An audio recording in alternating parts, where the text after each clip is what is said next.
Before watching the video, please take 3 seconds to like it and subscribe to the channel. It will motivate me to make more high-quality videos. Thank you all so much, and have a wonderful day. The story opens with Lin Ziyun standing at the brink of life and death. Revenge thorns coil around her bones, tightly binding her. An emissary has emerged from hell. I have nothing left, Lin Shi. How can I possibly avenge myself? Just as Lin Ziyun is about to be strangled breathless by the revenge thorns, her older sister suddenly appears in the distance. It is Lin Shi within her hazy dream. Lin Shi slowly approaches and comforts her. Ziyun, don't be afraid. From today onward, you will carry the memories of both of us. You are me. From now on, there is nothing we cannot do. From that moment on, their two souls are swapped. Lin Ziyun, who was thought to have died in the car accident, survives once more, this time in the body of her imprisoned sister, Lin Shi. Lin Ziyun silently vows, I will use Lin Shi's body to break through this deadlock. 1 week later, outside the prison, Lin Ziyun, now living as Lin Shi, is finally released. After seeing her off, the guard does not forget to remind her, once you're out, be a good person. She immediately nods. I understand.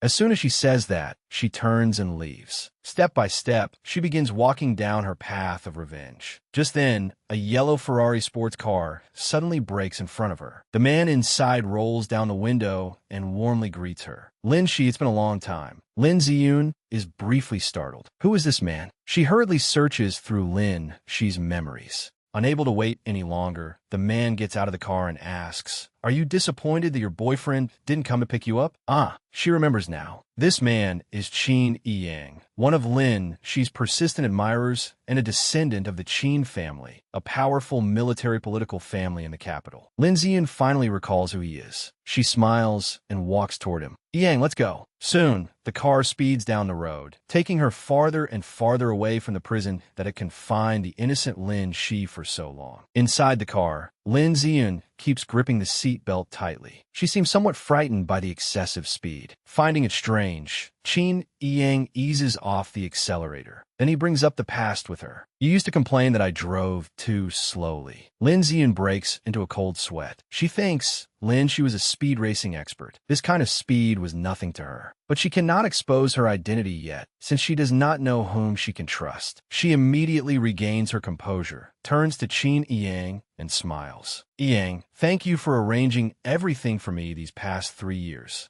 Qin Yang glances quietly at the rearview mirror and gives a faint smile. Then he reminds her, Do you remember what I told you? You must insist that this was an accident. Lin Ziyun waves her hand and nods repeatedly. Of course I remember. Fortunately, young Master Qin protected me back then. Otherwise, how could I have received only 3 years in prison? Ha! A moment later, however, her expression turns serious as she gets straight to the point. Have you found any leads? Qin Yang frowns slightly and nods. That's right, someone tampered with your car. Lin Ziyun is utterly shocked, her eyes widening. Only then does she understand. No wonder, given Lin Shi's driving skills, there was no way she could have caused an accident. She immediately becomes anxious and presses Qin Yang. Have you found the person responsible? Yet Qin Yang can only shake his head helplessly. He covered his tracks too well. Before he can finish, Qin Yang suddenly slams on the brakes without warning. With her sharp mind, Lin Ziyun grows suspicious and asks, That means we can't rule out the possibility that someone from the Lin family is the culprit, can we? Qin Yang nods at once. That's right. We can't narrow down the suspect because everyone in the Lin family has a grudge against you. At that, Lin Ziyun suddenly remembers how her sister had been tortured in prison. She begins recounting what she knows. While I was in prison, I vaguely heard the people beating me mention my younger sister. It sounded as if she would not stop until I was dead. Then the car accident must be related to her too. We should start investigating her. Qin Yang looks surprised and is about to say something. Do, but he decides not to speak. It seems that 3 years in prison have changed her. Their car continues speeding ahead, unaware that another vehicle is secretly following behind them. At this point, Qin Yang does not want to dwell on it any further. He pretends to cough a few times and changes the subject. Come on, I'm the eldest young master of the Qin family, and I've done so much for you. How do you plan to thank me? You don't need to do much. Just give yourself to me. Qin Yang truly is an incorrigible rascal. Lin Ziyun responds coldly, merely warning him. Qin Yang, Are you tired of living? You know perfectly well what your grandfather is like. Qin Yang immediately laughs awkwardly and brushes it off. Just joking. Haha, I'm terrified of him. At that very moment, his grandfather really does call. The instant Qin Yang answers, he is harshly berated from the other end. You little bastard. You've gone out fooling around again, haven't you? It's all because of that bitch Lin Shi. Get your ass home immediately, or report to the Southwest Military Region tomorrow. After only a few scolding words, he is practically in tears right there on the road. How could a man like that protect any woman? Lin Zian quietly gets out of the car, walks to the roadside, and hails another ride home herself. Meanwhile, the two cars that have been tailing them finally come to a stop. Lin Zian politely walks over and lightly taps on the window. The man inside slowly lowers it. The moment the window comes down, his stunningly handsome face catches her by surprise. She takes the initiative. Handsome, you've been following me for so long. Could you give me a ride? The man frowns faintly, silently studies her, and coolly says, get in. Meanwhile, after ending his call, Qin Yang sees Lin. She's sitting in another car as it speeds right past him. He simply stands there in a daze. A little later, the man's car pulls over by the roadside. He questions her. How did you know I was following you? Lin Ziun, in Lin Shi's identity, gives only 2 words. Intuition. In truth, she had already seen his car while speaking with Qin Yang outside the prison. His surveillance was so obvious that anyone would have noticed. The man falls silent for a while before speaking again. You've got quite some nerve getting into a stranger's car. Lin Zian quickly retorts, you also have a lot of nerve letting a stranger ride in your car. Just then, her stomach growls. Apparently, she has not eaten all day. So Lin Zian turns to him and asks directly, have you eaten? He immediately shakes his head. No, Zian boldly suggests. Then would you mind treating me to a meal? The man has remained cold toward her from beginning to end, so his answer is hardly surprising. He bluntly replies, why should I treat you to dinner? I don't even know you. Lin Zian promptly offers him a handshake. Then let's get acquainted. I'm Lin Yedenashche. After thinking for a long while, the man finally introduces himself with only 3 words. Gu Jingyan. Then he shakes her hand. But that name leaves Lin Ziyun stunned. Gu Jingyan? She searches through Lin Shi's memories. He is the eldest grandson of the Gu family, one of the capital's 5 great families, a legendary figure in the financial world who can stir up storms at will, and the youngest CEO in the history of the Gu Group. So it is him. Why was he following Lin Shi? Could he be connected to the car accident? It seems she must use this opportunity to probe him. So she repeats her previous request, hoping to learn more about him. Now that we know each other, can you treat me to dinner? Continuing from that introduction, Gu Jingyan takes her to a restaurant called Dyson. The moment they enter, an employee leads the way. Welcome, Mr. Gu. This way, please. This is your reserved table. Gu Jingyan immediately tells the employee at another chair. The person I'm waiting for has not arrived yet. Once they sit down, Lin Ziyun is somewhat puzzled. You have an appointment? Gu Jingyan casually nods as he looks through the menu. Yes, no need to wait for her. Let's eat first. A few minutes later, the food arrives, and the 2 strangers begin their meal together. At that moment, Lin Zian notices another sport car pulling up outside. The car looks familiar, and she suddenly freezes mid-bite. Gu Jingyan notices at once and asks, what's wrong? Lin Ziyun is silent for a moment before casually smiling. Nothing. Yet she has already recognized it as Lin Shi's car. She searches through Lin Shi's memories again. The blonde woman in a turquoise wool dress stepping out of the car is Lin Wan, the second daughter of the Lin Group, and a member of one of the capital's 5 great families. It seems I know the person he is waiting for as well. He waited for me outside the prison, yet he invited Lin Wan here. What exactly is Gu Jingyan planning? As Lin Ziyun silently considers this, she starts tasting her steak. Just then, the doorbell rings. Lin Wan enters with an exceptionally arrogant bearing. An employee welcomes her and leads her to the table. The moment Lin Wan sees Gu Jingyan, she enthusiastically waves. Jingyan, sorry for making you wait so long. Her warmth stands in stark contrast to Gu Jingyan's consistently icy demeanor. He cannot even be bothered to glance at her. Then Lin Wan notices Lin Shi sitting there and begins provoking her. In a mocking tone, she asks Gu Jingyan, are you helping the poor?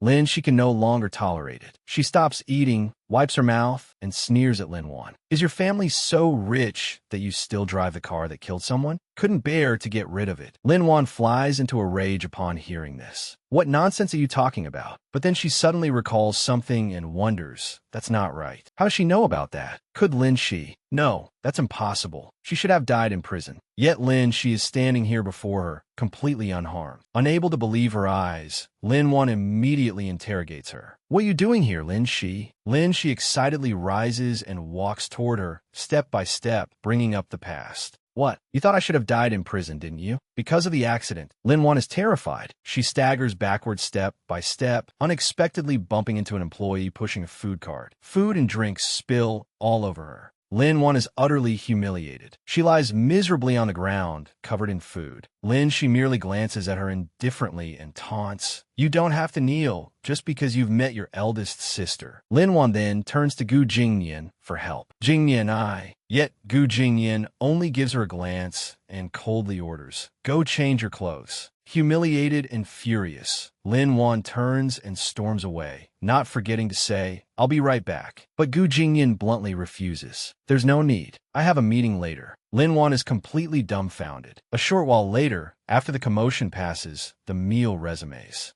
At the table, Lin Ziyun is somewhat excited as she directly questions Gu Jingyan. "President Gu, you arranged all that. Is there something you want to say to me?" Gu Jingyan takes a sip of wine and answers, "Would you like to hear a story?" He begins recounting his past. That year, in Rong City, amid a torrential rainstorm, Gu Jingyan was covered in wounds. In utter misery, he dragged his bleeding feet down a crowded street. After a few more steps, he collapsed to the ground. When he opened his eyes again, a girl was calling out to him, "Hey, wake up." Around her neck, she wore a necklace. Its pendant was a piece of jade carved in the shape of a golden dragon. When I woke up, she was no longer at the hospital. Based on the information she left behind, I found out that she was Lin Wan. But with her sharp reasoning, Lin Ziyun immediately guesses, "You felt that she was not the person who saved you." Gu Jingyan then takes out the golden jade pendant from that year and continues, "Her unfamiliarity with this pendant made me suspicious." Until later, one day at the company office, one of his trusted subordinates rushes in and shouts, "Boss, something happened to the Lin family." The news says that the illegitimate daughter was killed by the legitimate daughter in a car crash. It's incredibly scandalous. Gu Jingyan immediately takes the newspaper and looks at it. The girl in the article is indeed the girl who saved him that year. His subordinate continues with a brief explanation. "Are you referring to the one who survived or the one who died?" The survivor is the Lin family's eldest daughter, Lin Shi. The one who died is Lin Ziyun, the Lin family's illegitimate daughter. At this, Gu Jingyan's hands tremble violently as he holds the newspaper. He immediately throws it onto the desk and stares distantly out at the sky. Could Lin Ziyun have been the one who saved me? Back in the present, Gu Jingyan continues, "I never had any feelings for Lin Wan. As for why I haven't cut ties with her," Lin Ziyun takes the jade pendant that once belonged to her and boldly makes a deduction. "You wanted to use her to find the person who killed Lin Ziyun. Earlier, you arranged for Lin Wan and me to meet in order to confirm my identity. Now you know that I was the one who killed Lin Ziyun. President Gu, what do you plan to do? Avenge Lin Ziyun?" Contrary to all her expectations, Gu Jingyan merely states coldly, "I know you are not the culprit. I investigated the car accident. Although I could not determine the exact cause, whether it was your relationship with her or business interests, you had no reason to kill her. You said earlier that someone wanted to beat you to death in prison. That only confirms my suspicions." Lin Ziyun continues, "So you want to find the true killer who murdered her. Since our goals are the same, why don't we work together?" Exactly what I had in mind. With that, they clink their glasses. From that moment onward, a deal is forged between them. Sometime later, after finishing their meal at the restaurant, Lin Ziyun suddenly remembers several events from the past while sitting in the car. That year, she knelt in the rain, crying bitterly as she pleaded with Aunt Lin. "Please, Aunt Lin. After all, I'm still a daughter of the Lin family. My mother and I have never asked the Lin family for a single cent all these years. Now my mother is seriously ill and needs money for treatment. Please, say my mother." The elegantly dressed woman standing before her looks down at the miserable, desperate Lin Ziun and coldly questions her. Money? Your mother was a lowly servant. Why should a servant's daughter be considered part of the Lin family? After hearing those words, Lin Ziun truly has nowhere else to turn. As the rain gradually lightens and the sky begins to clear, she drags her exhausted body through the busy streets alone. Looking at the few coins in her hand, Lin Ziun blames herself. There's only this little money left, and it is completely not enough to pay for her mother's treatment. Suddenly, she seemed to trip over something and nearly fell to the ground. She abruptly turned around to see what it was.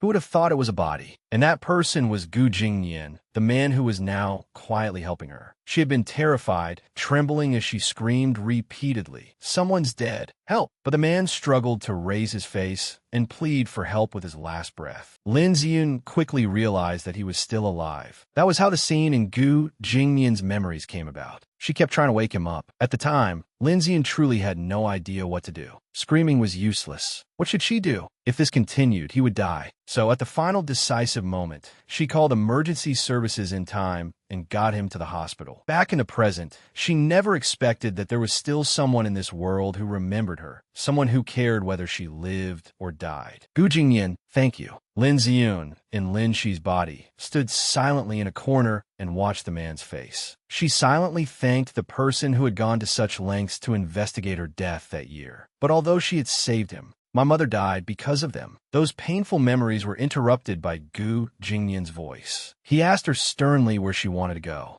Lin Ziun immediately said, "Take me back to the Lin residence. I need to take back what belongs to me." By then, the car was already nearing the gates of the Lin family home. Lin Ziun admitted bluntly, somewhat displeased, "If I didn't have something important there, I would never come back here." Gu Jingyan suddenly took a business card out of his suit pocket and reminded her, "Call me if you need anything." Lin Ziun silently looked at the card, then replied with only one sentence. "Mr. Gu, I think we'll meet again very soon." With that, she immediately got out of the car. She quietly took in the entire Lin residence, the place that had buried so many of her painful memories. Lin Ziun truly wanted to say, "Lin family, I'm finally back." A few minutes later, the moment she stepped into the main hall, the butler joyfully announced, "Master, madam, the eldest young lady is back." Lin Ziun immediately greeted the 4 members of the Lin family. "Oh, everyone's here?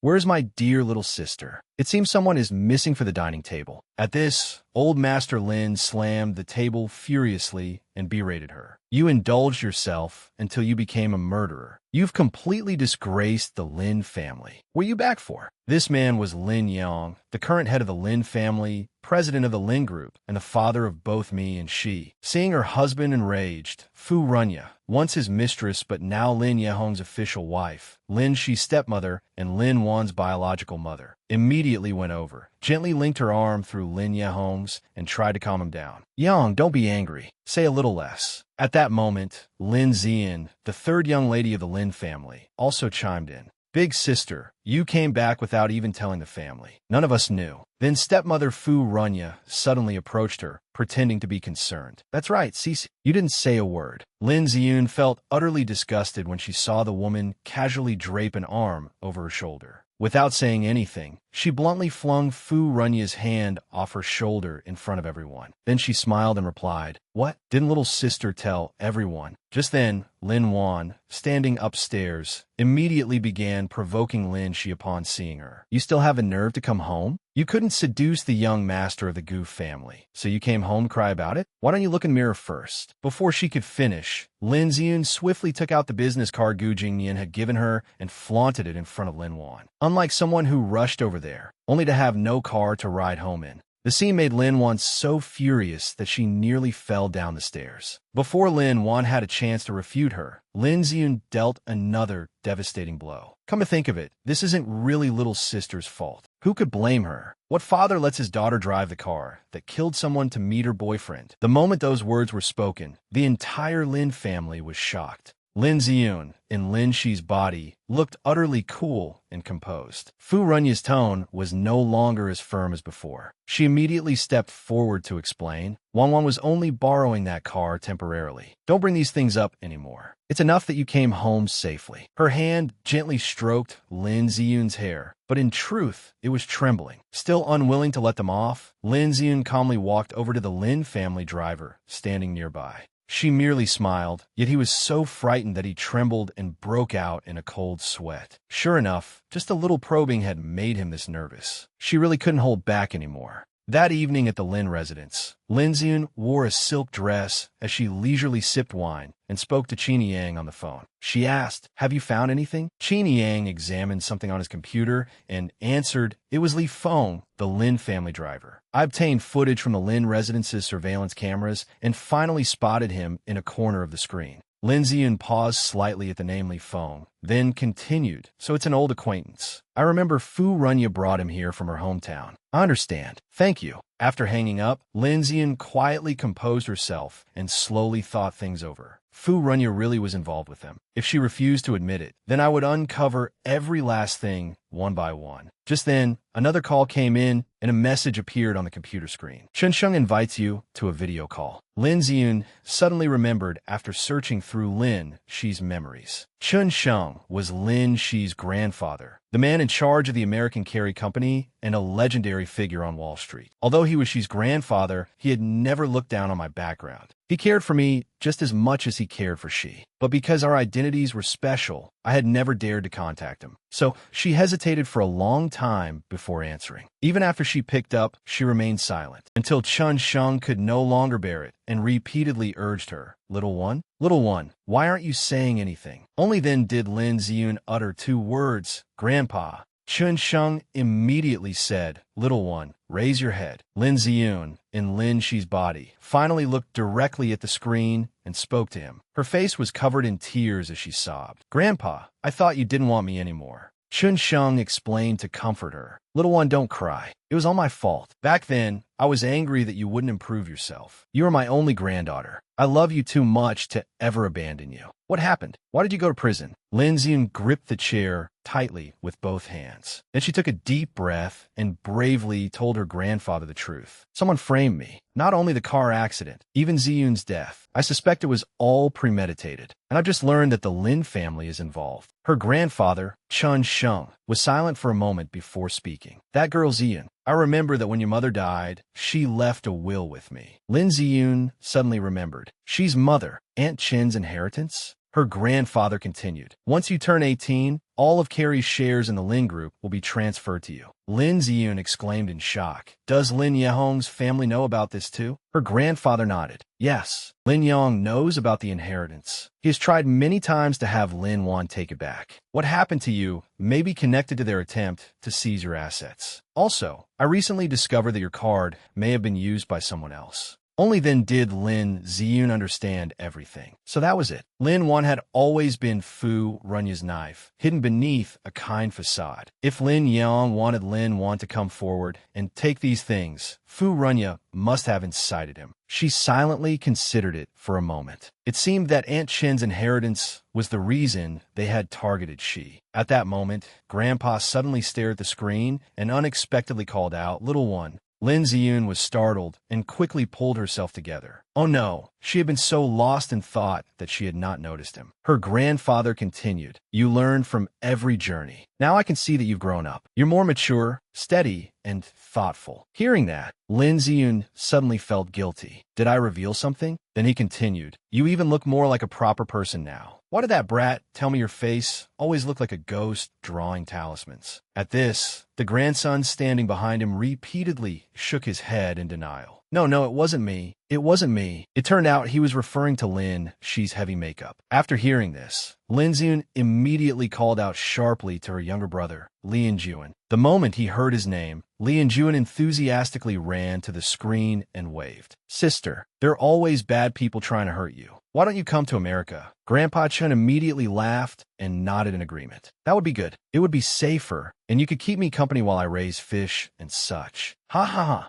A while later, after finishing her conversation with Grandpa, Lin Ziyun closed the computer and collapsed straight onto the bed. Luckily, she had hidden her identity, but Xi's lively personality was not easy to imitate at all. Meanwhile, at the Gu residence, Gu Jingyan was sitting alone in his study. He quietly took out old photos of Lin Shi and studied them. In one photo, Lin Shi was posing beside a race car. Gu Jingyan casually remarked, "This wild girl is a racer?" As he said that, he suddenly realized something was wrong. How could a professional racer possibly mistake the brake for the accelerator? The next morning, back at the Lin residence, Old Master Lin and his two daughters were already seated at the dining table. Standing upstairs, Lin Ziyun casually remarked, "Oh, breakfast? No one called me. How could you leave me out?" Hearing her, Lin Wan sipped her morning coffee and sneered with disdain. "The Lin family is wealthy enough that we don't care about one breakfast. But you deserve it." Whenever Lin Wan looked at her, her face was full of hostility, never relaxing for even a moment. Lin Shi's father, Old Master Lin, added disdainfully while reading the newspaper, "You need someone to wake you up? You're becoming more and more unruly." Just then, Fu Runya brought 2 cups of coffee to the table and pretended to ask her youngest daughter, "Zian, didn't I tell you to wake your sister? How did you forget?" Zian was slightly stunned upon hearing this. When had mother ever told me to wake big sister? So, just as she was about to deny it and say, "You never asked me to," Fu Runya's glare made her heart skip a beat before she could finish. Fu Runya then turned back with a smile and explained to Lin Ziyun, "Cici, Zian is still young and doesn't know better. Don't hold it against her." Lin Ziyun slowly and calmly walked down the stairs, saying casually, "The Lin group is so wealthy, yet it can't even afford to buy a new car for its beloved daughter. It seems father's management has driven the Lin family further and further downhill." She kept bringing up the matter, making Old Master Lin unable to continue reading in silence. He stood up and cursed at her directly. "What kind of attitude is that? You spent 3 years in prison and still haven't improved at all. Look at you." Suddenly, he began coughing several times. Fu Runya stood beside him, repeatedly patting his back to soothe him.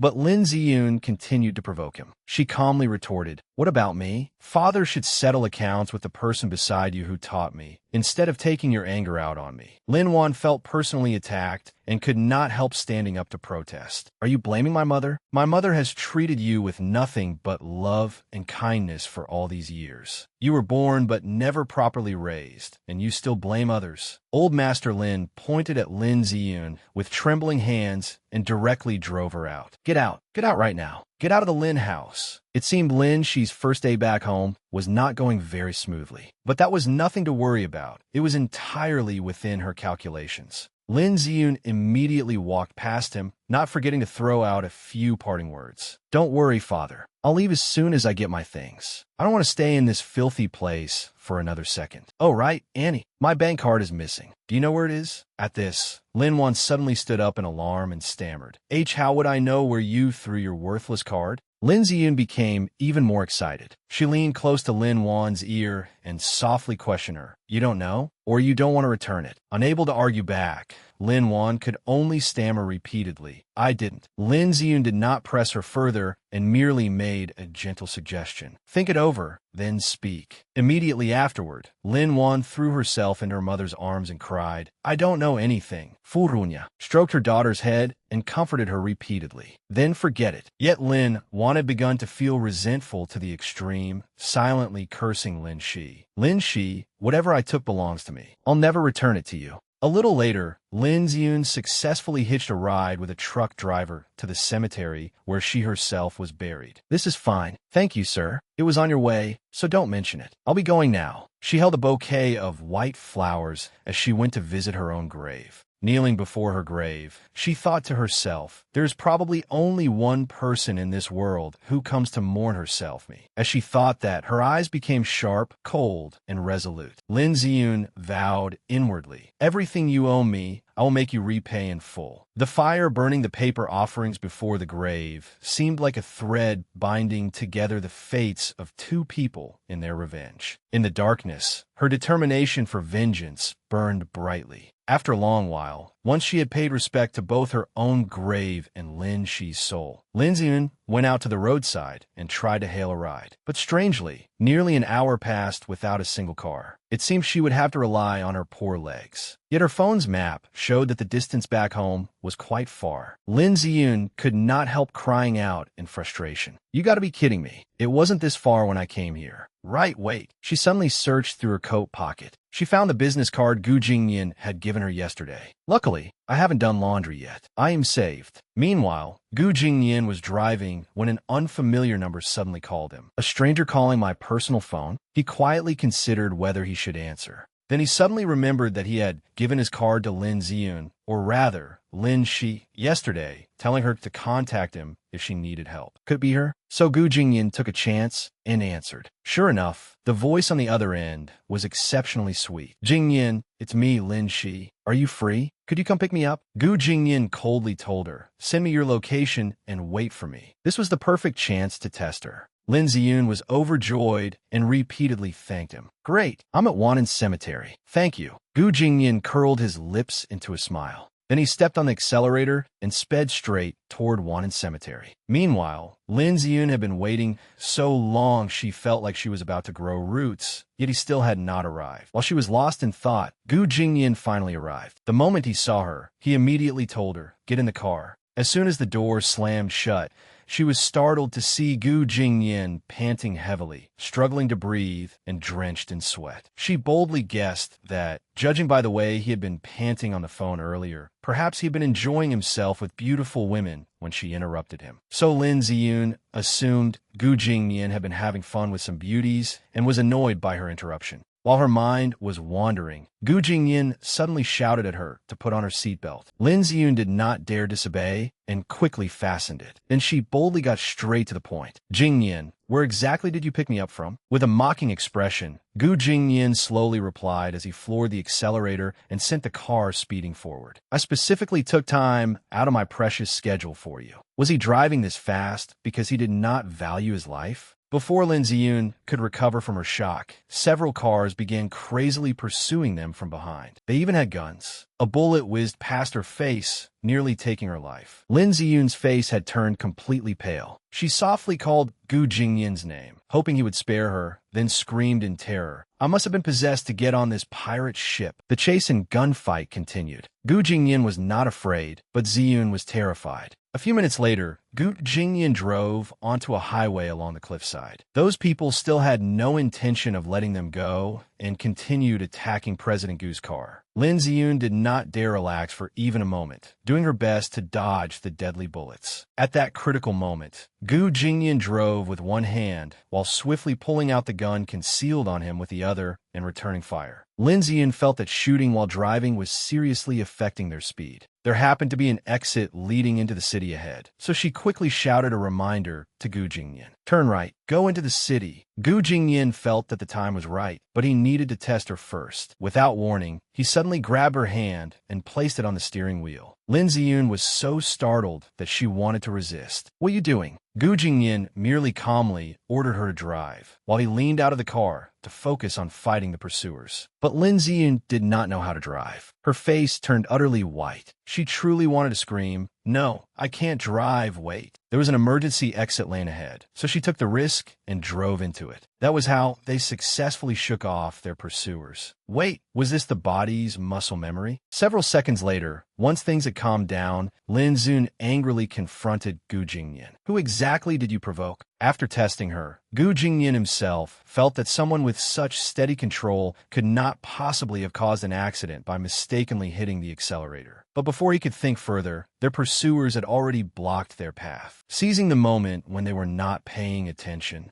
Lin Ziyun immediately shouted for Gu Jingyan to get back inside. Then she pressed down on the accelerator with all her strength, sending the car flying like a rocket toward the vehicles blocking their way. The pursuers began shouting in panic. What the hell? Are they insane? Accelerating now is suicide. But one of them thought they were merely making a desperate last stand and had nothing to fear. Inside the car, Gu Jingyan had complete faith in Ziyun's driving and calmly asked, "How is it? Can you handle it?" Lin Ziyun confidently replied, "Hold on tight. I'll get us out of here." The moment she finished speaking, their car shot forward. Seeing the car closing in, those men all drew their guns and prepared themselves. But who could have expected Gu Jingyan's car to launch straight into the air and soar over them, successfully escaping? The men descended into chaos and urged one another to change tactics. What kind of stunt was that? Retreat. Fall back. Speaking of Lin Shi's professional racing skills, Lin Ziyun must have inherited quite a bit of that expertise in this body. Sitting in the car, Ziyun could not help feeling thrilled as she taunted them. You want to surround me? I'm a professional driver.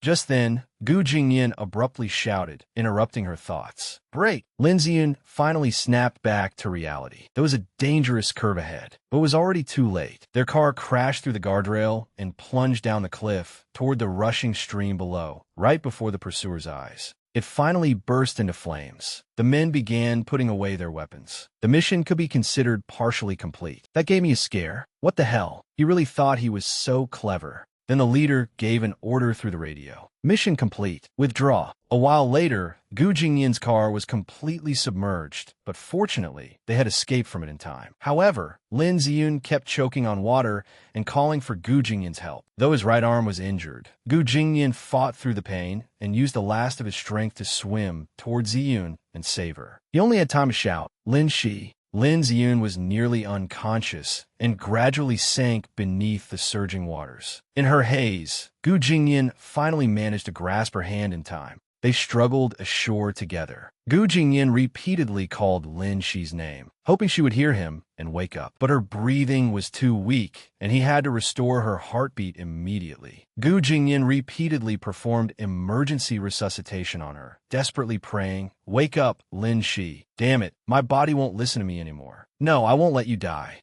Having no other choice, he began to give her mouth-to-mouth resuscitation. But just as their lips were about to meet, Lin Ziyun suddenly spat all the water she had swallowed straight into Gu Jingyan's face. He was completely stunned. Then, while coughing violently, Lin Ziyun noticed Gu Jingyan's wound. She panicked and urged him, You're hurt. Hurry and bandage it. But there were no bandages to dress the wound, so they could only use her jacket as a temporary bandage. As Lin Ziyun diligently bandaged him, Gu Jingyan teased her. You have already experienced flying a car. Are you still afraid of something like this? I'm curious, if your driving skills are so good, how could you have killed someone in a car accident? Only then did Lin Ziyun realize in shock that Gu Jingyan had been testing her. She snapped angrily. You tested me? Was risking our lives just to test me really worth it? But Gu Jingyan did not hesitate. It was. Looking straight at her, he added, I need a reason to trust you. Only then can I get closer to the truth behind Ziyun's death. Seeing how wholeheartedly he was investigating her death from back then, Lin Ziyun felt somewhat moved. Gu Jingyan, how am I supposed to repay this debt? Just as she thought that, Gu Jingyan suddenly collapsed onto her shoulder. He had likely lost too much blood. Lin Ziyun began to worry and repeatedly called his name. Gu Jingyan, Gu Jingyan, Gu Jingyan, hold on. I'll take you to the hospital right now. She used all her strength to support him to the hospital, considering it repayment for what he had done. Step by step, they finally made it there. The instant they entered, Lin Ziyun shouted for help. Doctor, save him. Medical staff and doctors quickly pushed a stretcher toward Gu Jingyan. At the same time, they recognized that the injured man was Gu Jingyan. It turned out his status was that important. The situation was highly unusual, so the doctors immediately mobilized staff and reminded one another, the patient has lost too much blood. Find type A blood in the blood bank now. But a nurse reported that the type A blood had all been used in an afternoon operation, and the new supply had not yet arrived. Lin Ziyun immediately seized the opportunity and told the doctor, use my blood. I'm type A2. The medical staff did not dare waste a second and immediately decided, take her for a blood draw, quickly. Within only a few minutes, the blood draw was completed. At that moment, the phone in Lin Ziyun's jacket pocket suddenly rang. That phone had been soaked in water and still worked. The incoming number was unfamiliar, but Lin Ziyun did not think twice before answering. Hello, who is this? Sister Jun? When did you what? Send me your location. Let's meet and talk.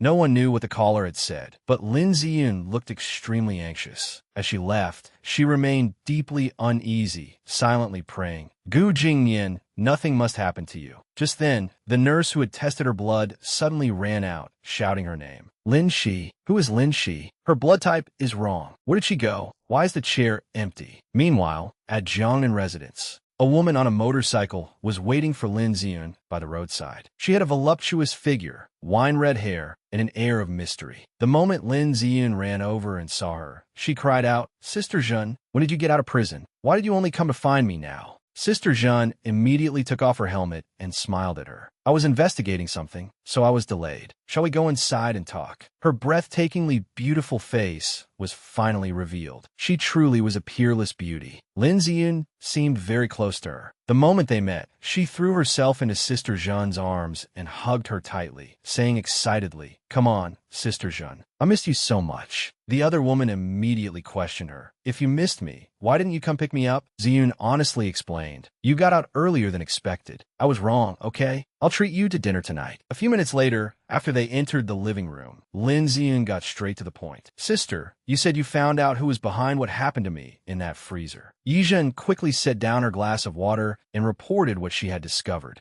"I know you previously suspected someone from the Lin family. My investigation confirmed it. It was Lin Wan, just as expected. That was why Lin Wan had been utterly horrified when she saw Lin Ziyun alive at the restaurant that day. At the hospital, Gu Jingnian had awakened from his coma. The moment he woke up, the doctor came in to check on him. "Oh, you're awake? Your recovery is quite fast. Where did you get injured so badly?" Gu Jingyan ignored everything else and only asked, "Where is she?" The doctor thought for a moment before replying, "Who? The woman who brought you here? She left." Gu Jingyan immediately became anxious and tried to get out of bed. "When did she leave?" The doctor explained, "While you were in surgery." "What is it? A new girlfriend?" "I have to say, this new girlfriend of yours is not very reliable. She does not even know her own blood type, yet she wanted to donate blood to you." Hearing this, Gu Jingyan was slightly surprised. He immediately asked, "Where is the blood donation form?" When he received it, the form showed that Lin Shi's blood type was O. But according to Gu Jingyan's memory, Lin Ziyun had type A blood.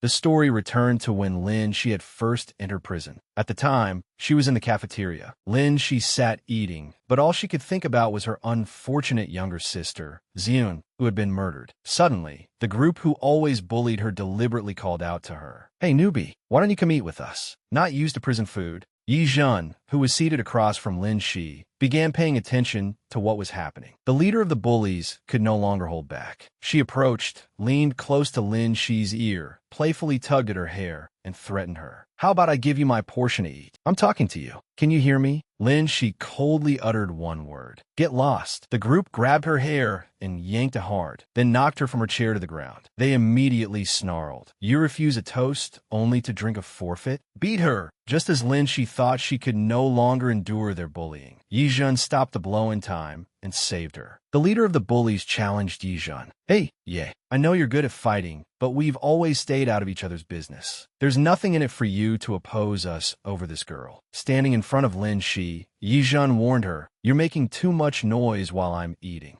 The leader began cursing Yi Zhen again. "You don't even know this brat. There's no benefit in going against us for her." But Yi Zhen did not seem to care. She tightly gripped the woman's fist and provocatively said, "Try me." Her grip was so strong that the woman's hand nearly broke, and she immediately cried out, "It hurts." Lin Shi quickly reminded them, "The prison guard is looking this way. If you keep this up, you'll definitely get assigned work next week." At that moment, the leader seemed to exchange a secret signal with the prison guard. Deciding it was not the right time to act, she took her group and left, but not before throwing back a threat. "Just you wait." At that moment, Lin Shi and Yi Zhen seemed to form a bond of mutual support within the grim prison. From then on, Sister Shi and Sister Zhen became increasingly close. Because Yi Zhen was skilled in martial arts, those people had no chance to attack again. After searching through her sister's memories, Lin Ziyun returned to the present, where Yi Zhen sat on the sofa. Yi Zhen candidly told her, "Those bastards actually separated me from you, so they could come after you. I thought you had died. I didn't expect you to be so tough. You survived even after being beaten like that. Then I was transferred to another cell to wait for my release, so we never had another chance to meet." Hearing this, Lin Ziyun, in Lin Shi's body, felt a twinge of sadness. If only Sister Shi had been as fortunate. Yi Zhen continued, "After I learned you were all right, I began watching those people. I discovered they had dealings with a prison guard. After I got out, I investigated and found that the guard really was suspicious.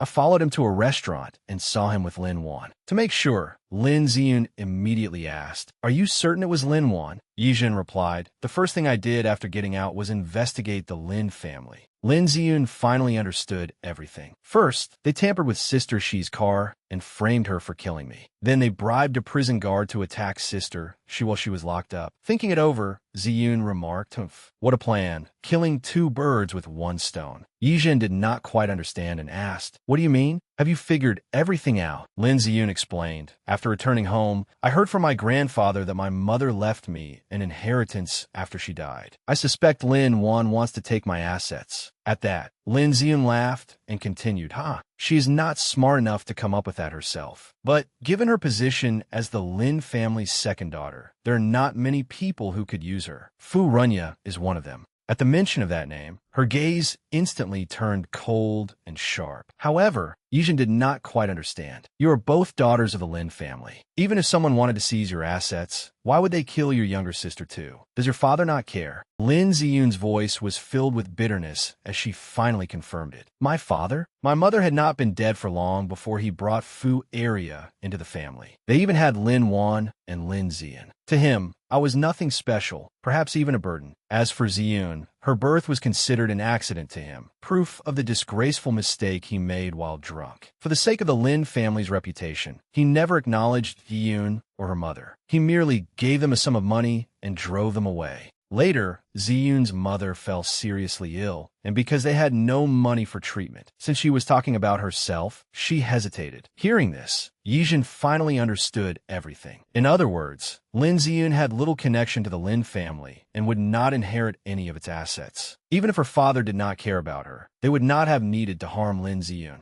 However, Lin Ziyun felt there was probably more to her situation. At present, she knew very little. The only lead was likely Gu Jingyan. At the mention of Gu Jingyan's name, Yijin could not help being surprised. You mean that young man who became the CEO of the Gu Group at such a young age? Lin Ziyun nodded. That's him. He is also investigating Ziyun's death, and he came looking for me. Yijin was puzzled. But legally, you were branded as the murderer. Would he? Before she could finish, Lin Ziyun quickly assured her, he found out that Ziyun and I were very close, so he does not believe I'm the real murderer. Although he still seems somewhat suspicious of me, I am willing to trust that he will help me. Seeing Lin Shi acting somewhat unusually, Yijin suddenly felt like teasing her. Don't tell me you like him. Lin Ziyun immediately denied it. What? There is nothing between him and me. Yijin casually added, nothing? You certainly do not look like there is nothing between you two. Left with no choice, Lin Ziyun snapped. Enough. Let's talk business. My family situation is complicated. It was not easy for you to get out. Are you sure you want to help me? Yijin immediately interrupted and firmly replied, stop talking nonsense. We already agreed. I'll help you deal with your family, and you'll help me investigate my case. Lin Ziyun stared blankly in surprise. We agreed to that. Yijin's face darkened as she gritted out. You forgot? Lin Ziyun immediately laughed and denied it. I did not forget. I did not forget. A promise once made cannot be taken back. You are so troublesome. I really cannot remember that much. Only then was Yijin temporarily satisfied with her answer. That is more like it. So where do we begin? Lin Ziyun smiled and suggested, since Lin Wan has shown herself, let's make her cough up everything she stole from me. Meanwhile, in Gu Jingyan's office, he was still investigating Lin Shi's true identity after the mix-up involving the blood test. He could not help recalling the moment when he had just pulled her ashore. Lin Ziyun had scolded him. Was it worth risking your life just to test me? At the time, Gu Jingyan had promptly answered, yes. I need a reason to trust you. Only then can I get closer to the truth behind Ziyun's death. Then the surgeon told him what she had heard. She heard that there was no type A blood available, so she claimed that she had type of blood. Seeing how certain she was, I told her to leave immediately. Who would have thought someone could be that careless? Careless? Was it really carelessness? On the day Lin Ziyun had her accident, she had been standing by the roadside chatting with a young woman. Then, from afar, her older sister Lin, she suddenly charged toward where she was standing. The girl who had been talking to her did not hesitate to shove her directly into the road. By the time Lin Ziyun realized what was happening, the car was already right in front of her. In her mind, she kept begging, no, don't. When she returned to reality, she realized it had only been a nightmare. Lin Ziyun struggled for breath as she recalled recalled her own death 3 years earlier. That dream again. Just then, Lin Shi's younger brother called to report the results of his investigation. I found it. Tell me, what is it? Didn't you ask me to investigate the person impersonating someone else to use a bank card? Just as you guessed, it was Lin Wan. Lin Ziyun wanted to make sure, so she asked again, "Are you certain?"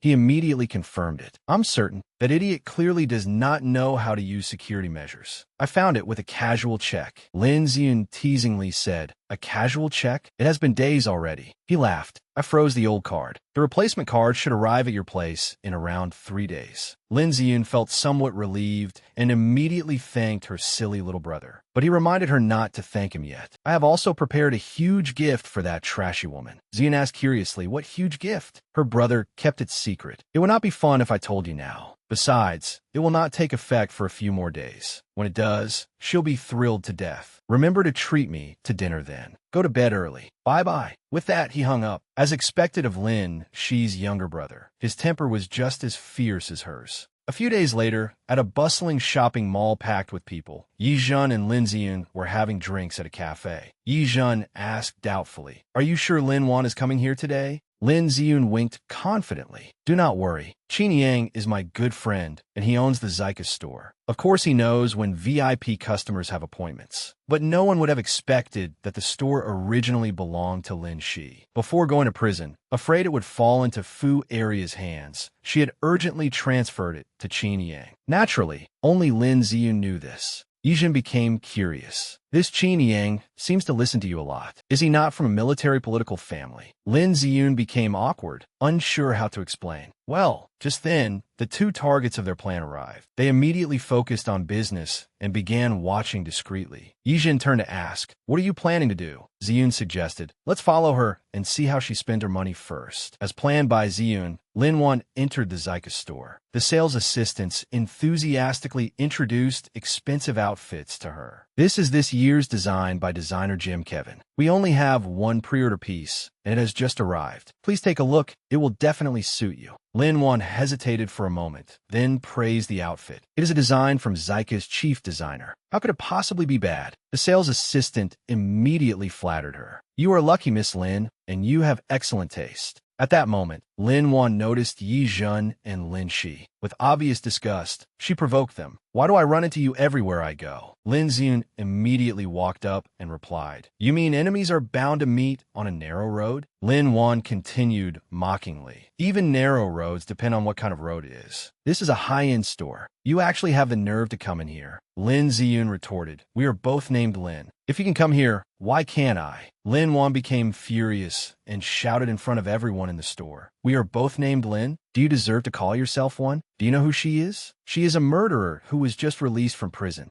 You let someone like that into this store? Where is your manager?" The surrounding customers began whispering among themselves. The manager appeared just in time to handle the situation. "Miss Lin, please do not be angry. If there is a problem, you can speak to me." Lin Wan immediately scolded the manager and sales assistants. "You are supposed to be a famous brand, yet you let just anyone in." A sales assistant then whispered to the manager, "Miss Lin says this customer is a murderer who has just been released from prison." The manager promptly informed Yi Zhen and Ziyun, "I'm sorry, ladies, but our store does not welcome you. Please leave. Miss, please leave at once." Lin Ziyun remained calm from beginning to end and asked, "Oh, may I ask why?" But the manager could not be bothered to say another word and immediately called over a male employee. "I'm sorry, please escort these ladies." Before he could finish speaking, Yijin quickly grabbed him and threw him to the ground, drawing gasps from everyone else in the store. Lin Ziyun casually said, "Do not blame me for not warning you. My friend's temper is not as good as mine." The manager was finally enraged and took out her phone to warn them. "If you continue causing trouble, I'll call security." Lin Ziyun merely stepped in front of her, pointed at the name badge on her chest, and calmly announced, "There is no need for that because you are fired." She emphasized every word. But Lin Wan foolishly scoffed. "Who do you think you are? You have no ability, yet you sure know how to talk big." Just then, Qin Yang arrived to resolve the mess. As soon as he entered the store, he coldly declared before everyone, "She is the owner here. She can fire anyone she wants." The manager stammered in shock, "B-boss." Lin Ziyun was also surprised by his appearance. I clearly did not call you. Why are you here? Qin Yang looked pleased with himself and asked, Cece, did I get here in time? Then he gave the manager a cold glance. He coldly ordered, pack your things and leave immediately. Then he pointed at Lin Wan and bluntly told her, if you cannot afford it, get out. Humiliated, Lin Wan began denying it. Who says I cannot afford it? I'll pay for everything with my card. As she spoke, she held up the powerful black card, the kind only high society possessed. She thought to herself, even without using the black VIP card, I can still afford this. Lin Shi, how can I let you look down on me? Yet despite her bold words, she had no idea that everything was part of Lin Ziyun's arrangement. The employee swiped the card and quickly informed her, I'm sorry, Miss Lin, but this card has insufficient funds. Those words were like a sharp blade, piercing her heart. It felt as though her heart had shattered into 100 pieces. No, that is impossible. It cannot be. She pulled up the bank messages and confronted Lin Shi. Was this your doing? Lin Ziyun looked baffled and retorted. What did I do? In truth, Lin Ziyun wanted to say, serves you right. Debt? Could this be the huge gift Lin Enchuan mentioned? He had transferred all of the debt onto Lin Wan's card. Well done. Qin Yang once again emphasized in front of her. So you do not have the money to pay? Leave. Our store does not welcome you. Lin Wan was utterly humiliated. With nothing else she could do, she could only warn them. Lin Shi, do not get too pleased with yourself. Just wait and see. After she had completely disappeared, Yijin nodded approvingly at Lin Shi's plan. That was satisfying. So satisfying. Where are we going next? Lin Ziyun immediately answered, follow her. Let's see who she goes to for help with that enormous debt. At that moment, Qin Yang suddenly called out to her, as if he had something to say. Hey, Cece, I just want to tell you something. Can we talk in private? Lin Ziyun did not have much time for a private conversation, so she immediately put him off. Not today. I have something urgent to do. I'll treat you to dinner another time. But Qin Yang could no longer hold it in. He suddenly stepped forward and grabbed her arm to stop her. Lin Shi, I really have something urgent to say. Yijin quickly tried to persuade her. He seems very serious. Go with him. Then Yijin whispered in her ear, I understand what you mean. The person Lin Wan goes to may be connected to the person who hired the murderer. Leave it to me. Lin Ziyun had no choice but to entrust the matter to Yijin, while reminding her, then be careful. A moment later, at the mall food court, Ziyun got straight to the point. All right, tell me. What is it? Qin Yang took a deep breath, gathered his courage, and confessed honestly, Cece, be my girlfriend. The words nearly made Lin Ziyun choke. Seeing Lin Shi's overly intense reaction, Qin Yang continued sincerely, Cece, other people say you never study properly, have no talent, are rebellious and unfilial, and live a chaotic private life. But I know you're not that kind of person. We have known each other since school. You used to be an outstanding student. After Aunt Lin died and your father remarried, you wanted your father to notice and care about you. So you changed your personality and began acting flamboyantly. But instead of paying attention to you, your father disliked you more and more. So you resigned yourself to falling apart. In your entire family, you were the only one close to Lin Ziyun. Yet in the end, you were framed for driving into her and killing her. Only after hearing Qin Yang say this did Lin Ziyun understand the circumstances Lin she had once faced. He continued, I understand all the grievances you have endured over the years. I know you have always treated me as a brother, but I hope even more to be your boyfriend, to stay by your side and keep you company. I'm not joking. I'm serious. Can you give me a chance? Faced with such a sincere confession, Lin Ziyun suddenly felt conflicted. Qin Yang likes Lin Shi. I do not know what Lin Shi thinks of him, but I am not Lin Shi after all. Lin Ziyun could only feel helpless. Her answer was, Yang, thank you. I do not know how to explain it to you, but the person I am now cannot accept you. I am sorry. Although he had been rejected by the person he liked, Qin Yang did not become discouraged. He immediately laughed to break the awkward atmosphere. I knew it would not work. I still cannot even compare to a good brother. Ha. Qin Yang then suggested, then just pretend I never said any of that. This store belongs to you. I am returning it to its rightful owner. Lin Shi immediately wanted to refuse. No, there's no need. But Qin Yang quickly left. Before leaving, he did not forget to say, give me some time. Let me calm down. Although Qin Yang tried to act as though he was not embarrassed by the rejection, he was probably still deeply upset after pursuing Lin Shi for so long. Just as Qin Yang left, Gu Jingyan suddenly approached and softly said, did I come at a bad time? The moment Lin Ziyun saw him, she immediately asked anxiously, "Why are you here? Is your injury better?" Gu Jingyin quickly sat across from her, in the seat Qin Yang had just occupied, and replied, "Oh, you still remember that I was injured. You left without saying a word that day, and it has been days since you contacted me. I thought you had forgotten about me." Gu Jingyin's deliberate complaint made Lin Ziyun feel somewhat awkward, so she immediately apologized and explained, "I'm sorry. I really have had a lot to do." But Gu Jingyin interrupted her teasingly. "What have you been busy with? Rejecting someone's confession?"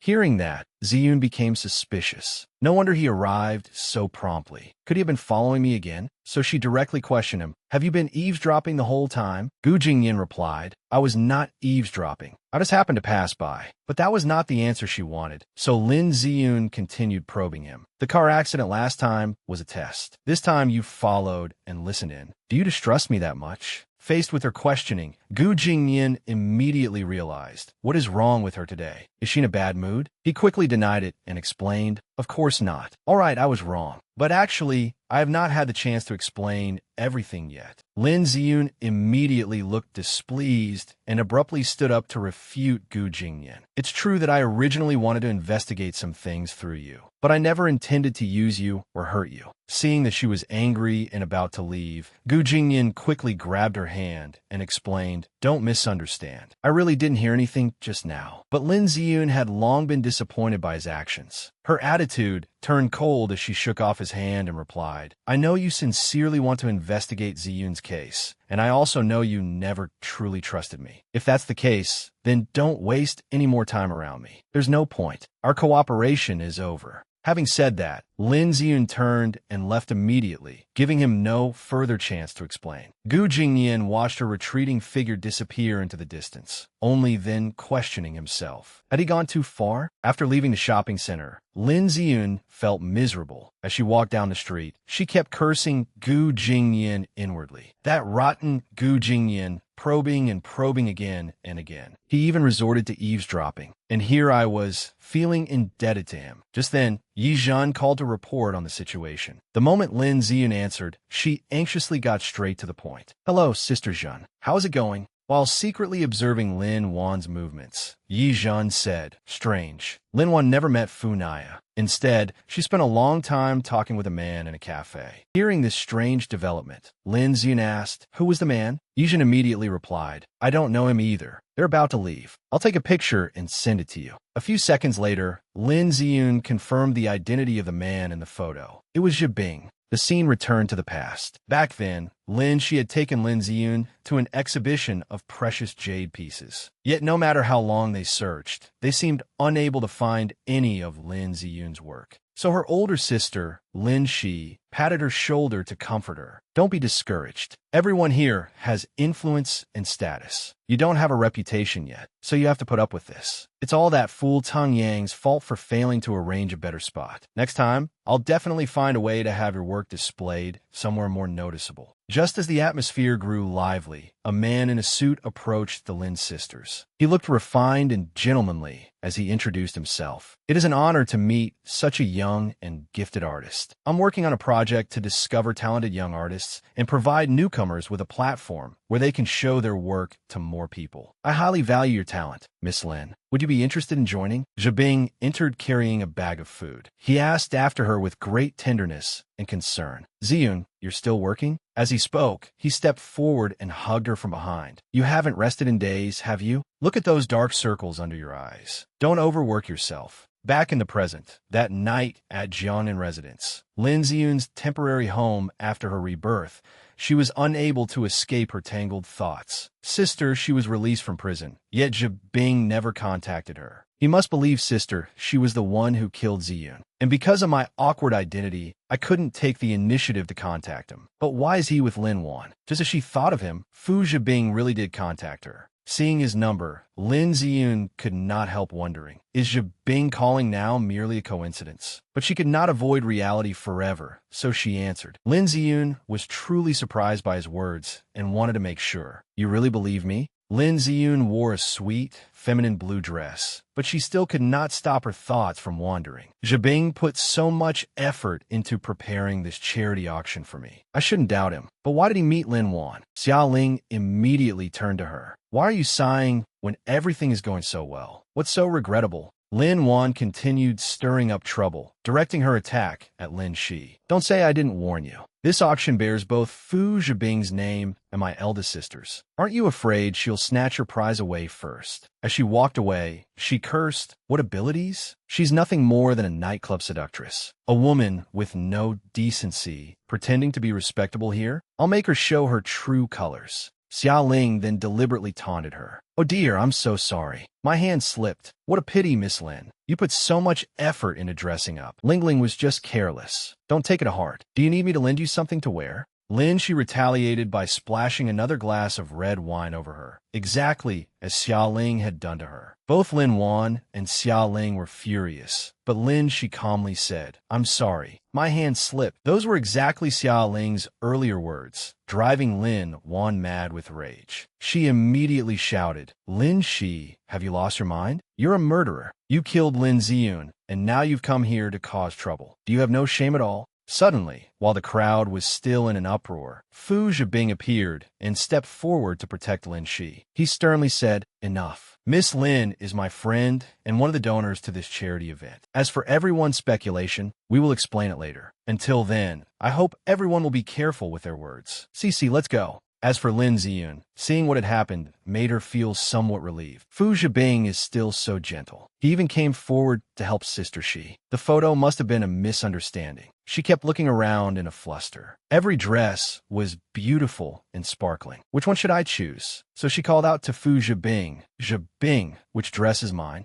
The corridor was completely empty. Where did he go? Curious, Lin Ziyun pressed herself against the wall and eavesdropped on their conversation. Fu Zhibing continued reassuring her. My dear cousin, you're my long-term partner now. How could I offend you for the sake of a murderer? Outside in the main hall of the charity auction, Gu Jingyan had also arrived. He paced back and forth, looking for Lin Shi but unable to find her. While Gu Jingyan was still wondering why she was there and was about to call out to her, Fu Zhibing happened to say, Who doesn't know about that car accident? Trying to prove she's innocent with an auction? Only someone as simple-minded as her would believe it. Gu Jingyan finally understood everything. No wonder she suddenly spent money on charity. Why didn't this foolish girl tell me? No wonder she was so angry about me probing into her. Public opinion is attacking her, and even her family. Perhaps she had no one left she could trust. He immediately gave a quiet order to his subordinate, Xiao Si. Investigate the auction Lin Shi invested in. I want the results within half an hour. After witnessing everything, Lin Shi returned to the fitting room. As she dragged her exhausted steps through the room, she murmured to herself, Sister Shi, I truly never expected even Fu Zhibing to treat you this way. How ridiculous. I actually wanted to trust him. If even he has betrayed me, then let's fight. It seemed Lin Ziyun had truly prepared herself to battle these scheming people. It's about to begin. There are many reporters here today, and I'm afraid they'll make things difficult for you. We should go out together.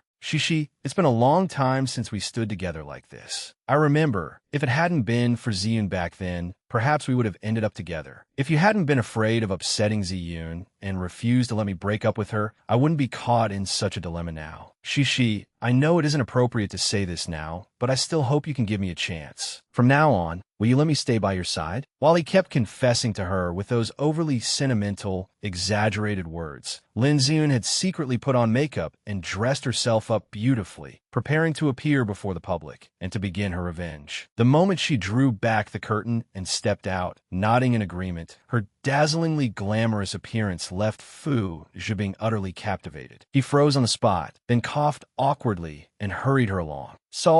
Let's get out there quickly. At the charity auction, the host had begun the opening remarks. Distinguished guests and members of the press, the charity event jointly held by Yuegu Group and the Par Charity Foundation now officially begins. Now, let us invite the organizer of this charity event to say a few words. Fu Zhibing and Lin Shi then appeared on stage together. Thank you all for taking the time to attend this charity event. Before we begin, please allow me to introduce the investor behind this event, Miss Lin Shi, the daughter of the Lin Group. Everyone knows that Ziyun was Yuegu Group's leading sculptor. It was through her works that Yuegu became known throughout the industry. But what no one knows is that Miss Lin Shi has always quietly funded Yuegu from behind the scenes, helping both Ziyun and me. It would not be an exaggeration to say that without Miss Lin Shi, Yuegu would have had no future for growth, nor could Lin Ziyun and her works have achieved what they did. I know Miss Lin, she has been involved in many controversies, but I believe she is a loyal and righteous person. Fu Zhibing's speech shattered Xiaoling's heart. She immediately questioned Lin Wan again and again. Wan, what is Zhibing talking about? Lin Wan stood below the stage with her arms folded, sneering coldly. I told you long ago, that seductress Lin, she was never going to wait patiently for you to confess. Fu Zhibing continued speaking on stage. Today, I took the initiative to organize this auction in Ziyun's memory. I cherish her deeply. From now on, as before, Lin Shi and I will stand side by side. I hope Yuegu and all of us will have a bright future. The moment he finished speaking,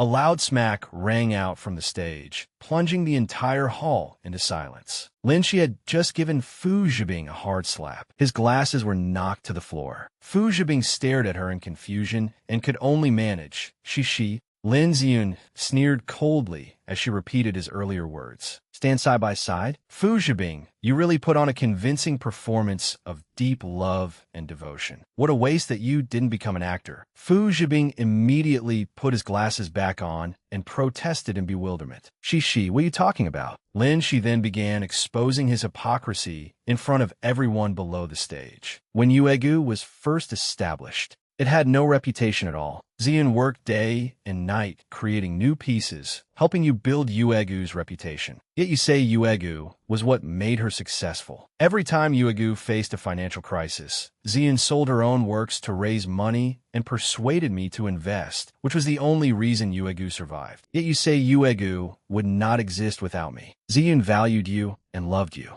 As long as it concerned you, she gave it her whole heart. But now, in front of everyone, you claim that you want to stand by my side and create a bright future. Fu Zhibing, do you have any humanity left? Lin Shi's sharp and forceful words left Fu Zhibing completely on the defensive. Sweat began pouring down his face as fear and panic overtook him. At the same time, the crowd below began clamoring, demanding that Fu Zhibing provide a satisfactory explanation. President Fu, please explain your relationship with Miss Lin. What does Miss Lin mean by those words? With no way out, Fu Zhibing immediately turned the tables on her. She, even if I didn't clear your name the way you wanted, you shouldn't force me into a corner like this. I already told you backstage that your identity makes it impossible to erase your criminal record. This auction can only improve public opinion of you for now. I can accept you taking all the credit for Yuegu, but you're forcing me to propose to you in front of everyone. Ziyun has only been gone a short while. I can't treat her like that, faced with such brazen distortion of the truth. Lin Ziyun could hardly believe what she was hearing. What was he even talking about? Meanwhile, Lin Wan stood below the stage, secretly delighted. Lin Shi really thinks that simply revealing the truth will let her turn things around? She doesn't know her place. Let's see who can help you now. Sure enough, the moment Fu Zhibing's fabricated accusations left his mouth, the reporters turned against Lin Shi and began taking photographs of her. Miss Lin, is what President Fu said true? You were the one who ran over and killed Miss Lin Ziyun, yet you organized a charity event in her name. Don't you feel ashamed? Miss Lin, does your silence mean you admit it? Under the barrage of accusations, Lin Ziyun gradually found herself at a disadvantage. Though she desperately wanted to fight back. No, that's not true. He's deceiving everyone. Who will believe me? At that very moment, a piercing whistle sounded, temporarily quieting the reporters. The one holding the whistle was Gu Jingyan. Sitting calmly below the stage with his legs crossed, he questioned Fu Zhibing. I also have a question. President Fu, was today's charity event really organized by you for Miss Lin? Faced with the unexpected question, Fu Zhibing was briefly flustered before retorting, what do you mean by that, President Gu? Gu Jingyan rose to his feet and addressed the guest directly. It means nothing. Since President Fu intends to deny any wrongdoing, I have a few questions. Surely you won't mind. Lin Ziyun was stunned and secretly gestured at Gu Jingyan as if to ask, why are you here? Gu Jingyan stroked her head before continuing to press Fu Zhibing. I have no objection to Lin Shi investing in this charity event.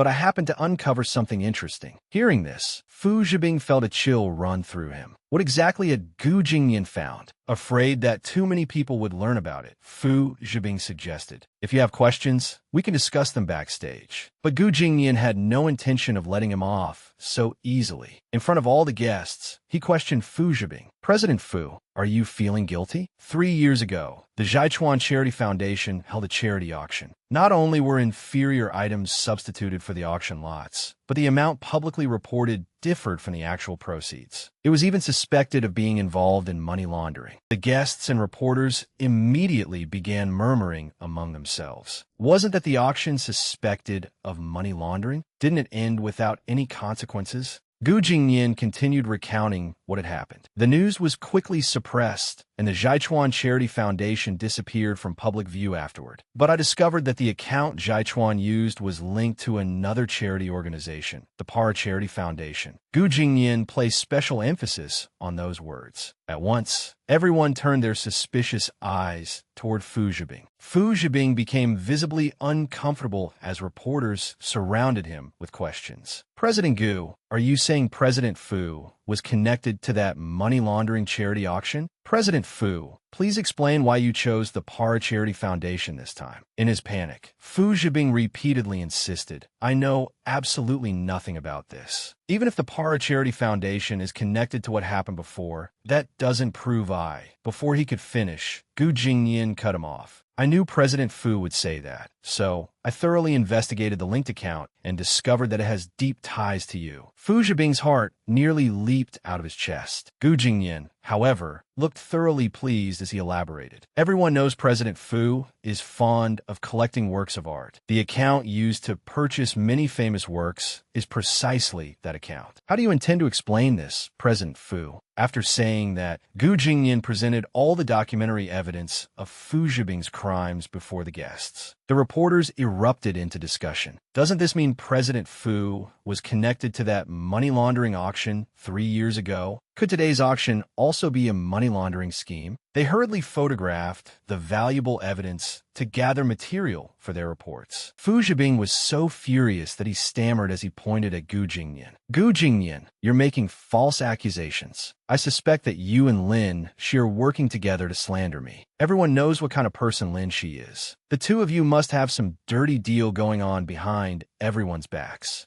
Gu Jingyan merely chuckled and continued for him. "You're half right, but it isn't a deal. Lin Shi's my fiancée." With that, Gu Jingyan wrapped an arm around Lin Shi's waist and pulled her tightly into his embrace before everyone. The sudden announcement left Lin Ziyun so shocked that she could hardly believe her eyes. The reporters immediately began frantically capturing the priceless moment between them. Lin Ziyun truly wanted to scream. What kind of situation was this? Lin Wan, who had watched the entire scene unfold from below the stage, was on the verge of exploding with rage. She gritted her teeth and cursed Lin Shi as a shameless bitch. Even Xia Ling beside her was startled, but Fu Zhibing still refused to let it go. He continued slandering Lin Shi and provoking Gu Jingyan. "Lin Shi has never mentioned any fiancé.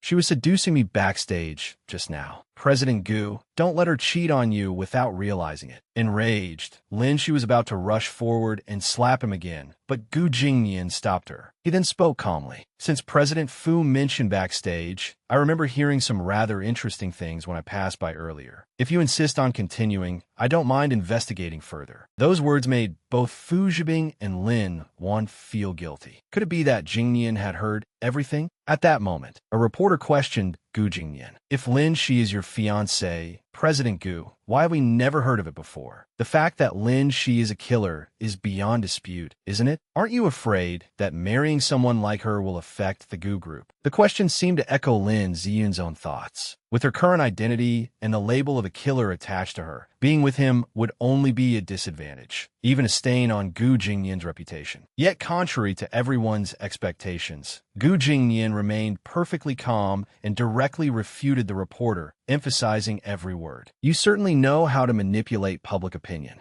Lin Shi's verdict clearly states that she was convicted of accidental injury. Are you trying to falsely accuse her of intentional murder? The reporter immediately repeated the slander. But public opinion is this way because she really did cause someone's death. She ran that person over. Does one more charge really matter? Fu Zhibing was deeply satisfied by the situation, secretly rejoicing to himself. Gu Jingyan, no matter how eloquent you are, you can't change the fact that Lin Shi killed someone. Yet faced with all these attacks, Gu Jingyan simply held her hand firmly and declared once more to everyone, that's right, there is no need to erase anything. She must bear responsibility for what she did wrong. But for crimes that are not hers, no one should even think of framing her. Since Lin Shi was released from prison, she has endured countless rumors and insults. Whether someone deliberately targeted her or took advantage of the situation, I will investigate it all thoroughly. And as for Yue Gu, don't even think of using Lin Ziyun's name to deceive Lin Shi, because Lin Shi is under my protection. Those words seemed to awaken Lin Ziyun completely. She had never expected Gu Jingyan to bravely face public opinion for her. Below the stage, Xia Ling trembled with rage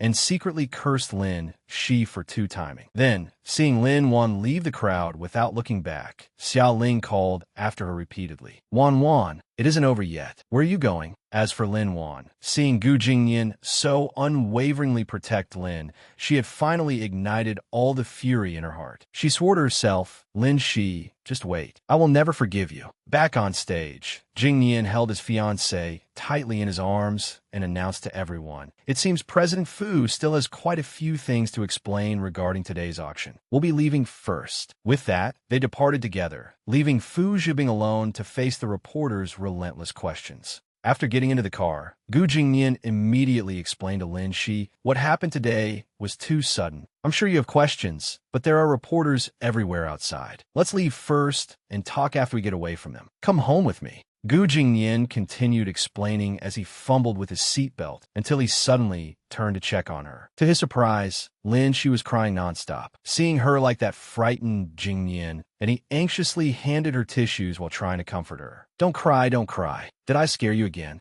But Lin Ziyun wiped away her tears and denied it. No, that's not it. Gu Jingyan, thank you. The moment she spoke those words of gratitude, he saw the sparkling appreciation in her eyes. Flustered, Gu Jingyan could only turn his face away. Lin Ziyun continued, I really didn't know what to do just now. Fortunately, you helped me out. As Jingyan started the car, he replied, it wasn't entirely to help you out. I'm sorry about what happened before. It wasn't that I didn't believe you. I just wanted to make sure you were all right. I didn't know what your relationship with Fu Zhibing was, but when I saw how upset you were backstage, I guess you hadn't finished saying everything. Lin Ziyun explained, he used to be Ziyun's boyfriend, and he was once my friend too. That's why I couldn't bear his betrayal. Other than that, there's no other relationship between us. Gu Jingyan fell silent for a long while before finally advising her. Now that you know, it can be considered a good thing. Lin Ziyun continued, still, I have to thank you. As for the fiancé matter, I'll find a way to explain it clearly. Don't worry. Gu Jingyan immediately added, about half the people in that hall were industry reporters. Do you know whose people some of them are? Even if you explain everything clearly, do you think they'll believe you? Ziyun began to lose her composure and reproached him. Then why did you say it in the first place? Jingyan kept his eyes on the road as he drove. I'm not just explaining this because I wanted to get you out of trouble. Have you ever considered who, among all those targeting you, was the one who framed you from the very beginning? And who was merely taking advantage of the situation? With so many open attacks and hidden schemes, how long can you hold out on your own? After thinking for a moment, Lin Ziyun's eyes widened in surprise. Somewhat confused, she answered, you mean, as long as those people know I'm your fiancé, the ones trying to take advantage of the situation may fear the Gu family's influence and not dare touch me. But the person who has never let me go must be, Gu Jingyan stated bluntly, the person who wants to silence you. Lin Ziyun then asked, then where are we going now? Gu Jingyan made a suggestion. Come home with me first. She grew worried again and asked, then what am I supposed to do? Jingyan told her to turn around and look behind them. Sure enough, a string of highly suspicious cars was following them. These tails have followed us all the way from the auction hall. It looks like they want to confirm whether our relationship is real. If we separate their attacks, we'll easily expose flaws. Lin Ziyun grew noticeably more nervous. She had finally realized how serious the situation was. Gu Jingyan said, so the best option now is for you to live with me. The words live together instantly made her panic. Gu Jingyin continued. People say the eldest daughter of the Lin family is an experienced professional who has spent years in places of pleasure. Why you look so shy? Hearing that, Lin Ziyun blushed, pretended to cough a few times, and replied, What do you mean, shy? It's just living together. Do you think I'm afraid of you? Seeing her flustered and embarrassed expression, Gu Jingyin could not help laughing at how adorable she was. Before long, their car stopped in front of the Gu family villa. The reporters secretly tailing them hid behind the fence, talking in astonishment. They really went inside together. Wait a little longer. They might come back out soon. I've already prepared enough food for 2 days. If I don't dig up some juicy news, I'll be too embarrassed to return to the office. Meanwhile, inside the villa, Lin Ziyun noticed the people outside constantly peeking in. She immediately said to Jingyan, They really followed us here. When do you think they'll leave? But Gu Jingyin looked completely calm. It doesn't seem like they're planning to leave. Don't you see a few of them eating bread? His answer infuriated Lin Ziyun. Those people are truly shameless. Ugh, I'm so mad. Her sulking expression only made him laugh harder. She looked both foolish and adorable. Lin Ziyun immediately shot him a glare, startling President Gu. He quickly pointed around and said, My house has plenty of rooms. Feel free to choose whichever one you like. But I have one condition. Meanwhile, back at the Lin family villa, Lin Wan returned home still furious about what had happened at the charity auction. She saw a news headline. Gu Group CEO Gu Jingyin engaged to Lin family heiress with a murder conviction. She thought bitterly, Very good, Lin Shi. Very good, you foolish Lin Ziyun. You treated her like a good sister, yet she's the one who stole your place. Do you really think Gu Jingyin cares about your favor? Ah, idiot. Lin Wan's hand trembled with rage as she held her phone. She angrily threw the phone to the floor, cursing inwardly. Lin Shi, just you wait. I'll make sure you die. At Gu Jingyin's private residence, night had gradually fallen. The two of them stood quietly in the kitchen, secretly watching each other. Feeling awkward, Lin Ziyun immediately asked, What exactly do you mean by this? Jingyin leaned against the side with his arms crossed, watching her cook as he replied, I saved your life before, and today I helped you out again. Asking you to cook me dinner isn't too much, is it? Unable to tolerate his shamelessness any longer, she snapped. You've only done someone a small favor, and you're already rushing to demand repayment? Gu Jingyin pretended to be innocent and gave her 2 options. I never said I was a noble person. The paparazzi are still waiting outside. You can choose not to do it and walk straight out there to stand with them. Hearing those brazen words, Ziyun muttered provocatively. When I asked you to take me home earlier, you refused. Now you want to force me into this. What kind of person are you? Jingyan immediately asked in a dangerous tone, What did you say? A chill ran down Ziyun's spine, and she quickly avoided his gaze. In nothing. But the truth was, she did not know how to cook. Still, perhaps Lin Shi's body knew how, just like that time she drove a car. Thinking of that, she gave a sly smile and accepted his challenge. Fine, I'll cook. Let me show you what I can do. Her confident promise made Gu Jingyan feel that this girl might actually be reliable. Not long afterward, Lin Ziyun, inside Lin Shi's body and brimming with confidence, carried a pot over to him. She called excitedly, It's done. Gu Jingyan, come eat. Hurry, hurry, hurry. Try the chef's cooking. Her enthusiasm made him feel a little uneasy, but he politely nodded. Thank you for your hard work. But what is this? Are you trying to poison me? His blunt criticism left Ziyun confused. Huh, does it taste that bad? After realizing that Lin Ziyun's dishes were completely inedible, Gu Jingyan had no choice but to personally prepare dinner for the two of them. His hands skillfully chopped the vegetables and stir-fried with practiced ease. Within just a few minutes, several fragrant and delicious dishes were ready. The table was filled with appetizing home-style food, and Lin Ziyun could barely restrain herself. Her hands trembled as she held her chopsticks. Wow, your cooking is amazing. She immediately took a few bites. The delicious flavor made Ziyun praise him repeatedly. This is so good. You cook this well, yet you still made me cook? You're completely heartless.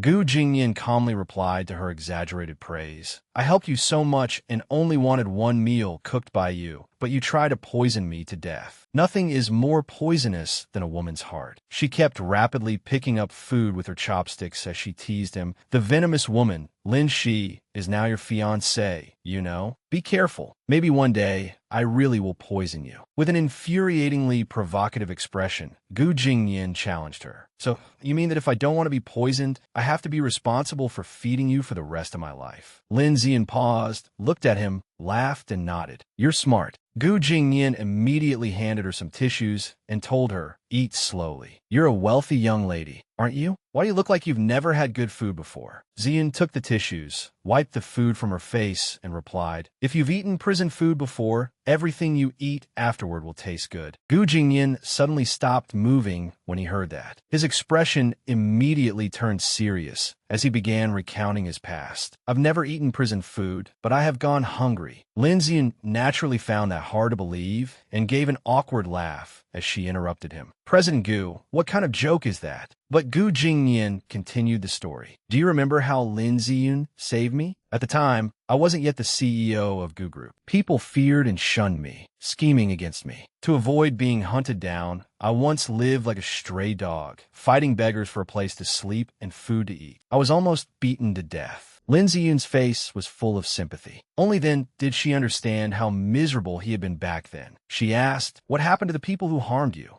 Gu Jingyan continued, it isn't something that can be resolved overnight. If you want to pull out that thorn, you have to endure the pain. Lin Xian sighed, empathizing with what he had gone through. She casually tried to comfort him. The two of us are in the same boat. We both came from good families. So how did things end up like this? Gu Jingyan immediately became smug again and teased his nominal fiancé. But at least I can cook now. Unlike someone whose cooking looks like it's about to explode. Unable to bear his words any longer, Lin Xian shouted, don't worry. Even if I die, I'll drag you down with me. Gu Jingyan laughed and served her more food. With me here, I won't let you die. Lin Xian froze in surprise. To ease the awkwardness, she turned away and continued eating, silently cursing him. What do you mean, die? Can't you even keep your mouth shut while eating? What does it have to do with you? Is it any of your business? Gu Jingyan found her reaction adorable and kept reminding her, eat slowly, outside the Gu residence. The reporters who had been following them all this time had yet to spot any new activity. The night was growing colder, and they kept asking each other, it's freezing. Why haven't they come out yet? Wait a little longer. They'll definitely come out eventually. Several hours later, after dinner, Gu Jingyan and Lin Xian each went to their own rooms to get ready for bed. As Gu Jingyan lay in bed reading, he suddenly heard some strange noises. Puzzled, he thought, it's so late. Is she still on the phone? He got out of bed and walked toward Lin Shi's bedroom. The sounds of talking became clearer and clearer. No, don't. Please save my mother. No, Sister Shi. The piercing scream stopped Gu Jingyan just as he was about to open the door. What was going on? 3 days later, in the morning, Gu Jingyan was preparing to go to the office. As he tied his tie, he listened to his secretary's report through the computer screen. His subordinate complained repeatedly, Boss, the board has been making a huge fuss for 3 days. Gu and Yuan's people are taking this chance to fan the flames. Come back soon. I can barely hold them off anymore. Having finished tying his tie, Gu Jingyan responded, I still haven't settled the score for the people who tried to have me killed last time. His subordinate immediately tried to stop him. Don't settle any scores yet. This situation has gotten so big that it alerted the old man. Just as he finished saying that, a shrill shout came from downstairs in Gu Jingyan's house. Gu Jingyan, I'm hungry. The subordinate instantly became excited and began interrogating his boss. Wow, is that sister-in-law? Are you two really living together? Nice one, boss. You even managed to win over a real young lady. Hurry and tell me, what have you two been doing these past few days? Why haven't you told me anything? Come on, tell me. Sister-in-law is in a hurry. Faced with that barrage of questions, combined with the voice from downstairs shouting, Chef Gu, I'm starving to death. Gu Jingyan had no idea where to begin. His face darkened terribly. One side kept calling him Chef Gu, while the other pushed President Gu to reveal whether it was really sister-in-law. Gu Jingyan was about to explode. To avoid further trouble, he abruptly hung up. As for Lin Shi, who kept urging him on, Gu Jingyan decided with an annoyed frown to let her starve. A moment after he came downstairs, Lin Xian waved and asked, Chef Gu, what time is it? Why haven't you come down to cook on your own? Gu Jingyan immediately questioned her. The reporters outside left a long time ago. Why haven't you gone yet? Lin Shi laughed and brushed it aside. Don't be so petty. I'm only staying for one last meal. Gu Jingyan looked her over and suddenly found something odd. Why are you wearing my clothes? Wear your own clothes. In fact, 3 days earlier, when he had first brought her to his home, Gu Jingyan had thrown her one of his shirts and told her, "You can borrow my clothes for now." Back in the present, Lin Ziyun explained her difficult situation. "When you tricked me into coming here, I was still wearing my formal gown from the event. I couldn't exactly leave in that." Gu Jingyan could do nothing about this girl. He voluntarily put on an apron and went into the kitchen to cook at her request, not forgetting to grumble. "Do you really want to leave? I thought you considered me a lazy chef and didn't want to go." She then took her usual seat at the dining table, ready to wait for his food. She replied, "Of course I want to leave, but my situation isn't over yet. There must have been even more trouble over the past 3 days." As he carefully prepared the ingredients, Gu Jingyan warned her, "We announced our relationship and then hid from the reporters. Both the Lin family and the Gu family have reacted. You need to be mentally prepared." Several hours later, it seemed that the sky was beginning to brighten. The doorbell rang. Lin Ziyun instantly recognized the visitor as Yi Zhen. As she opened the door, she exclaimed, "Zhen, you came." Before she could finish speaking, Yi Zhen angrily knocked her on the head and scolded, "You little traitor who forgets her friends when she sees a man." Lin Ziyun, struck by the blow, immediately protested tearfully, "Zhen, you scared me to death." Yi Zhen immediately demanded, "So you know you can scare someone to death? You didn't contact me for 3 days. Lin Ziyun scratched her head and laughed apologetically. "Sorry, Zhen.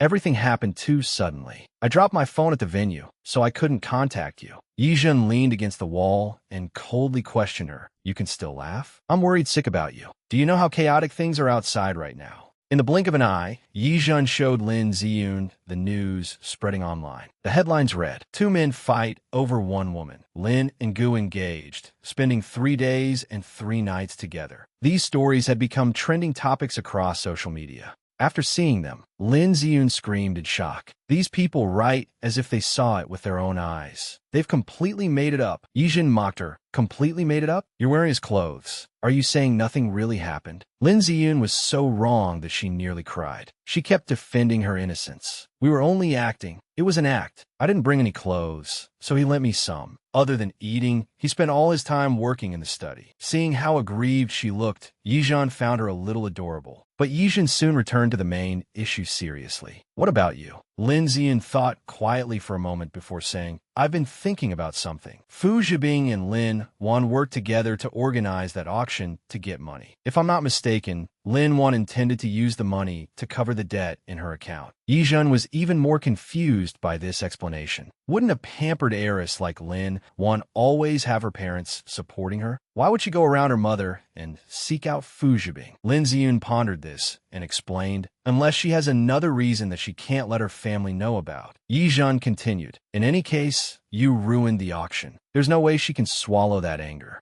Lin Ziyun said, "It's not just her." Suddenly, the phone on the table began ringing. The caller was none other than the person they had just been discussing, Lin Wan. Speak of the devil. The two exchanged knowing smiles. The moment she answered the phone, an anxious voice on the other end shouted repeatedly, Sister Shi, are you still angry at Wan Wan over what happened the other day? It was all Wan Wan's fault, but Mom already lectured her. From now on, I'll definitely respect you as my elder sister." Only an idiot would believe what she just said. Yi Zhen immediately turned to whisper to Lin Shi, "Is something wrong with her brain?" Lin Zian shook her head. "How would I know?" On the other end of the call, Lin Wan continued humbling herself and making an offer. "Actually, I still hope we could be a harmonious family." But Lin Ziyun clearly did not care. She immediately replied coldly, "No, I have no feelings for you at all. If you have something to say it quickly. Otherwise, I'm leaving." Lin Wan immediately became anxious and tried to stop her. "Don't be so heartless. It'll be Dad's birthday in 2 days. The family is planning a birthday banquet, and many people from the business world will be there. You and President Gu have just announced the news, so you must come. Don't let people think you latched onto a rich man and forgot your father. You have to come, my dear sister." Lin Ziyun nodded coldly. "I understand." Meanwhile, Lin Wan was secretly plotting something. She held a pill in her hand. It was probably part of no decent plan. At Gu Jingyan's residence, as soon as Lin Shi hung up, Yi Zhen immediately looked worried and repeatedly asked for confirmation. "You really want to go?" Lin Ziyun remained adamant that she had to go. Yi Zhen immédiatement scolded her. "Are you stupid? This is obviously a trap." But Ziyun kept reassuring her close friend. "Don't worry. With my current status, they wouldn't dare do anything reckless to me." Yi Jun was truly furious and no longer wanted to argue. Fine, do whatever you want. I give up on you. But be careful. If anything dangerous happens, contact me immediately. As she spoke, Yi Jun winked at her, as though silently promising to protect Lin Ziyun. Lin Ziyun was so touched that she wanted to rush over and hug her. Sister Jun, you're so sweet. I want to marry you. Yi Jun quickly used all her strength to push her away. Don't come near me. 2 days later, it was finally old Mr. Lin's birthday banquet. He stood beside his beloved daughter, Lin Wan, raising his glass and exchanging pleasantries with the distinguished guests. Thank you all for taking time out of your busy schedules to attend my birthday banquet. I'm honored to see you all here today. Please forgive any shortcomings in our hospitality and enjoy yourselves. A guest walked up to him and offered congratulations with flattering words. Congratulations, President Lin, on your double celebration. Your career and family are both flourishing now. Old Mr. Lin was puzzled by this and clinked glasses with the man before quickly asking,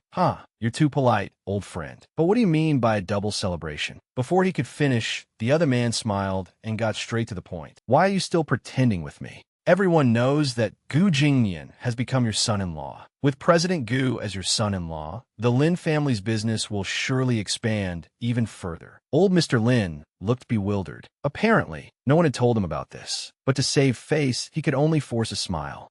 Listen to you. Meanwhile, in another corner of the banquet hall, Lin Wan and her mother looked jealous and resentful as they cursed under their breath. Who knows whether she'll even marry him? Is she worthy? Her mother immediately reminded and warned her, the guests here today are all important people. Don't cause trouble. Lin Wan nodded unhappily. Elsewhere at the banquet, the wealthy young ladies were eagerly discussing the marriage alliance between the Lin and Gu families. Every one of them looked upset and displeased. Why would a man as outstanding as President Gu choose Lin Shi? Wei Wei, you're President Gu's cousin. Do you know any inside information? Tell us. Gu Wenwei, the Gu family's young lady and Gu Jingnian's cousin, was one of Lin Wan's close friends. As she sipped her wine, she frowned and denied it. What inside information? My cousin must have been deceived by Lin Shi. What wouldn't a woman like her do? The other young ladies quickly added their comments. That's true. I heard the Gu group has been under police investigation these past few days because of her. Haven't you noticed that the vice president and Xia Ling aren't here today? Lin Shi isn't here either. She's so proud of herself. Why hasn't she come today? Gu Wenwei answered irritably. Maybe my cousin dumped her already, so she's too ashamed to show her face. It was not only the young ladies who were curious. Old Mr. Lin's business partners were also asking, why haven't we seen your eldest daughter and President Gu? Old Mr. Lin awkwardly stammered, well. At that moment, Lin Wan beside him immediately cut in. Oh, you don't know what my sister is like. She's gotten so full of herself now. Maybe she, before she could finish, Lin Shi appeared in a stunning yet subtly alluring blue evening gown and directly interrupted her slander. Maybe what? When you call me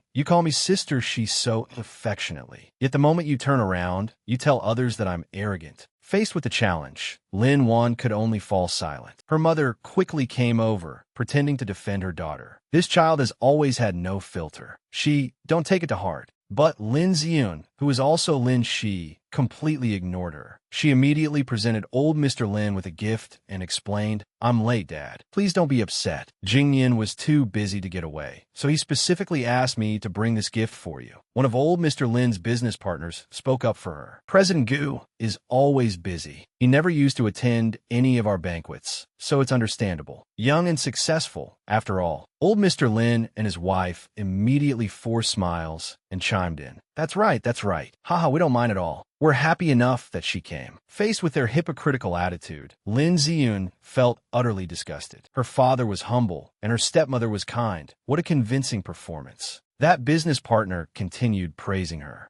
You've really grown up. You've become so much prettier now. No wonder you caught President Gu's eye. With your elder sister making such a good start, the younger siblings won't do badly either. At that moment, Lin Ziyun suddenly looked around and spotted Qin Yiyang sitting alone on a sofa in a secluded corner, sipping wine. Countless questions rose in her mind. Why is he here? He hasn't contacted me since I turned him down. Although he is close to Sister Shi, our families have never interacted. Who sent him an invitation? As she thought, Lin Ziun walked over, picked up a glass of wine, and toasted the Lin family's business partners. Uncles, you keep praising me so much that you're making me embarrassed. This toast is to thank you all for coming to celebrate my father's birthday. Very quickly, Lin Shi's appearance, grace, and quick wit won the favor of all the Lin family's business partners. They praised her endlessly. Good. President Lin's daughter is every bit as capable as any man. Lin Ziun drained her wine in one gulp and excused herself. I see a friend. Please excuse me, uncles. They did not stop her. Young people have nothing to say to old men like us. Go have fun. She slowly made her way toward Qin Yang, who was drinking alone, but Lin Wan happened to notice. Lin Wan quickly excused herself and headed over to observe the situation. Excuse me, uncles. I'll be going over there for a moment. Go on. At that moment, Lin Wan went straight to the drinks table, casually selected a glass, secretly slipped a sedative into it, and began carrying out her plan.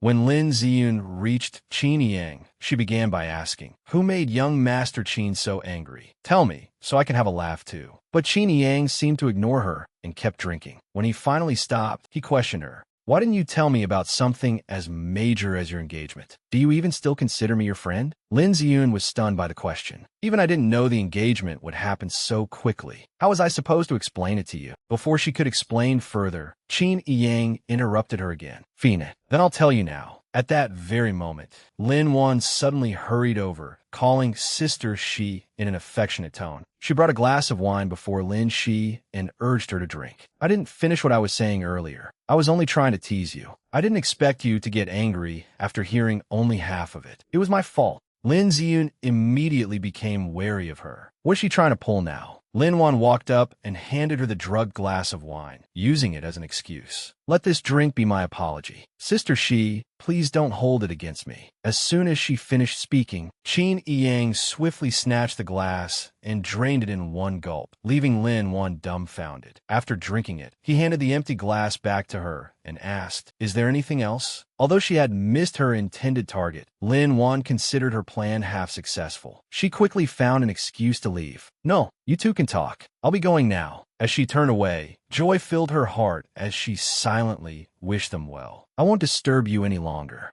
Sure enough, a few minutes later, Qin Yang became completely drunk and disoriented. Lin Ziun quickly helped him back to a room to rest. Along the way, Qin Yang kept mumbling incoherently. Tell me, what do I lack compared to him? Small and physically weak. Lin Ziun used all her strength to support him while reassuring him. "You're better, okay? You're much better than him. Stop making trouble and watch where you're going." Then, just as she scanned the code to unlock the room door, Qin Yang walked in and rambled on. "Tell me, I'm such a handsome and charming man. Why didn't you choose me?" Lin Ziun could not hold back and scolded him. "Even drunk, you still can't stop admiring yourself. How much did you drink? You're heavy enough to kill me. Lie down and rest. I'll get you some water." But just as she was about to leave, Qin Yang tightly grabbed her hand and held her back. "Don't go. I won't let you go." His grip around her wrist was far too strong. Lin Ziun wanted to scream inwardly. It hurt so much. Why are drunk people so strong? To handle the situation, she could only keep stroking his head to soothe him and prevent Qin Yang from causing trouble. "Yang, you're drunk. Rest tonight. We can talk about anything tomorrow." Before she could finish, Qin Yang interrupted her with a disappointed shout. "Tomorrow? Tomorrow? I don't want to wait until tomorrow. I want it today." As he spoke, he violently shoved her onto the bed and tried to force himself on her. Under the effects of the drug, he developed improper intentions toward her. Frightened and in pain, Lin Ziun cried out, "It hurts. Let go of me." Qin Yang managed to use the last of his clarity to let her go. Looking flustered, he repeatedly called her name. "See.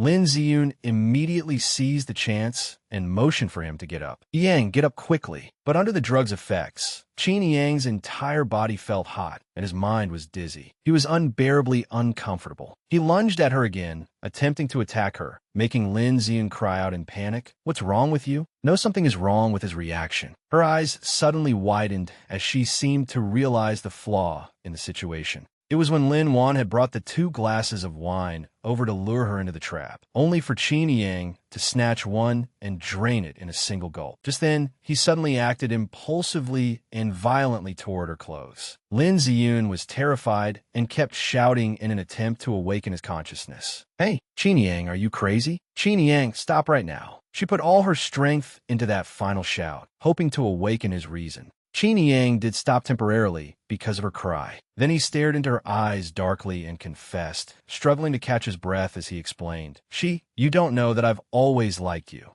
At that critical moment, Qin Yang was about to lower his head and force a kiss on her. Lin Ziyun grabbed a table lamp in time and struck him hard on the head. It was the only way to save herself. She quickly pushed him off her and apologized. "I am sorry. It was an emergency." Realizing she could not stay there any longer, she immediately ran outside to find a way out. But the door would not open. She realized, damn it, it's locked from the outside? This is bad. My phone is back in the banquet hall, right? Qin Yang must have a phone. She quickly ran over and searched him. Sure enough, he had one. This guy may seem unreliable, but at least he has what matters in an emergency. Before she could celebrate, Qin Yang's phone ran out of battery and shut down, crushing all of Lin Ziyun's hopes in an instant. I really can only rely on myself. With no other option, her right shoulder had been injured in the earlier struggle, so she tried using the landline. But Lin Wan's scheme was truly thorough. The landline cable had been cut as well. At that moment, she realized that so many coincidences happening together were no longer coincidences. She had expected a trap, but she never expected Lin Wan to use Qin Yang. "Lin Wan, you really know how to play dirty." A few hours later, dawn arrived. At Gu Jingnian's residence, Yizhen had kept watch all night without seeing any sign of Lin Shi or receiving any news from her. Lin Shi's phone had also run out of battery.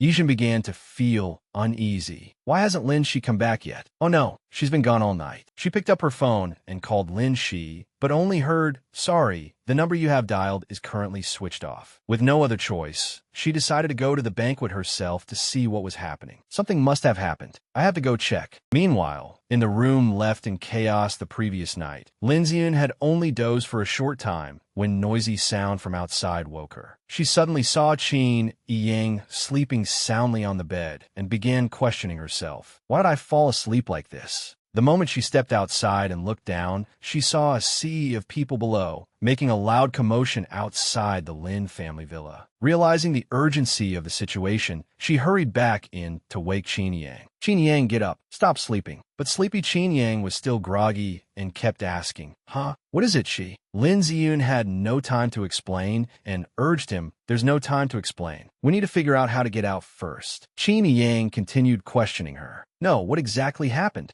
Then he looked at the mess on the bed and trembled slightly as he asked Lin Shi, "Did we sleep together last night?" Lin Ziyun immediately shouted angrily, "Sleep together, my ass. You were drugged. I thought you were drunk, so I brought you here to rest. But we were locked inside and couldn't get out. There are reporters all over outside now. This was probably arranged from the start. We need to leave quickly. The door was locked from the outside last night, and I couldn't open it by myself. Let's try opening it together." Just as they finally managed to open the door and were about to step outside, a barrage of cameras was already waiting for them. The reporters frantically snapped photos of the two of them walking out of the bedroom together. They're out. They're out. It really is them. At this point, there was no way they could deny it. Lin Wan's plan had apparently succeeded perfectly. Qin Yang and Lin Shi, even with 100 mouths, could not explain themselves. The reporters kept noisily taking pictures of them while firing off a barrage of questions. "Miss Lin, does Mr. Gu know what you did? You and Mr. Gu just got engaged. Have you already broken up? Have Miss Gu and Mr. Qin been together for a long time?" Qin Yang had no way to explain anything immediately. He could only quietly shield Lin Shi from the reporter's assault, shouting again and again, "Make way. Please make way."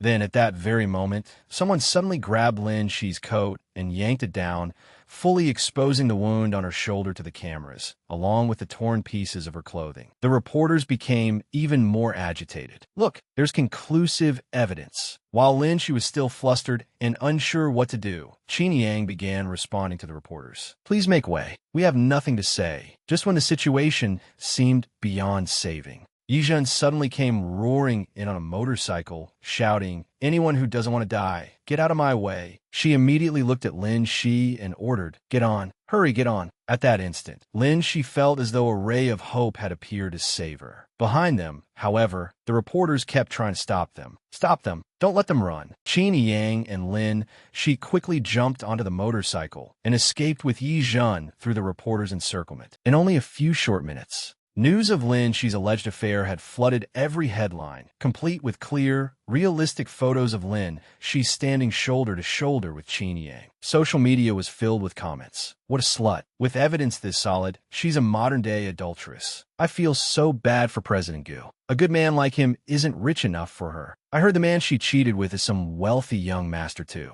She's always looking for something better. She won't spare anyone. Gu Jingyan must have been blind to get involved with that kind of woman." There were countless more hateful comments attacking Lin Shi. Meanwhile, Gu Jingyan, who was on a business trip in the United States, promptly ordered his subordinate, "Xiao Gui, book me a flight home. I have something to deal with." But his assistant repeatedly tried to stop him. "You can't, boss. The company executives all know about you and Miss Lin. They said they want to hold an emergency meeting. They insist that you stay at the company and can't go anywhere." Though Gu Jingyan was irritated, he could only agree for the time being. "I understand." Just then, another subordinate rushed into his office, shouting, "Boss, something happened. Have you seen the news about sister-in-law? You've been cheated on." The moment he finished speaking and saw his boss's expression darken completely, he realized he had been too hasty. He immediately calmed down and cautiously asked Gu Jingyan, "Then, what should we do?" "The whole company knows you want to return home." Gu Jingyan considered it for a moment before ordering. "Return home for what? She caused this trouble herself, so let her deal with it herself." Then he tossed a stack of documents at him and added, "Prepare the meeting room. Those old fossils will be here soon. Organize these for me." Holding the stack of documents, the subordinate trailed behind Gu Jingyan and kept reminding him, "Boss, the people online are insulting sister-in-law terribly. What if she can't handle it?" In truth, he also wanted to add, "Looking at this pile of files, I have a problem I can't solve either." Although Gu Jingyan claimed not to care, he felt somewhat uneasy inside. Meanwhile, after successfully rescuing Lin Shi and Qin Yang from the nosy reporters, Yijin began questioning them. "Didn't you know it was a trap? Why did you still make such a huge mess?" Lin Shi awkwardly explained the situation to Yijin. "I didn't expect them to target Yang. But why did you go there?" Qin Yang immediately explained, "I received an invitation. I was worried you wouldn't be able to handle that kind of banquet, so saw the..." Before he could finish, Yijin's anger flared up. She glared at him and snapped, "You were worried she couldn't handle it, so you went there and made things worse?" Qin Yang instantly felt a chill run down his back. Looking small and pitiful, he had no one to defend him now. Lin, she quickly spoke up to ease the tension. "Stop scolding him. Let's think about what to do first." Yijin immediately offered a suggestion. "Get Gu Jingyan to handle it. Isn't he your fiancé?" But Lin, she felt that after reading this news, who knew what he would think? Qin Yang promptly proposed, "I'll explain everything to the media. Those outlets will surely show the Qin family some respect." Yijun crossed her arms and angrily scolded him again. "They respect your family, not you. Would your family agree?" Qin Yang was left speechless. He truly had not considered that. Then Lin, she tried to persuade him. "Yang, go home first. If the paparazzi outside get pictures of us still together, it'll become even harder to explain." Qin Yang refused. He stood up abruptly and protested, "No. What will you do if I leave? This happened because of me. I absolutely won't make you bear it alone." Just then, an incoming call frightened him so badly that his face turned pale. The caller was none other than the respected patriarch of the Qin family, his grandfather. Sure enough, the instant he answered and said, "Grandpa," the man on the other end unleashed all his rage on Qin Yang. "You little brat, get home immediately." This time, Qin Yang was clearly in serious trouble. This powerful figure still held the highest authority in Qin Yang's heart. At one shout from his grandfather, he scrambled home to the Qin residence as fast as he could. Yijun then continued discussing a plan with Lin Shi. He's gone, but public opinion is extremely unfavorable toward you right now. Do you have a countermeasure? As Lin Shi focused on typing on her computer, she casually replied, I'll have to trouble you to investigate that hotel. I have a feeling there may be some clues there. Yijin asked, what about you? Lin Shi looked excited by the game and laid out her strategy. I'm going to stir up public opinion and make them turn against each other. At Gu Jingyan's company headquarters in the United States, a meeting was underway to discuss how to handle the situation. Gu Jingyan continued monitoring online public opinion. Among the top 3 trending searches were The Hidden Truth Behind Lin Shi's Affair and Lin Shi Cheats, Gu Jingyan Gets Cheated On. The comments were full of netizens questioning the truth behind the incident. Maybe Lin Shi and Qin Yang are just good friends. Someone is maliciously smearing them. Good friends who share a room? That excuse is ridiculous. Lin Shi and Gu Jingyan just announced their engagement, and something happened this quickly. Someone clearly set this up on purpose.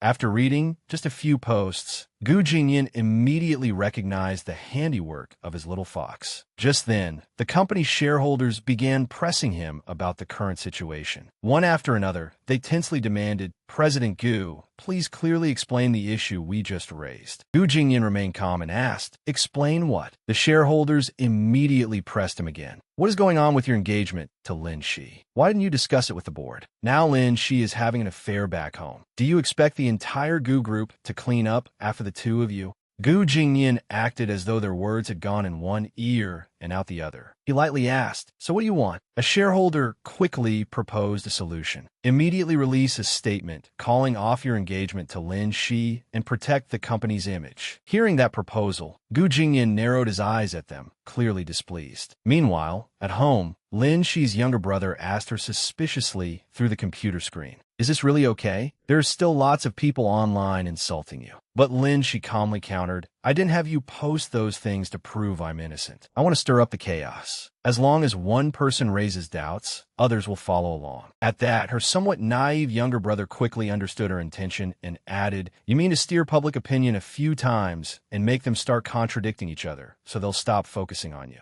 Lin Shi nodded in agreement and continued, exactly, but that alone isn't enough. We still have to wait for Yi Zhen to find evidence. Sure enough, as soon as she finished speaking, Yi Zhen returned carrying a folder of collected evidence. Yi Zhen quickly reported, I'm back. You were right. The door to your hotel room had been tampered with, and the phone line was cut. These are the records I found. Yi Zhen handed the folder to Lin Shi. Lin Shi quickly took it and carefully examined the evidence before continuing. Great. If we release this evidence and Qin Yang finds some reporters willing to cooperate, then maybe we can.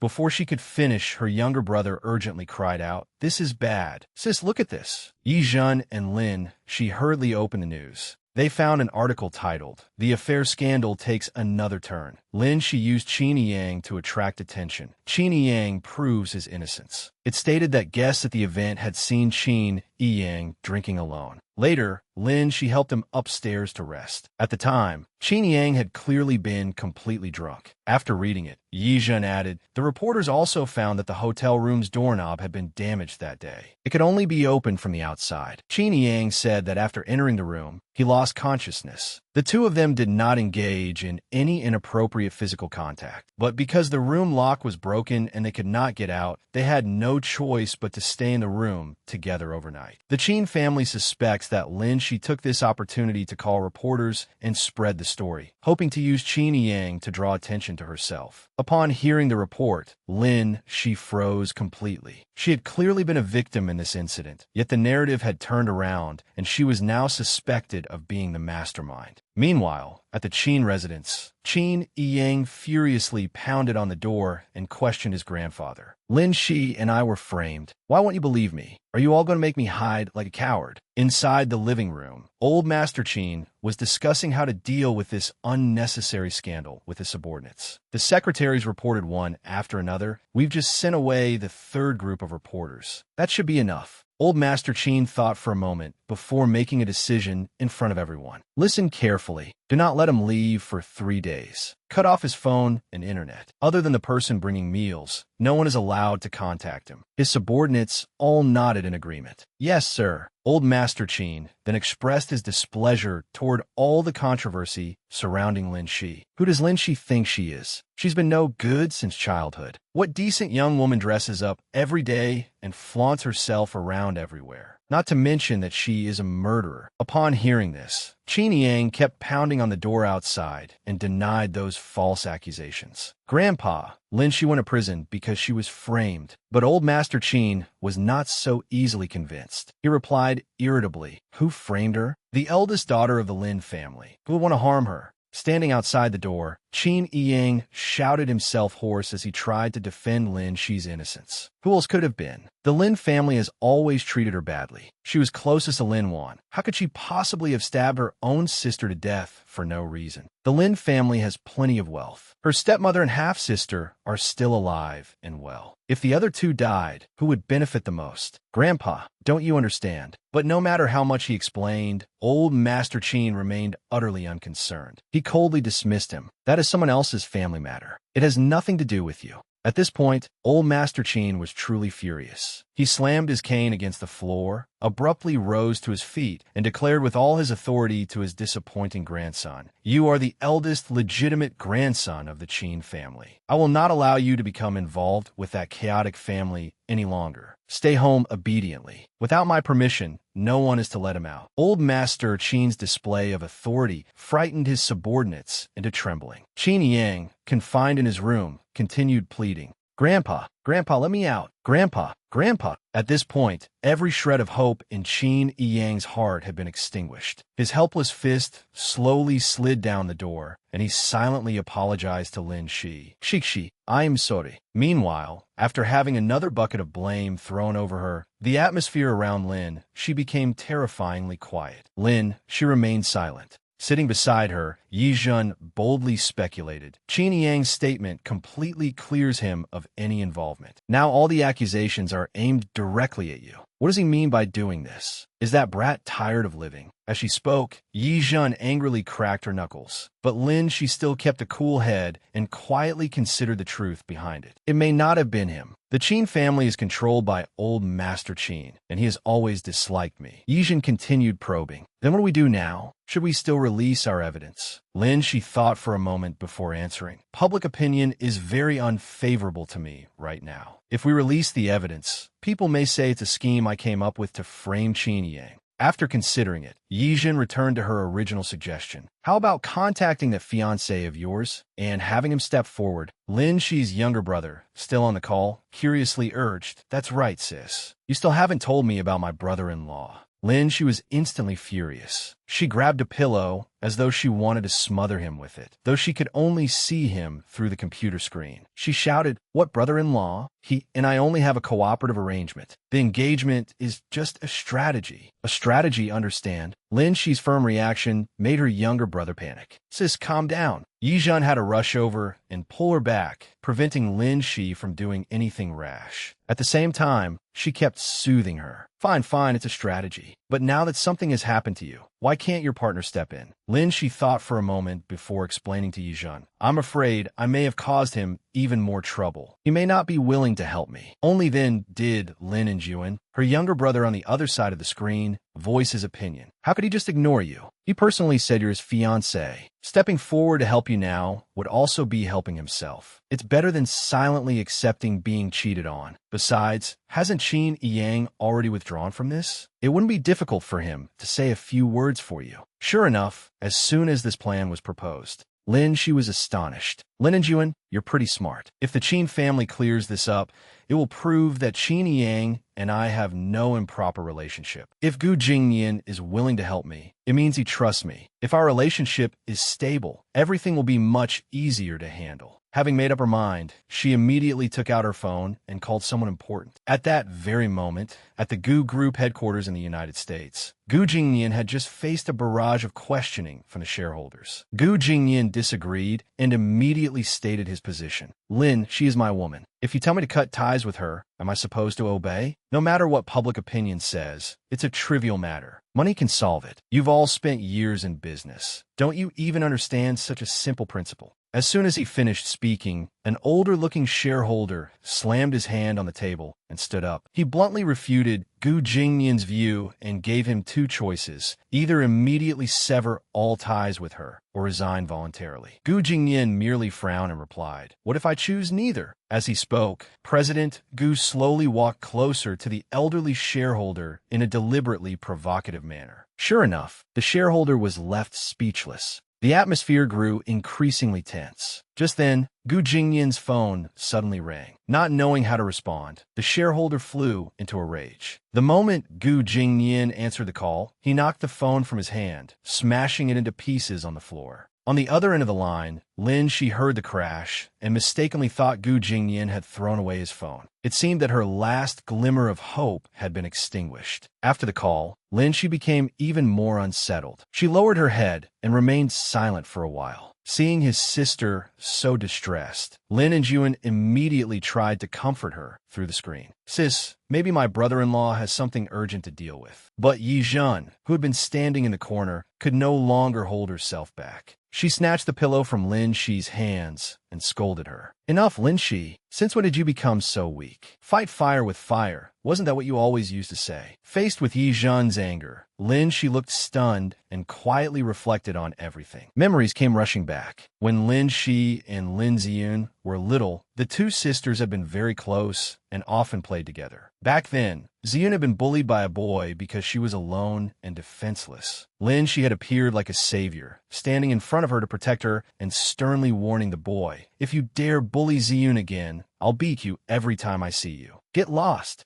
After silently considering it for a moment, she said, "Yi Zhen, let's go." Lin and Juan, on the other end of the call, looked shocked and had no idea what they were planning. "Wait, where are you going?" Lin Shi's voice became firm again as she explained. "Where else? Of course, we're going to strike back." Lin Shi was gradually recovering her former spirit, ready to repay those petty villains for everything they had done to her. Meanwhile, Lin and Juan cried out helplessly, trying to persuade his sister. "Sis, don't be impulsive. Think it through. This is bad, really bad. With her personality, she isn't going to do anything foolish, is she? No, I need to talk to Grandpa right away. He's the only one who can stop whatever is about to happen." A short while later, at a beauty salon, Lin Wan was excitedly touching up her makeup in the restroom, making herself look even more glamorous. Then, in the blink of an eye, strange noises came from inside. When she woke up, she found herself surrounded by several men, all of whom looked fierce and menacing. Lin Wan panicked and screamed, "Who are you people? Why did you bring me here? Do you know who I am? Let me go right now, or else." As soon as they finished speaking, they all left. At that exact moment, Lin Shi, her older sister, appeared. The sight of Lin Shi made Lin Wan jump in fright, her face full of anxiety and fear. Lin Shi calmly sat down on the sofa opposite her and got straight to the point. "I think you can guess why I brought you here, can't you?" Lin Wan immediately became flustered, sweat breaking out across her forehead, as though Lin Shi had struck at the heart of the matter. Lin Shi then calmly poured red wine into a glass and continued questioning her. "It seems there are some things that are useless to ask you directly about." As she spoke, Lin Shi dropped a pill into the wine, the exact same method Lin Wan had used at Old Master Lin's birthday banquet. The pill quickly dissolved in the wine. "What exactly do you want?" Lin Shi slowly placed the wine glass down on the table. Then she answered, "You still don't understand? Fine, I'll make it clear. I know you arranged everything at the banquet by yourself, and you were the one who posted the rumors online. Today, I'm not here to negotiate. I'm giving you a choice. First, clear everything up. Second, let the men outside come in and do to you everything you accuse me of doing." Lin Shi remained calm and warned her, "Why wouldn't I dare? I once killed a younger sister in a car accident. I wouldn't mind having one more." Lin Wan had never expected her sister to be so utterly insane. With no other choice, she finally surrendered and stammered out the truth. "I'll talk. I'll tell you everything." The men excitedly thanked her. "Thank you, boss lady. We're professionals when it comes to teaching people a lesson. If you need anything in the future, just come find us." After saying that, they left, chatting among themselves as they went. After seeing them off, Yi Zhen sighed helplessly at Lin Shi. "You charged out so fiercely just now that I thought you were really going to be ruthless. Who would have thought the aphrodisiac was only an effervescent tablet, and those thugs were hired actors? Lin Shi, you still left Lin want a way out. This gentle way of handling things really isn't like the Lin Shi I know. Because I had an unrequited love for Gu Jingyan, I was jealous that Lin Shi could become engaged to him. I even lost my conscience and wanted to destroy their relationship. So, taking advantage of the chaos at the banquet, I cut the phone line in Lin Shi's room, drugged the wine, and damaged the door lock. Lin Wan trembled all over as she spoke. Then she stammered, I also. Just as she hesitated and refused to reveal the truth, Lin Shi pointed toward the door, signaling that if Lin Wan still refused to speak, the men from earlier would quickly come in and keep her company for the rest of the day. Lin Wan immediately spoke fluently, revealing everything in one breath. I also paid several reporters and told them to fabricate a scandal about Lin Shi. I even hired people to write articles and push them onto the trending searches. I know I was wrong. They discussed it animatedly. The Lin family frantically tried to deal with the matter. They carefully watched Lin Wan's every movement in the video as she said, I will delete this account and do my best to retract the hired articles and the news. I hope Sister Lin, she can forgive me. Forgive this childish and irresponsible behavior. Lin Wan's younger sister immediately turned to their parents in shock and asked, Mom, Dad, isn't that second sister? Their mother glared at her and scolded her. What eye of yours saw that it was Wan? The younger girl became worried and did not dare ask another question. Just then, their butler rushed in anxiously to report, Sir, Madam, the eldest young lady and the second young lady are back. As soon as he finished speaking, Lin Shi appeared and bluntly declared, If you want to know whether it's Lin Wan, just ask her yourselves. Old Master Lin angrily lashed out at her. What are you doing? Wasn't causing such a huge mess outside enough? Have you come home to make more trouble? Her stepmother then put on a weak and pitiful act, pleading repeatedly. I know Wan used to be immature and upset you, but you can't place all the blame for something this serious on her. She's your younger sister. Lin Shi raised her eyebrows and glared at them. I have no shame. You really won't give up until you see the evidence, will you? Then she took out her phone and sent the recording she had obtained earlier to every member of the Lin family. As soon as Old Master Lin played the recording, the truth was exposed. Lin, she sneered at them again. Why did you stop watching? If you refuse to admit it, that's fine. I don't mind posting the full video online, so everyone can see who really has no shame. Madam Lin scolded her precious daughter before turning to persuade Lin Shi. How could you do something so foolish? Hurry and apologize to your sister. Wan is still your younger sister. Don't hold it against her. Those words struck directly at Lin Wan's sore spot. Old Master Lin immediately flew into a rage and shouted, Enough! What nonsense are you talking about? Delete the video right now, and I won't pursue the matter any further. Lin Shi laughed at this absurdity and questioned him again. You still want to pursue me? I came here with proof that Lin Wan framed me to negotiate terms with you. Wake up! Standing beside him, Lin Wan sobbed and dropped to her knees, begging him. Dad, she still has the video of me. If it gets leaked, Old Master Lin immediately suppressed his anger and quickly proposed, Fine, tell me, what exactly do you want? Lin Shi immediately laid out her terms. There are two matters. The first, Lin Wan framing me, has already been settled. The second is this. Grandpa said that Mother left me 20% of the company's shares in her will. You should return them to me now. Lin Wan was equally uneasy. Old Master Lin panicked and bluntly objected. Your mother's will said that they were to be given to you only after you became sensible. Do you look sensible to me now? Her stepmother tried to reason with her.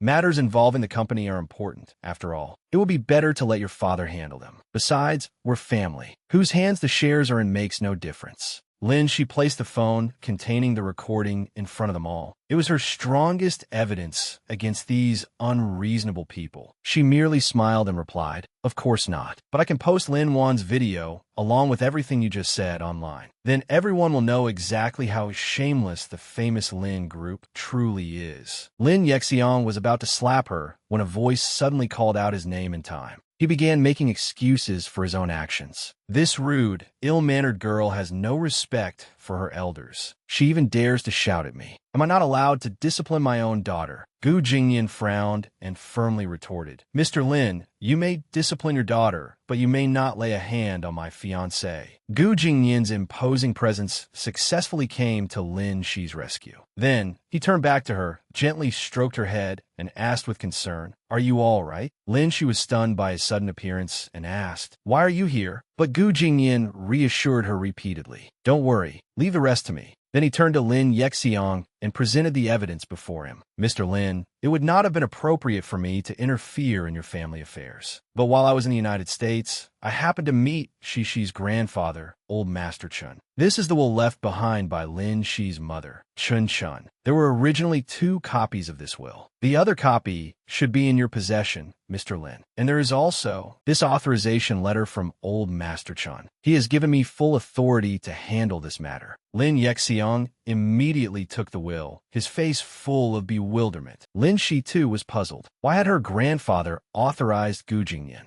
Gu Jingyin continued to reveal the truth. The contents of the will are very clear. When Lin Shi turns 18, the 20% of shares under Chun Chun's name will be transferred to her. I do not think it is appropriate to delay this any longer. What do you think, Mr. Lin? Gu Jingyin emphasized every word deliberately. Lin Yexiong grew anxious and kept cursing Old Master Chun inwardly. That damned old man had said he would leave the girl alone. Why was he suddenly meddling now? Lin Yexiong forced a laugh and explained she is still underage. She knows nothing about the professional aspects of managing a company. Yet Gu Jingyin merely replied indifferently. Lin Shi is mature and level-headed in her work. As for anything she does not understand about the company, I can teach her. Lin Yexiong continued making countless excuses to prevent her from obtaining the company's shares. Over the years, this girl has acted without regard for consequences and caused so many problems. Who knows what trouble she may cause in the future? Gu Jingyin retorted. The only scandal Lin she has been involved in since she was released from prison has already been cleared up by someone on Weibo. So the one who acts without regard for consequences is not her. Lin Yexiong flew into a rage and roared. She is my daughter. I know her best. Since childhood, she has caused countless problems. I built the Lin Group from nothing. Would it be right for it to be destroyed in her hands? Gu Jingyin pointed out the flaw in his words again. As far as I know, the Lin Group was established largely with the Chun family's assistance. And now you are unwilling to return the property that originally belonged to the Chun family to the person who carries the Chun family bloodline. That does not seem very reasonable. Lin Yexiong was finally left speechless and could no longer argue.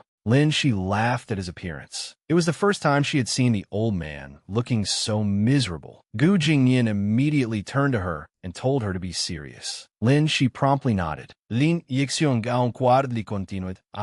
Fine. I am not an unreasonable person either, but it is getting late. Another day, I will definitely bring the documents to the notary office and hand them over. Rest assured. Before he could finish, Gu Jingyin interrupted him. How could I trouble you any further? He immediately called his subordinate. Kiaosi, Komein. In the blink of an eye, 3 notary office staff members entered one after another before everyone's eyes. Gu Jingyin added, I brought notary staff with me as well. We can sign the documents right now. Shortly afterward, the matter was finally settled. That evening, after all the turmoil, Gu Jingyin drove Lin Shi back to his home. Sitting in the car, Lin Shi silently looked at the will and the contracts they had just signed. She thought to herself, I really got them back. Then she softly called Gu Jingyin's name and asked, How did you get the documents from my grandfather? Do you two know each other? Gu Jingyin smiled and explained, Thanks to your younger brother. He rushed over to find me and said that you wanted to kill Lin Wan. Even the guards could not stop him. I found that impulsive temper rather familiar. His words both scolded and comforted her, hitting Lin Shi right where it hurt. Lin Shi immediately cursed that brat inwardly. I merely did not tell him the location. How did that turn into me wanting to kill someone? Gu Jingyin continued. Then he took me to meet your grandfather. Your grandfather said that all the conflicts in your family stem from this will. He asked me to help you reclaim these things and settle your family's grievances while I was at it. Lin Shi's face was filled with delight and excitement as she eagerly pressed on. And then, did you agree right away? Gu Jingyin replied, Of course. Old Master Chun also helped me appease those old men. Otherwise, if they had caused trouble, I might not have been able to return to the country by now. Lin Shi's expression turned disappointed at those words. Then she awkwardly asked Gu Jingyin, Now that everything has been resolved, do you need to call off our engagement? Gu Jingyin seemed somewhat displeased at the mention of that. He quickly pulled the car over to the side of the road. After a moment of silence, he questioned her. It seems that you are very eager to erase all ties with me. You were the same at the auction last time. Is being my fiancé really such a hardship for you? As he spoke, Gu Jingnian leaned closer and closer to reproach her. Lin, she panicked and hurriedly denied it. No, that is not it, but this will cause you a lot of trouble. After hearing that, Gu Jingnian leaned in with a roguish smile and made a demand. Then it is time for you to repay me. Lin, she immediately became flustered and kept trying to move away from him. Why you? What do you want to do? Though we are engaged in name, it is too soon to do that. Forcing someone would be immoral, and besides, before she could finish, Gu Jingnian suddenly unfastened her seatbelt, leaving Lin she completely dumbfounded. Then he laughed and suggested, "Come with me to the Gu family home." Lin, she was shocked and cried out, "What?" However, whether she wanted to or not, within minutes, Gu Jingnian had directly taken her back to the Gu family home. Amid mutual awkwardness, they held hands and walked step by step toward the already prepared dining table. Several senior members of the Gu family were seated there, seemingly chatting and laughing happily. Lin, she herself felt quite pressured and began wondering whether it was still too late to leave with so many people present. But Gu Jingnian gripped her hand tightly, as if reassuring her. Lin, she stepped forward to the table and introduced herself. "Hello, everyone. I am Lin Shi." Immediately, a haughty-looking young woman sneered. "Oh, I was wondering who had such poor manners. So it is the infamous Miss Lin." Lin, she suddenly remembered Gu Jingnian's warning in the car earlier. "Later, you will meet a woman named Tang Huilan. She is the woman my father married afterward. Her words are harsh and cutting, so there is no need to be polite to her." As expected, Tang Huilan truly lived up to her reputation. Lin, she had finally seen it for herself. Tang Huilan continued, clearly having no intention of letting her off. "The Lin family is considered a distinguished family. Why do they not teach you properly?" What young lady would casually sit at the main table? As soon as she finished speaking, Lin, she immediately corrected her attitude. The Qing dynasty fell long ago. Besides, if we're talking about seniority, the second branch should not be sitting at the main table either. Those words successfully enraged Tang Huilan. Just as she was about to curse again, Old Master Gu interrupted her. As expected of Old Master Chen's granddaughter. "Well said. A guest is a guest. There is no need for everyone to be so picky." Lin, she carefully observed everyone at the table. The man who had just spoken was likely Gu Lingfeng, the head of the Gu group, and he looked quite amiable. Another man at the table promptly spoke up in her defense. Exactly. Everyone knows that Lin Shi and Jingnian are close. Since she has come to visit our home, she can help us persuade him. A few days ago, I introduced an excellent girl to him, but this brat would not even go meet her. The Gu family is still waiting for him to carry on the family line. Isn't that right, eldest brother? Another man sitting beside him immediately smiled and nodded in agreement. Right. After observing them, Lin, she could roughly determine that this man was Gu Jingnian's second uncle. Gu Jingnian had said this man hid a blade behind his smile. Sure enough, he had not even waited long before threatening her. Lin, she immediately turned to Gu Jingnian and whispered in confusion, "Jingnian, who is this?" Gu Jingnian promptly introduced him. "This is my second uncle." Upon hearing that, Lin, she seemed a little surprised and blurted out, "Huh? No way." Gu Jingnian's second uncle grew uncomfortable and questioned her. "What do you mean by that?" She put on an innocent expression and casually said, "News of our engagement spread so quickly that even stray cats and dogs on the street know about it. Yet you're the dignified second uncle of the Gu family, and your information is that slow?" Tang Huilan immediately became furious and shouted at her, "How can you speak like that? Do you really think you are some honored guest?" Lin, she hesitantly repeated what Gu Lingfeng had said earlier. "What are you saying? Old Master Gu just said that I was a guest. Even if you disagree, you should not shout at me." Gu Jingnian quietly watched his fiancé's performance, feeling indescribably pleased. This little fox is quite good at acting. Tang Huilan continued to curse and pointed directly at Lin, as she warned her. "Who do you think you are? Do you think you can act so arrogantly just because you are about to enter the Gu family? Is that so?" Gu Jingnian turned and retorted coldly. At that moment, Gu Jingnian's father hurriedly explained, "Jingnian, your mother did not mean that. Her words may be harsh, but her heart is soft." Gu Jingnian stood up and bluntly denied it. "My mother's surname is not Tang." This time, I came back to announce to everyone that my engagement to Lin, she will not change. So I will not trouble anyone to put effort into introducing girlfriends to me anymore. I believe grandfather will respect my choice as well. Old Master Gu Lingfeng laughed and nodded approvingly. I am old now. Children and grandchildren have their own blessings. Whatever Jingyan chooses, I will be happy with it. It was not until after dinner that Gu Jingyan explained the situation to Lin Shi as he drove her back. Grandfather used to strongly oppose our engagement. But after he learned that your grandfather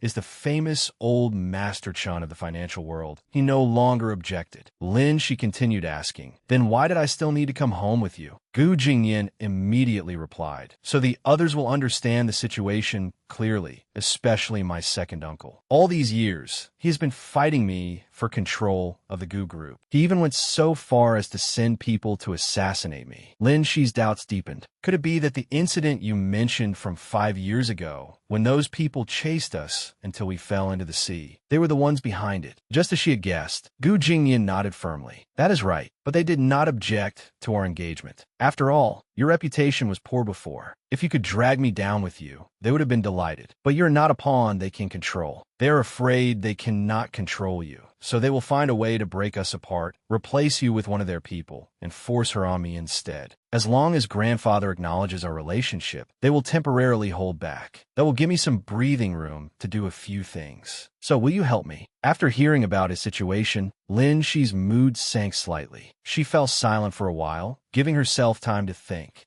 At the dinner earlier, someone from the Gu family had been quietly watching her the entire time. Now, the Gu family made a suggestion. Since you are already engaged, why not have Miss Lin stay at the Gu family home for a few days so everyone can get acquainted? The moment Lin Shi heard it, she immediately nodded in agreement. I can stay at the Gu family home. Then she suddenly cried out in alarm. Wait, what? I have to stay here. Thus, that night, the two of them were forced to spend the night at the Gu family home. The moment they entered the bedroom, Lin Shi complained in dissatisfaction. Fine, I can stay, but why do we have to sleep in the same room? The Gu family home is so large. Can they not even spare a guest room? As Gu Jingyan took out pajamas and handed them to her, he replied, perhaps they do not believe our relationship is real. Unless they see proof with their own eyes, they certainly will not believe it. Lin, she protested unhappily, but we are not married yet. Can't we be a little more conservative? Gu Jingyan looked at her in disbelief. Conservative? Can you honestly believe yourself when you say that? His words struck her like a barrage of fatal arrows. The Lin Shi of the past was always visiting bars, getting drunk, singing, and acting like a spoiled rich girl. The present Lin, she felt rather embarrassed and immediately defended herself. People can change, but Gu Jingyan did not seem to care. He simply focused on preparing the bed for them to rest that night, then instructed her, it is only for 2 or 3 days. Bear with it. You can have a bed. I will sleep on the sofa. Lin, she quietly watched him thoughtfully prepare a place for her to sleep. Then she eagerly teased him. The dignified young master of the Gu family, sleeping on the sofa? That would make me feel bad. Gu Jingyan was not to be outdone and immediately scared her in return. Then you can sleep on the sofa. I do not mind. Sure enough, the moment he finished, a pillow flew directly into his face. She was not crazy enough to give up such a comfortable bed to a man like him. After their lively squabbling, they finally settled down and rested after an exhausting day. The next morning, Lin, she had just woken up and was still groggy. As she walked out the door, she said, "Good morning, Gu."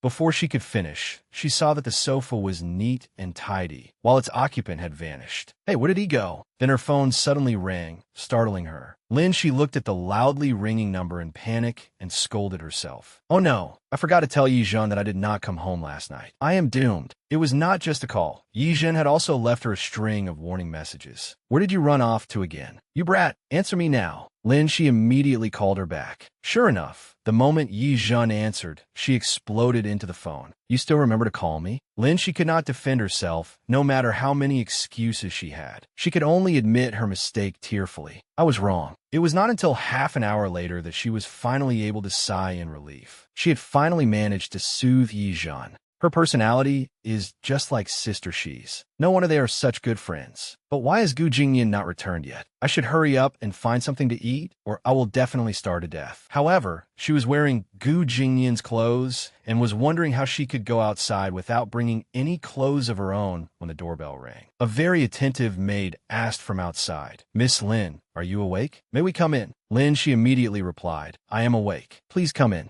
Who would have expected that the moment the three maids entered the room, Lin, she would be shocked stiff. They had brought a great many clothes for her. She asked in surprise, "What is all this?" One of them immediately explained, "Miss Lin, these are clothes that young master bought for you. Please try them on and see whether they fit." Lin, she immediately tried on the clothes they had brought. Sure enough, her beauty made all the maids exclaim in admiration. "Miss Lin, you are so beautiful." Lin, she smiled shyly and asked them, "By the way, do you know where Gu Jingyan went?" All three of them shook their heads, saying they did not know. Lin, she had no choice but to take matters into her own hands. She immediately told them, "Then I will go find him myself. You can get back to your work." Deep down, she was already pleased. She had not expected Gu Jingyan to be so considerate. Just as she was about to go downstairs to look for him, a wave of hushed conversation suddenly caught her attention. Lin, she leaned closer to take a look. From upstairs, through the window, she saw Gu Tianin. But who was the young man beside him? What were they talking about? Just as she was about to crack the window open and listen in, the man who had kept staring at her across the dinner table suddenly spoke softly from behind her, making her freeze mid-motion. The Gu family's relationships are complicated. Miss Lin needn't concern herself with them. Lin, she immediately recognized him. He was Gu Jingyan's third uncle, whom she had met at dinner yesterday.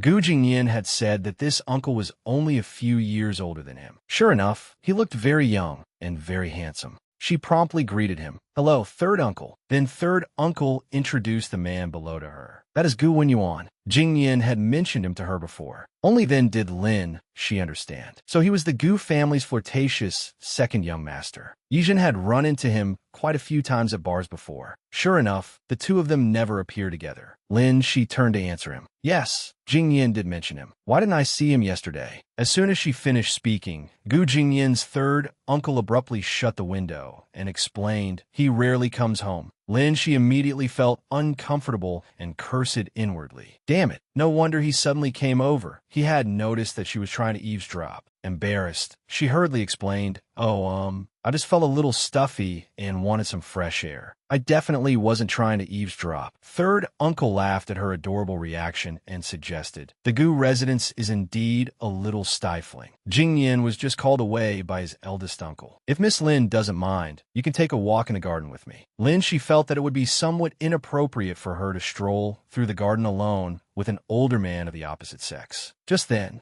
her stomach growled with hunger. Third uncle immediately changed his proposal. "I just remembered that I woke up late today and haven't had breakfast yet. Miss Lin, would you like to join me?" This perfectly timed invitation delighted her. Third uncle was such a gentleman. She nodded at once. Sure, third uncle. Let's go." She happily followed him toward breakfast. As they passed a room, a furious voice suddenly came from inside, startling her. "What do you think a family legacy is? Giving you your current position was not meant to let you act like a tyrant and exclude anyone who disagrees with you." Curious, Lin, she poked her head over to look. What was happening in there? She saw old Master Gu repeatedly losing his temper as he reprimanded Gu Jingyan. Rules are rules. Stop making reckless decisions all day long. From what she could see, Gu Jingyan was silently enduring it. That sounded like old Master Gu. Was Gu Jingyan all right? Just as her anxiety peaked, Gu Jingyan happened to glance toward the door. He saw her furtively peeking in from outside. At once, both doors slammed shut. Third uncle, who had been leading the way ahead of her, turned back and asked, "What is it?" Lin, she shook her head. Nothing. Yet she remained deeply puzzled by what she had just witnessed. A while later, as they ate breakfast together, third uncle explained, "The Gu group has been handed over to our generation, but my father still holds overall control. Jingyan wants to replace the old ways with new ones, so he is bound to face obstacles." Lin, she smiled. Old Master Gu seemed so kind and gentle last night. I never expected him to be so intimidating when angry. Third uncle took a sip of coffee and replied, "A man capable of leading such a large corporation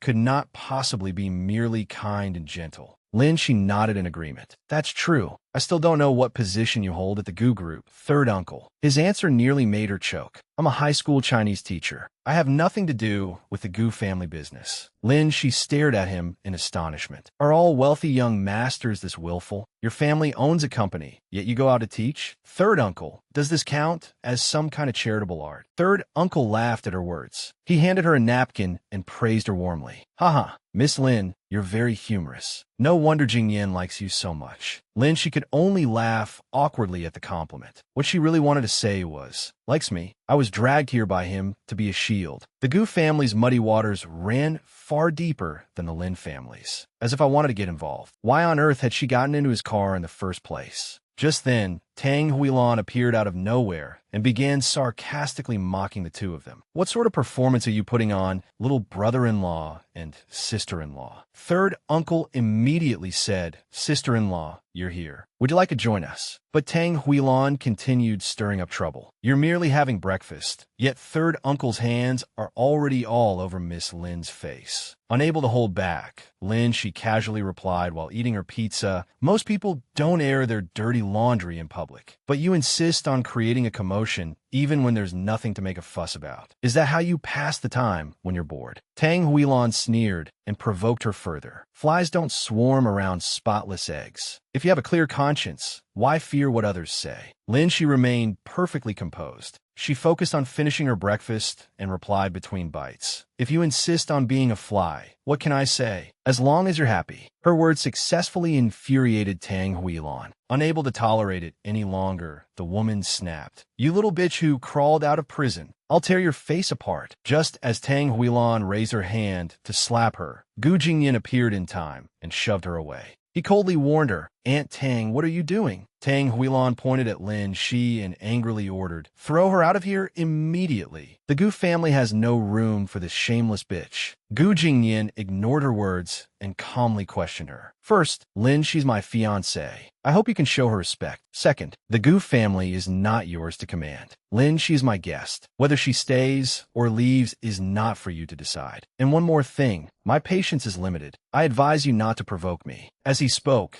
Gu Jingyan leaned close to her ear and issued his threat. Tang Huilan was so enraged that she slammed the table. You, third uncle, who stood nearby, came over to advise his nephew. Jingyan, for your sake, no one will dare to do anything to Miss Lin. Then third uncle quietly whispered a reminder in Gu Jingyan's ear. Before the situation stabilizes, endure it. Gu Jingyan immediately nodded in understanding. He then walked over and pulled away Lin Shi, who was still engrossed in eating and oblivious to everything else. Shi, come take a walk with me. With her mouth still full, Lin, she had no time to resist. Wait, let me finish my last bite. A while later, the two strolled around the Gu family garden. It was already autumn outside, and maple leaves blanketed the ground. Lin, she suddenly remarked, your third uncle is really impressive. Gu Jingyan immediately asked, why do you say that? She casually picked up a fallen maple leaf and held it beneath the brilliant sunlight. Studying it closely, she continued, he appears gentle, courteous, and indifferent to worldly competition. But in truth, he knows everything going on in the Gu family. I feel as if he's some secluded master who stand apart from the world. He's handsome and gentlemanly, unlike you. You ran off early this morning and left me starving in your house.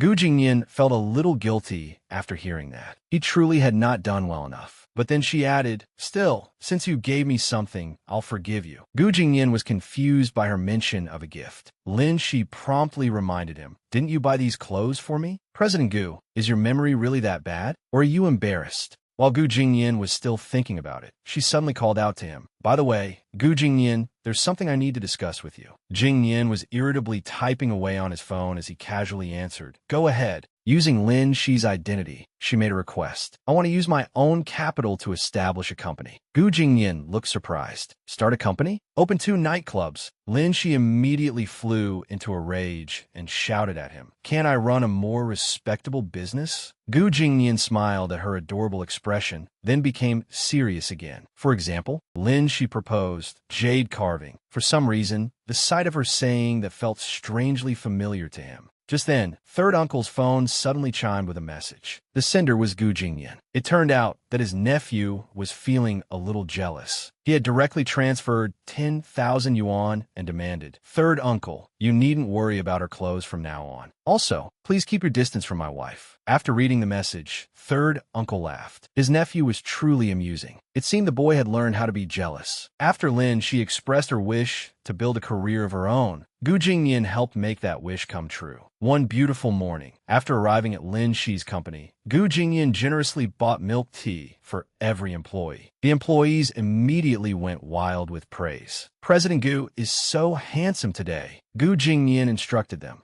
These are for everyone. Take them and hand them out." Every employee was delighted. "Thank you, President Gu. President Gu is really handsome. He and President Lin are in such a sweet phase of their relationship. He comes by every few days. It's so sweet. I'm so jealous." At that moment, Gu Jingyan gently walked up to Lin Shi's office door, knocked repeatedly, and asked, "Shishi, are you busy?" Inside the office, Lin Shi's eyes were so dark beneath them that she looked like a panda. She immediately asked, "Why are you here?" All her employees outside answered in unison. Of course, President Gu came to visit his beloved wife. Sure enough, he had won over the entire staff with just a few cups of milk tea. Embarrassed, Lin Shi immediately snapped at them. "Enough! What are you all gossiping about?" Gu Jingyan quickly instructed the employees before entering the office. "Get back to work, everyone. I'm borrowing President Lin for a moment." The employees all teased them at once, crazed by their sweet romance. After entering the office, Gu Jingyan took out a cup of milk tea and placed it before Lin Shi, a humble offering for President Lin. But Lin Shi's face turned green as she refused repeatedly. "No, I'm afraid it'll shorten my life." Then she questioned him, "Are you really that free today? You came all the way here just to buy people's favor."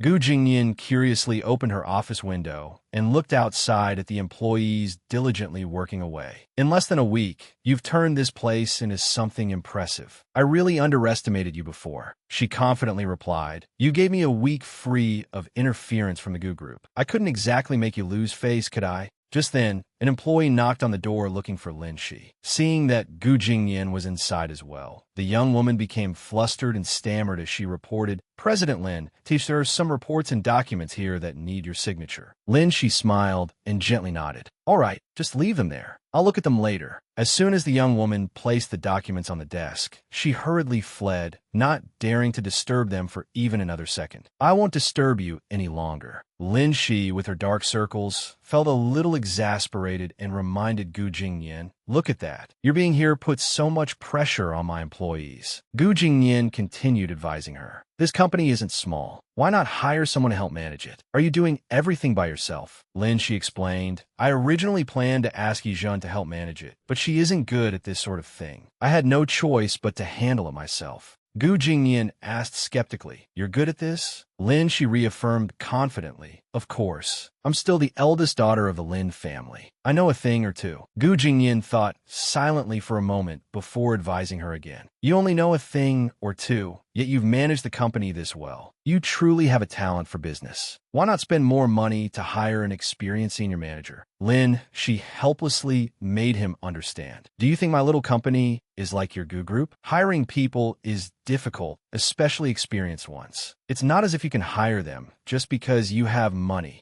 My company was only just established, and I have few connections. How could I possibly recruit such elite talent? I can only do it myself." At that moment, Gu Jingyan noticed the severe dark circles under her eyes. Then she tried to send him away tactfully. "President Gu, don't you have work to handle? If you keep staying here, Feeling sorry for his exhausted girl, Gu Jingyan immediately made an offer. "How about I give you?" At first, Lin Shi only half listened and was about to refuse. "What do you mean, how about? I am Busa." "Wait, who did you just say?" "Yan no." Lin Shi cried out in shock. "That business genius?" "That's right." Still astonished, she asked, "The man who helped the Gu family surpass the other four great families and secure first place economically?" "That's right." Lin Shi found it unbelievable and objected skeptically. "Impossible. I heard he withdrew from the business world because of something. So many people have tried to find him and failed." But Gu Jingyan gave her a confident wink. "It's normal for others not to be able to find him. I can." 3 days later, Yin Nua indeed appeared at Lin Shi's company. Yet he looked timid and uneasy, completely unlike the person she had imagined. "Lin Shi,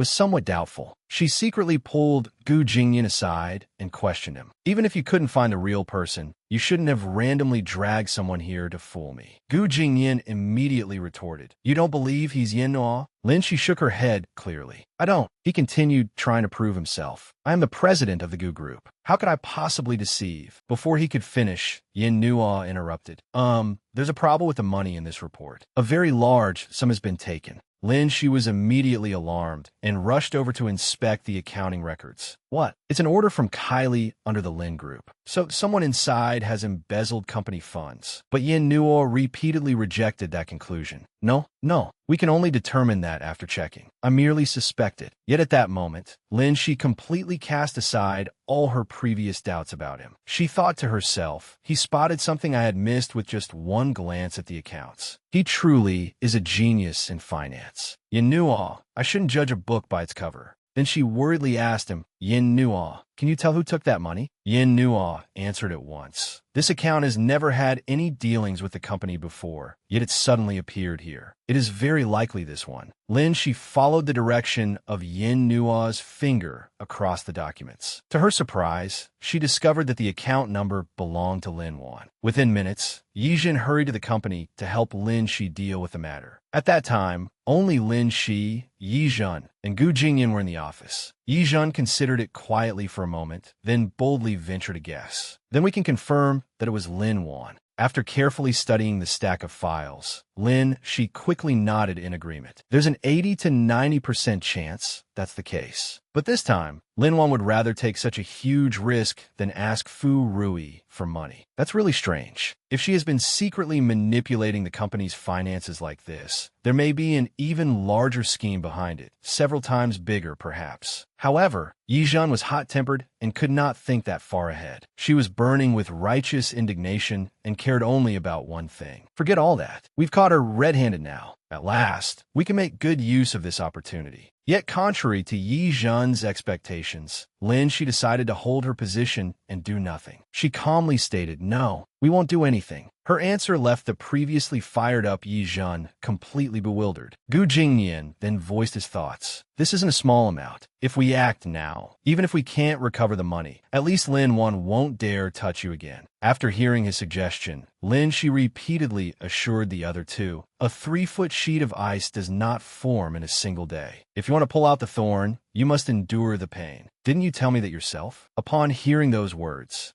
Gu Jingyan's mood involuntarily warmed. Yijun, meanwhile, felt like she had become an unwanted third wheel between them. She gave a mocking laugh and teased them. You two are looking more and more like a married couple. As soon as she finished speaking, embarrassment was written all over both Gu Jingyan's and Lin Shi's faces. Yijin became even more amused and continued teasing them. Look, even the way you cough is the same. To ease the awkwardness, Lin Shi had no choice but to cut her off. Anyway, I'm putting all my energy into the new company now. As long as she doesn't cause trouble, I can leave her alone for the time being. If the Lin family makes a move, it will be killing 2 birds with 1 stone. Seeing Lin, she blushed even more as she spoke. Yijin laughed and nodded. Yes, you're the best. Just then, the lobby outside suddenly became noisy. Curious, Yijin lifted the curtain to take a look and casually asked, what's all that commotion about? The sight in the lobby immediately made her burst out laughing. Yin Nuo had apparently hurried over with a stack of documents and fallen down again. Looks like that genius manager you hired has taken another tumble. Yezen sondit sikiptika. Is that really the legendary Yin Nuo? Don't let President Gu fool you. Lin, she could only sigh helplessly. Haha, it really is him. He's just a little unconventional. At that moment, Yin Nuo quickly knocked on the office door. The moment he entered, he reported his findings. President Shi, the accounts have been confirmed. He was completely focused on work, ignoring the whispers of the other employees. Everyone immediately began praising her. President Shi is amazing. Yijun put an arm around Yin Nuo and dragged him away while continuously imitating Lin Shi in a teasing tone. Please help me keep everyone company. Lin Shi was successfully provoked and shouted, what are you doing? Taking advantage of her anger, they immediately ran off ahead. The lioness is roaring. Run, run. After some time, as dusk gradually fell, Lin Shi finished inspecting the warehouse's renovation progress and immediately urged the workers. Everyone has worked hard. Get off work and go home. The goods aren't urgent, so there's no need to work overtime. The employees cheered enthusiastically. President Shi, you're too kind. Everyone quickly left, and before long, Lin Shi was the only one left in the warehouse. Under the setting sun, the rustling wind sounded soft and pleasant. Lin Shi could not help thinking of her late sister and silently told herself, Sister Shi, Lin Wan used me for money and caused your death. Now I have reclaimed the property that was rightfully yours. The Lin family fears me, and Lin Wan is afraid of me. I have also joined forces with Gu Jingyan to establish a company. No one will dare target me like they did before. I can finally be considered avenged, right? Lost in thought, she looked up at the vast sky. Meanwhile, Gu Jingyan anxiously called her over and over, but he could not get through. The voice on the other end kept repeating, Sorry, the number you have dialed is currently unavailable. Just then, Yizhen came over and asked, Is she not answering her phone? Maybe the construction site is too noisy for her to hear it. Gu Jingyan immediately told her, I'm worried. I'm going to check on her. Please let everyone know. Back at Cloud Creek Group, Lin Shi had finished inspecting the warehouse renovations and was about to return to join everyone when she found that all the elevators had signs saying they were out of service. She frowned in confusion. They were working when I came up earlier. I'll just take the stairs. But Lin, she had no idea that a shadow behind her had been silently watching her every move. A few minutes later, as she made her way down the stairwell, several footsteps followed behind her. Lin, she began to feel suspicious and uneasy. As she focused on walking faster toward the emergency exit, the figure behind her suddenly reached out and shoved her down the stairs. The instant Lin she fell, her phone shattered. The suspicious person, meanwhile, broke into delighted laughter. On his way back to the company to find her, Gu Jingyan kept calling, but he was still met with silence. As he pressed the elevator button for the 6th floor and loudly called Lin Shi's name, his foot suddenly struck the warning sign placed in front of the elevator. Gu Jingyan immediately grew suspicious. He then noticed that the door leading to the stairwell was slightly ajar. Did Lin Shi go that way? He followed the direction of the open door while calling her name.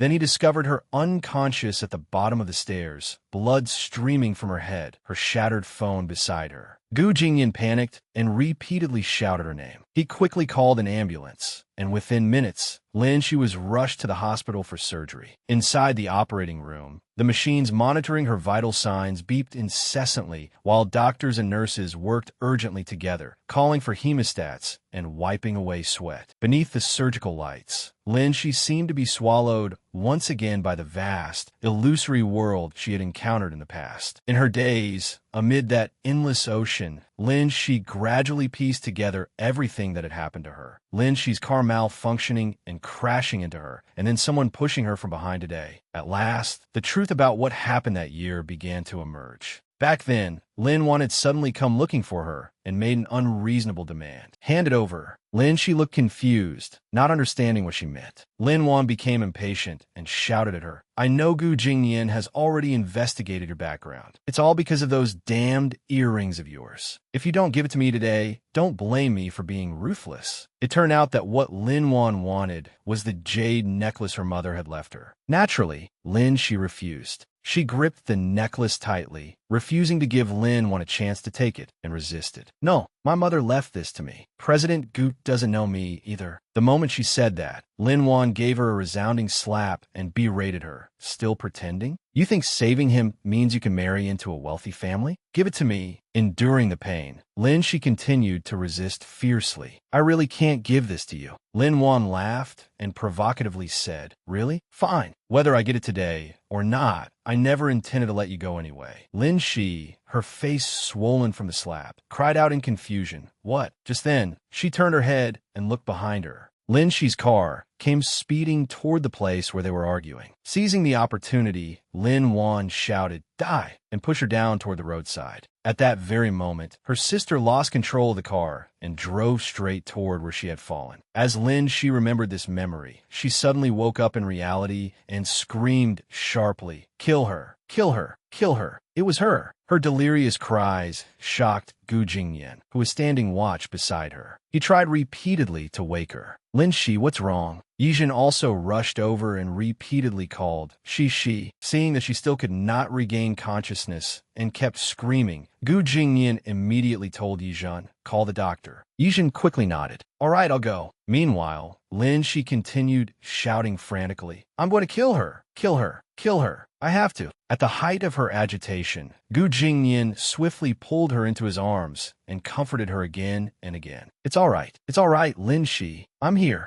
Only in his embrace did Lin Shi gradually calm down. Tears began flooding her eyes as she murmured, it was all Lin Wan. I have to get revenge. Gu Jingyan immediately asked for clarification. What did you say? What did she do? In a weak voice, Lin Shi kept insisting, Lin Wan pushed me. She wanted to kill me. I have to get revenge. Before she could finish, she fainted again and sank into a deep coma. Gu Jingyan anxiously cried out her name, Lin Shi, Lin Shi. It was not until the next day that Lin Shi finally woke up again. As soon as she opened her eyes, she saw Yizhen and Gu Jingyan in front of her. Both smiled happily at her and asked, Shi, you're awake? Do you feel any better? She quickly sat up, only to feel a slight pain in her head. Gu Jingyan gently handed her a glass of water to help her recover and explained her condition. Fortunately, you only rolled down about 1.5 flights. If you had fallen a few more flights, you would have suffered much more than just pain. Here, take a sip of water. Yizhen finally breathed a sigh of relief. You scared us to death. You were unconscious for 3 whole days. When you woke up yesterday, you were screaming like crazy. Lin Shi smiled and reassured them. Sorry for making you worry. Once Gu Jingyan was certain that she had returned to normal, he got straight to the point. Did you remember something? Yesterday, you kept shouting that you had to kill Lin Wan. At that, Lin Shi told them everything. When I fell, I saw that the person who pushed me was Lin Wan. By now, she had fully understood everything. An intense hatred for Lin Wan filled her heart. I always thought my death was merely an excuse to harm Sister Shi. It turns out that both Sister Shi and I were prey she had targeted. I naively thought I had already taken my revenge. I even left her a way out. Lin Wan, since you have shown no mercy, don't blame me for showing none in return.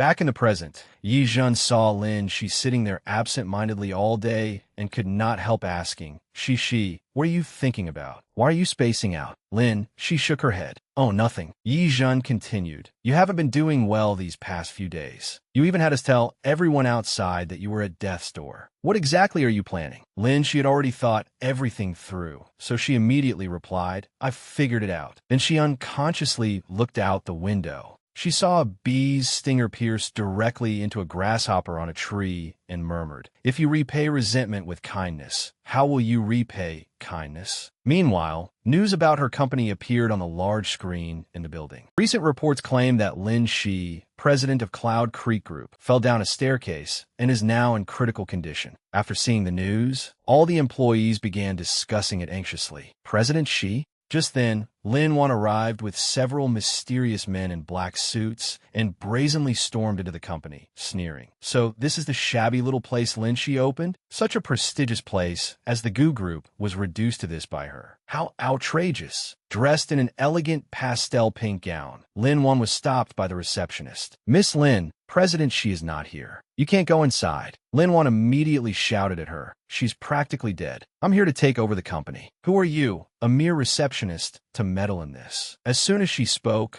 one of the bodyguards behind her arrogantly stepped forward and shoved the receptionist to the ground. At that critical moment, Yin Nuo appeared just in time to intervene. Dressed smartly and elegantly, he walked over, patted the fallen employee on the shoulder, and boldly declared, Hold on. President Shi is seriously ill, so I have full temporary authority over the company. I have received no notice stating that you will be taking over. Lin Wan scowled and demanded angrily, Who are you? Yin Nuo replied coldly, I am Yin Nuo, manager of Cloud Creek Group. Lin Wan retained her mocking expression and sneered at him contemptuously. I thought you were someone important. You're only manager Zhou's assistant. With a commanding gesture, she called out Zhou. Assistant Zhou immediately stepped in front of Yin Nuo, handed him a stack of documents, and said, These are the documents concerning the Lin Group's repossession of Lin Shi's shares. Manager Yin, have a look. After hearing him, Yin Nuo merely responded, Sorry, these documents only prove that the Lin Group intends to reclaim President Shi's shares. Without President Shi's signature, they have no legal effect. Lin Wan could no longer tolerate it and did not want to waste words. She immediately ordered Assistant Joe. Why are you wasting time talking to him? Assistant Joe, throw him out. Just as Assistant Joe was about to act, a familiar voice suddenly rang out, leaving Lin Wan and her group stunned. Stop right there. The person who should be thrown out is you, Lin Wan. Everyone in the company erupted excitedly. President Xi is back. The situation threw Lin Wan into a panic. What? President Xi? Isn't Lin Xi supposed to be? From outside the entrance, Yizhen slowly pushed Lin Xi, who was seated in a wheelchair, into the room to everyone's astonishment. The moment Lin Xi saw her younger sister, she greeted her first. We haven't seen each other for a few days, and you've become even more arrogant. Lin Wan immediately pretended to remain calm, boldly sat down in a chair, and gave another order. I wondered who it was. Assistant Joe, show her. Father wants me to take over this rundown, miserable little company of hers. You're already so ill, sister. I advise you not to keep fighting it. Lin Xi tore the notice to shreds without hesitation and taunted her. As long as I don't sign it, this paper is nothing but trash. Lin Wan snapped angrily. Don't think that just because you opened some lousy company, you can do whatever you want. Taking you down would be easy for me. The more furious and arrogant Lin Wan became, the more satisfied Lin Xi was. She tore the paper into even smaller pieces and nodded. That's right. Even if you can't bring down the company, you can still push me down the stairs. As long as I die, won't all of this belong to you? At those words, Lin Wan's face turned pale. Guilty, she immediately began stammering in denial. Why, you're slandering me. Assistant Zhou quickly stepped forward to shield Lin Wan. Ms. Lin Xi, if you make such accusations without evidence, we can sue you for defamation. Lin Xi found that even more amusing. Defamation? Fine. Let's talk about evidence then. Officers, please come in. As soon as she finished speaking, police officers flooded in from outside the hall. Ms. Lin Wan, we suspect that you are involved in the misappropriation of company funds. Please come with us to the police station and assist with the investigation. Within seconds, Lin Wan was handcuffed in front of everyone present. She flew into a rage and screamed, "What company funds? I don't know anything. You can't arrest me." Lin Xi remained calm as she warned her, "Save those words for the courtroom. Lin Wan, evil deeds bring retribution. This time, I will never let you off." No matter how arrogant she had been, Lin Wan ultimately had to face the punishment of the law. That night, she was transferred to Beijing Detention Center. The moment Lin Wan saw Lin Xi coming to visit her, she immediately sneered. "What, are you here to kick me while I'm down? Let me tell you, our parents definitely won't abandon me. They'll come save me." Lin Xi warned her bluntly. At a time like this, you're still clinging to unrealistic fantasies. Unfortunately, reality will not go your way. The Lin Group's accounts are a complete mess, and your crimes are hardly the only ones. Besides, whether the two Lin families can continue cooperating depends on Gu Jingyan's mood and mind. As she spoke, Lin Xi deliberately moved her chair closer and provoked her further. "Do you really think our greedy, money-obsessed father still cares about you?" Lin Wan flew into a rage. But before she could finish, Lin Xi produced another piece of damning evidence. She held up her phone in front of Lin Wan and threatened, "Don't forget, I still have your video. Even if you get out, I can still ruin your reputation completely." Lin Wan had become utterly pathetic. In a weak voice, she humbled herself and asked, "Sister, what will it take for you to let me go?" Lin Xi answered coldly, "Now that the deal concerns your own life, you finally know what pain feels like. When you harmed me in Ziyun, did you ever think of sparing us? When you pushed me down the stairs, did you think of sparing me? When you still had a choice, did you ever, even for a moment, think that you were wrong and want to stop?" Even now, Lin Wan continued to stubbornly defend herself, stammering, "Why, you have no evidence." "Exactly. Even now, all you can think about is that I have no evidence, so you aren't afraid of going to prison. But tell me, do you think what happened to me in this detention center before might happen to you too as retribution?" Those words terrified Lin Wan so badly that she was on the verge of tears. Her eyes welled up as she repeatedly asked, "Sister, what do you mean?" Lin Xi did not spell it out. She merely warned her vaguely, "Lin Wan, pray for your own good fortune. I hope you make it out alive." As she said this, she emphasized every word, as if carving them into Lin Wan's mind. Lin Wan, meanwhile, broke down in terror and begged through sobs. "You can't do this, Lin Shi. You can't. Come back and explain it to me, Lin Shi. I was wrong, Lin Shi." Her shrieks echoed throughout Beijing Detention Center. Having successfully avenged herself and sent Lin Wan to prison, Lin Shi went to visit her own grave. Holding a bouquet of flowers, she murmured to herself, "Sister Shi, the law cannot make Lin Wan pay for your life. I can't accept that." So I made the fear inside her grow and spread, making her feel that everyone wants to hurt her, that she could die at any second. A life more desperate than death is the final revenge I have given her. After saying that, she stepped forward and gently placed the bouquet on the grave. "That's enough. Your wish has been fulfilled. I will begin a new life too. I will live well for both of us." Just as she turned to leave, Gu Jingyan arrived. He carefully studied the bouquet. They were black mandalas, symbolizing love and revenge intertwined. The gravestone bore the inscription, "Tomb of Lin Ziyun." Leaves rustled down around it, as though keeping Lin Shi company in the afterlife. Once all the turmoil was over, Lin Shi held a celebratory dinner with all the employees of her company. After news spread that she intended to enter the jade carving industry, the question she was asked most often was, "We've never heard that you have talent in jade carving. Why do you want to enter this field?" Lin Shi smiled, raised her trophy, and replied, "What people don't know is our greatest weapon." The employees enthusiastically raised their glasses in celebration. "Congratulations, President Shi, on winning the award and expanding into your strongest field." Raising her wine glass, Lin Shi said, "This achievement belongs to all of you too. Thank you for staying by my side and helping Cloud Creek Group through its most difficult period." A toast to everyone. Gu Jingyan, standing beside her, looked worried and tried to stop her. "You've only just recovered, and you're already drinking? Only you would do something like this." Lin Shi switched to cutting the cake. "We never got to hold the last celebration, so today we'll make it up to everyone."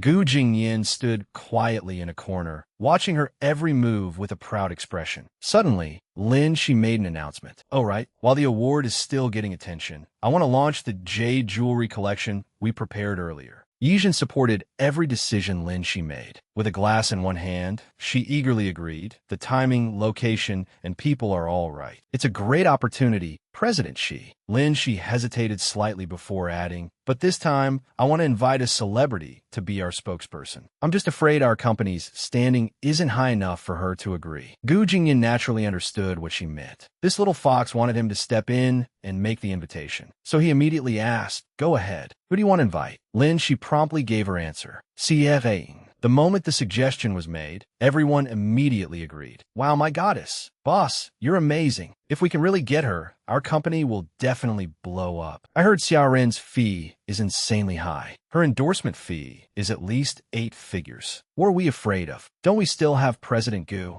Yin Nuo, who had been quietly eating cake in a corner all along, found it strange. Sierraine. Why does that name sound familiar? Gu Jingyan seemed somewhat reluctant. "Why her? Pick someone else." Lin Shi immediately objected. "Who is more popular than her in the country? If we don't invite her, who should we invite?" Gu Jingyan rapidly listed other names. Chen Zhan, Wang Lu, they're all top stars. I can get any of them for you. His guarded attitude made Lin Shi suspicious. "Why do I feel like you're acting strange?" Yin Nuo quickly chimed in. "I remember now. Xiaorun, the best actress. Isn't she President Gu's ex-girlfriend?" Sure enough, Yin Nuo's careless remark exposed everything Gu Jingyan had been trying to hide. And so, the real drama began. A few days later, they finally invited Xiaorun to become the spokesperson for Cloud Creek Group. The moment she entered the company, she was met with countless compliments and whispers. "Goddess Xia is so beautiful. No wonder she's the country's #1 actress." "Keep your voice down." I heard President Xi's expression change the moment she learned that Xiaorun was President Gu's ex-girlfriend. An ex-girlfriend meeting the fiancé. This is so exciting. The gossip-loving crowd always benefits the most. Lin Shi personally stepped forward to welcome Xiaorun. She reached out for a handshake and said warmly, "Ms. Xia, welcome. Thank you for not minding that I changed the contract signing location to here." However, Xiaorun completely ignored Lin Shi's warm welcome and immediately turned to Gu Jingyan. "Jingyan invited me. How can I not come? It's been a long time, Jingyan."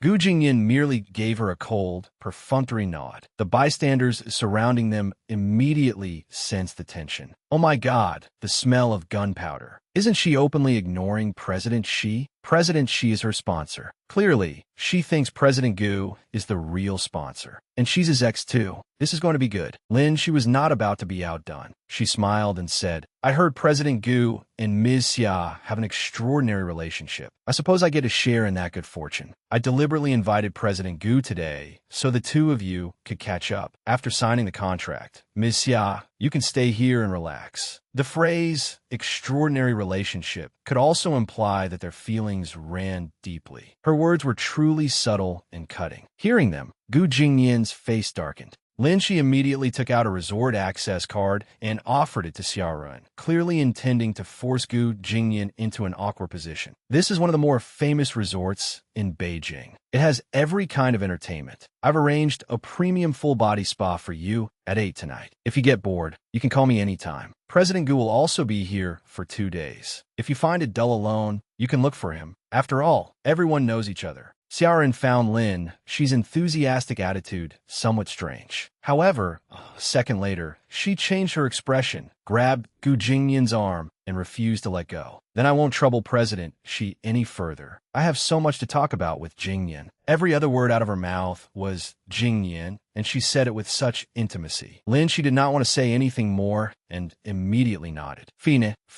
No problem. The gossiping onlookers were utterly dumbfounded. What? President? She isn't even angry. Why does that make her seem even scarier?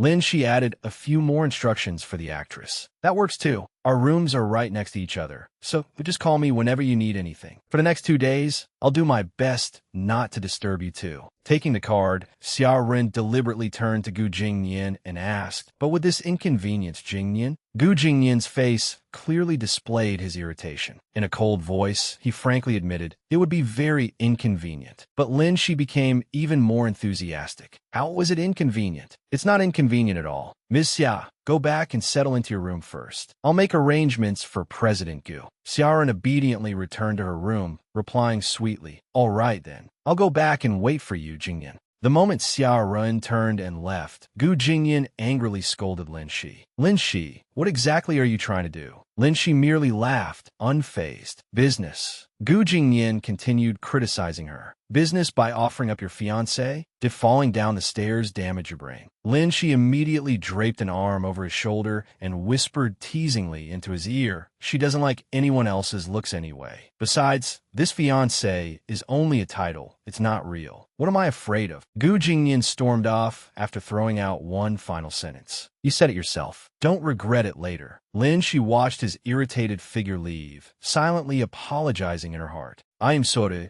Gu Jingyan. Once this is over, I'll make it up to you. Later that night, at 8:35 p.m., Lin Shi stood outside room 1817, repeatedly knocking on Xiaoran's door. Miss Xia, are you in there? Growing increasingly anxious, she took out the room card and prepared to enter. Suddenly, someone grabbed her arm from behind and pulled her into the room next door, room 1818. In that critical moment, Lin Shi could only think this is bad. Once she had been pulled inside, she realized it was Gu Jingyan. He pressed her against the door and demanded, explain yourself. Cold sweat appeared on Lin Shi's forehead as she stammered, I came to ask whether Ms. Xia wanted to go shopping later. I didn't expect her not to be here. Ha! Gu Jingyan was far too smart to believe such a flimsy excuse. He went straight to the point. Shopping? Xiaoran is having a full-body spa right now, and you were the one who arranged it. Lin Shi laughed awkwardly. Really? I forgot. Look at my memory. Haha. At that moment, he finally lost his patience and shouted, Lin Shi, do you take me for a fool? Ever since Xiaoran arrived, you've been acting completely out of character. As the sponsor of Cloud Creek Group, you have no need to flatter a celebrity. Even if you wanted to entertain her, there was no reason to arrange for her to stay at a resort, asking me to accompany her, arranging her spa treatment. You only did all that to create an opportunity for her to be out of her room. So what exactly are you trying to do? Faced with Gu Jingyan's unusually serious expression, Lin Shi panicked slightly and asked instead, what can you do to me if I refuse to tell you? Gu Jingyan immediately replied, if you can sacrifice my looks, then I don't need to act like a gentleman either. As he spoke, he leaned his face toward hers in a roguish manner, making her cheeks flush. Gu Jingyan grew impatient and continued to threaten her. Still not telling me? I'm really going to kiss you. The moment he finished speaking, he leaned toward her pink lips. Just as their lips were about to touch, she finally snapped out of her shock, pushed him away, and blurted out, "Fine, fine, I'll tell you." Gu Jingyan sighed, looking somewhat regretful. Left with no choice, she revealed her plan. "Did you know Xiaoren has a younger sister?" Gu Jingyan immediately denied it. "Never heard of one." She continued. "She has a twin sister who looks exactly like her. Because they were both beautiful, their family initially planned to train both girls to become child stars. But her younger sister was quiet and easily angered, so she wasn't as well-liked as Xiaoren. Gradually, their family focused entirely on training Xiaoren, while her sister became invisible. No one cared about her existence, either outside the home or within it. At first, the younger sister admired Xiaoren for being loved by everyone. As Xiaoren became more and more famous, their parents' demands also grew greater. But Xiaoren refused to cooperate, so the family turned their attention to her younger sister instead. One social event after another, her parents agreed to every invitation for money. Whenever Xiaoren could not attend, they made her sister impersonate her. The sister only thought that Xiaoren had it difficult too, so she always endured it. Until one day, she encountered a director who tried to sexually assault her. Only then did she realize that she had once merely been Xiaoren's shadow, but now had become something to be sold. No matter what happened to her, no one would care. Meanwhile, Xiaoren would always remain the beloved, spotless superstar. Her younger sister could not endure it any longer, so she left home overnight. She even underwent surgery and changed her name. Gu Jingyan finally grew suspicious and ventured a guess. That younger sister is... Before he could finish, Yi Zhen pushed open the door, entered the room, and confirmed, "It's me." The moment she saw Yi Zhen, she quickly took her hand and lowered her head apologetically. "Oh, Miss Suri, Yi Zhen, I promised I would never tell anyone about this, but Gu Jingyan." Yi Zhen gently reassured her, "It's all right. I know you trust him." Gu Jingyan was somewhat puzzled and asked a few more questions. "If you've already changed your identity, why did you come looking for Xiaoren?" Only then did Yi Zhen tell him the whole truth. "My boyfriend is dead. The court ruled that I was the murderer." Jingyan immediately made a bold guess. Could there be some hidden truth? Yi Zhen nodded and continued. "His name was Cheng. He knew everything about Xiaoren and me. After I ran away, I lived with him. He treated me very well. We spent a wonderful time together. But that day, we had an argument over something trivial. I was so angry that I ran out. When I came back, I found Brother Cheng lying in a pool of blood." Yi Zhen rushed over, gathered him into her arms, and screamed repeatedly, "Cheng, no, no." Just then, the landlord arrived with the police and raided the room. "Police, it's here. Don't move." Returning to the present, she sobbed as she continued recounting the story. After the police searched the place, they found that the room contained only his fingerprints and DNA and mine. "But I never killed him. He was the person I loved most in this world." Gu Jingyan interrupted skeptically. "You suspect Xiaoren did it?" Yi Zhen continued. "At first, I didn't suspect anyone. I only knew it wasn't me. Until that day, when I saw Xiaoren on television, I recognized that necklace. It was given to me by the director I last entertained on Xiaoren's behalf. Everyone I entertained for Xiaoren gave me things. Every time I came home, I handed them to her immediately. But that night, I left home, and in my haste, I took the necklace with me, so it shouldn't have appeared on her." Only then did Gu Jingyan understand. He immediately blurted out, "Unless..." Before he could finish, she quickly cut in. "Unless she had been to Yi Zhen's home, then the person who killed Zhao Yinqing that day may very well have been Xiaoren." Gu Jingyan then turned to ask Shi, "Have you considered that Xiaoren only needed to sign the contract? Why did she have to follow your arrangements and come here for a vacation?" Shi blushed, turned her face away, and casually replied, "Isn't it because you still have feelings for her?" Her reaction only made Gu Jingyan more pleased with himself. He immediately teased her. "Are you jealous?" Shi instantly snapped. "Jealous of what? I'm not jealous. Don't talk nonsense." Gu Jingyan became even more shameless, continuing to provoke her. "If you don't care, then perhaps I should have done my best from the beginning to win her back." With no way to deny it, she stammered, "Why, you're my fiancé. If you cheat and someone catches you, the gossip mongers won't let you off." Yi Zhen, who had been silently watching them argue from the corner, finally spoke up indignantly. "Can you two two wait until this is resolved before discussing romance? I'm in a hurry. Thanks to that remark, Gu Jingyan finally became serious again. He quickly explained, actually, you two misunderstood something. She didn't come here because of me. At this, both Yi Zhen and Lin Shi stared at him in shock. And indeed, after he said that, later that night, countless sounds of someone rummaging through things echoed through Gu Jingyan's study amid the quiet darkness. Having found what she wanted, the mysterious figure was secretly delighted. Found it. Jingyan's habits really haven't changed. He still likes to keep his work close at hand. This time, I have Lin Shi to thank. Suddenly, a familiar voice rang out, startling her so badly that she dropped both her flashlight and the stack of documents she had just found. What are you doing here? We haven't seen each other for years. Has your hobby changed, Xiaoren? The mysterious person who had been turning the room upside down was none other than Xiaorun, the screen goddess dreamed of by countless men. Lin Shi stood behind Gu Jingyan and quickly stepped forward to pick up the documents Xiaorun had dropped. After looking through them, Lin Shi gave a mild warning. Stealing trade secrets? It seems Miss Xia's ambitions extend beyond the entertainment industry. Xiaoren immediately stammered an explanation. No, that's not it. But Lin Shi naturally gave her no opportunity to say more. She stood before her and bluntly accused her. The witnesses and evidence are all here. Does Miss Xia still want to deny it? Gu Jingyan, who had remained silent until then, added, Xiaoren, what benefits did my second uncle offer you? Upon hearing that question, Xiaoren was instantly shocked, and her face gradually turned pale. It turned out he had long since investigated the person giving her orders. Yet Xiaoren still tried to defend herself. No, Jingyan, listen to me. The moment Lin Shi heard the words second uncle, she hurriedly turned to ask,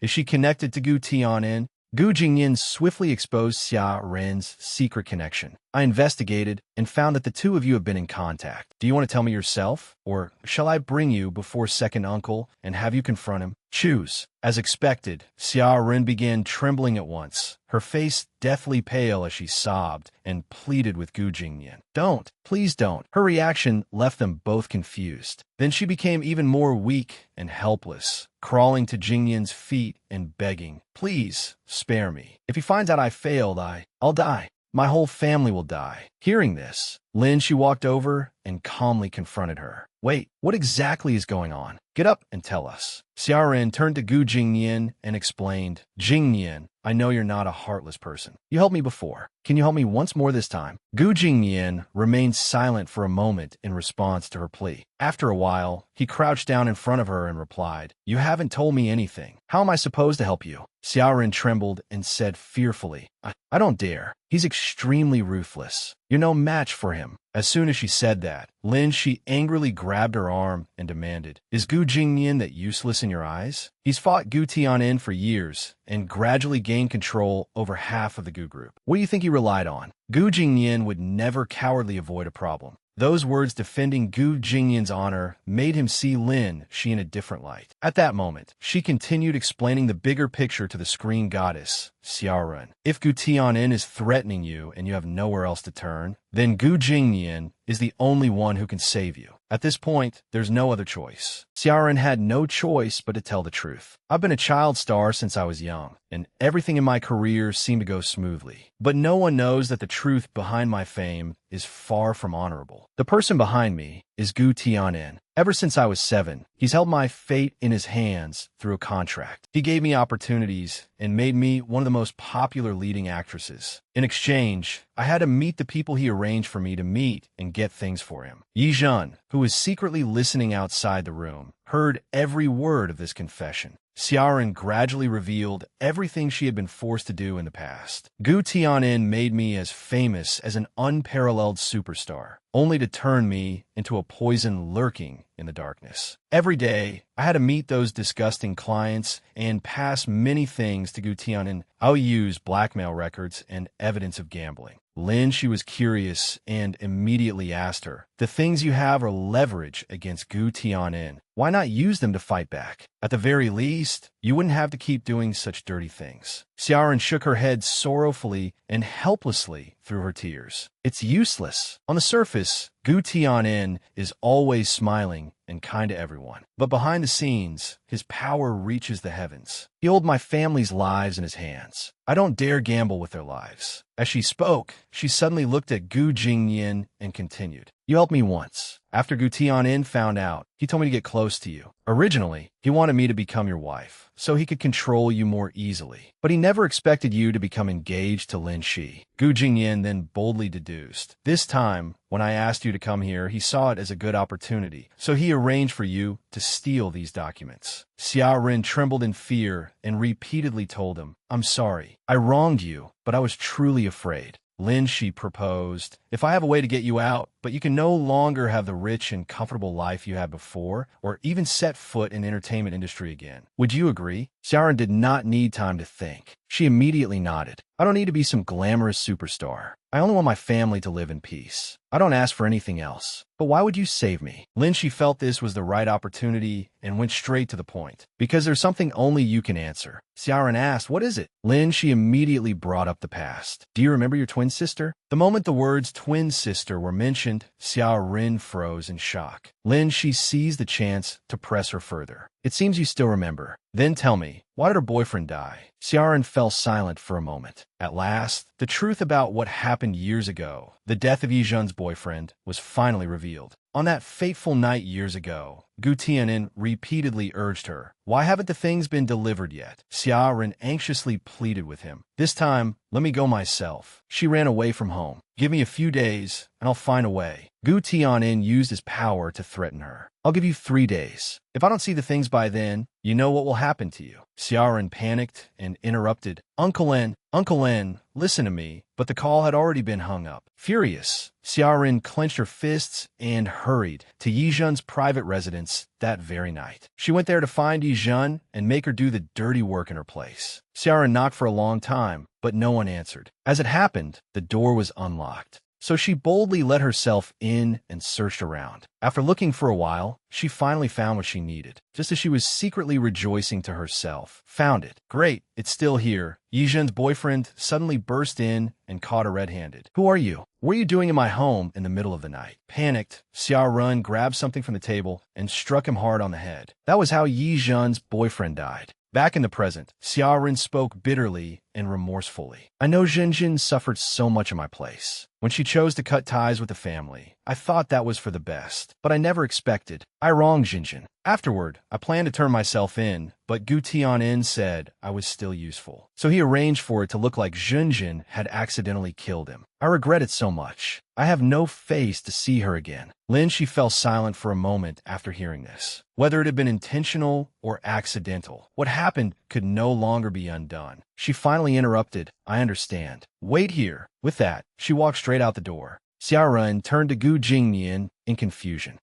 Before she could finish, he immediately said, wait for her to return. Meanwhile, Lin Shi had long guessed that Yizhen would not be able to hold herself back. The moment she called, Yizhen was already crying, her face streaked with tears as she pleaded with Lin Shi. I don't want to see her. I don't want to see her. Please tell her for me. Lin Shi could only nod in agreement. Then she went back into the room and told Xiaorun, consider yourself lucky. The person you wronged has chosen to forgive you. At this, Xiaorun stood up in agitation and repeatedly questioned Lin Shi. Zhenjin, right? Zhenjin is in there, isn't she? Lin Shi merely shook her head coldly. She doesn't want to see you, but she asked me to tell you one more thing. You must learn to cherish the people around you. As soon as she finished speaking, Xiaoran collapsed painfully to her knees on the floor, crying with regret. Zhenjin, I'm sorry. Yizhen, standing outside the door, had heard every word. But the fracture in her heart could never be healed. Everything had long since become impossible to undo.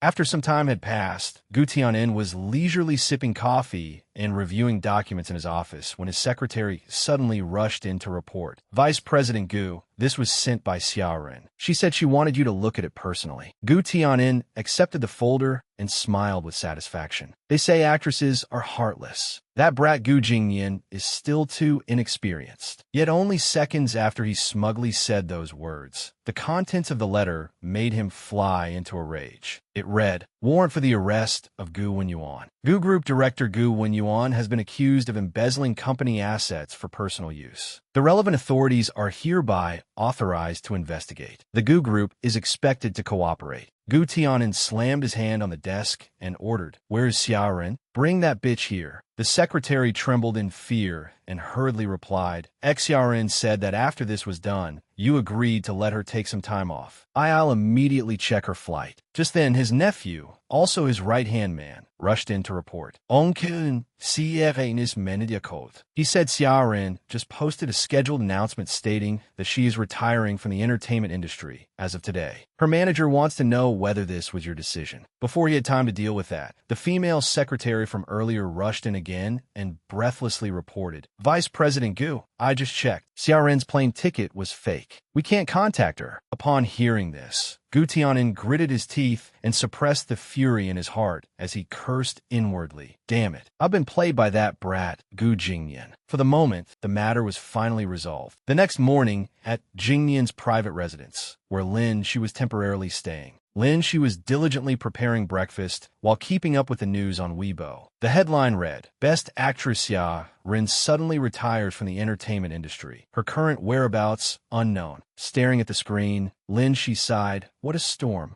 Unexpectedly, when she carelessly tasted the food, she nearly burned her tongue. Aha! This meal clearly contained a great deal of effort and sincerity, and she had nearly gotten burned making it. After she had finally finished, while Gu Jingyan was handling work, Lin she brought it in for him to try. The moment she entered the room, she eagerly urged him, come on, take a break and taste it. Gu Jingyan frowned and scolded her. Lin Shi, you've made me eat 8 times in one morning. Do you think I'm a pig? Lin Shi looked aggrieved and argued. But I kept practicing, and this is the first time I finally succeeded. Gu Jingyan had no choice but to soften and taste the food she made. As soon as he took a spoonful, Lin she anxiously asked beside him, well, how is it? Gu Jingyan smiled, nodded, and praised her. Not bad. Delighted, she quickly ran out, reminding him, then drink it. I'll go peel an apple for you. Just as she was about to leave, Gu Jingyan suddenly took her hand and pulled her back, then gently reassured her. Lin Shi, I'm not angry with you. You don't need to do this. Lin Shi looked guilty and immediately explained, but I really did intend to use your good looks to keep Xiaoren here. Gu Jingyan nodded in agreement and sighed theatrically. Oh right, I suffered such a great loss. How about you use your beauty to compensate me instead? Hearing that perverted rogue say such a thing, Lin Shi immediately blushed and scolded him. Get lost. And besides, you still haven't told me. There are so many people in your family, so why does your second uncle insist on going against you? At that moment, the two of them leaned against the railing, chatting animatedly. After listening,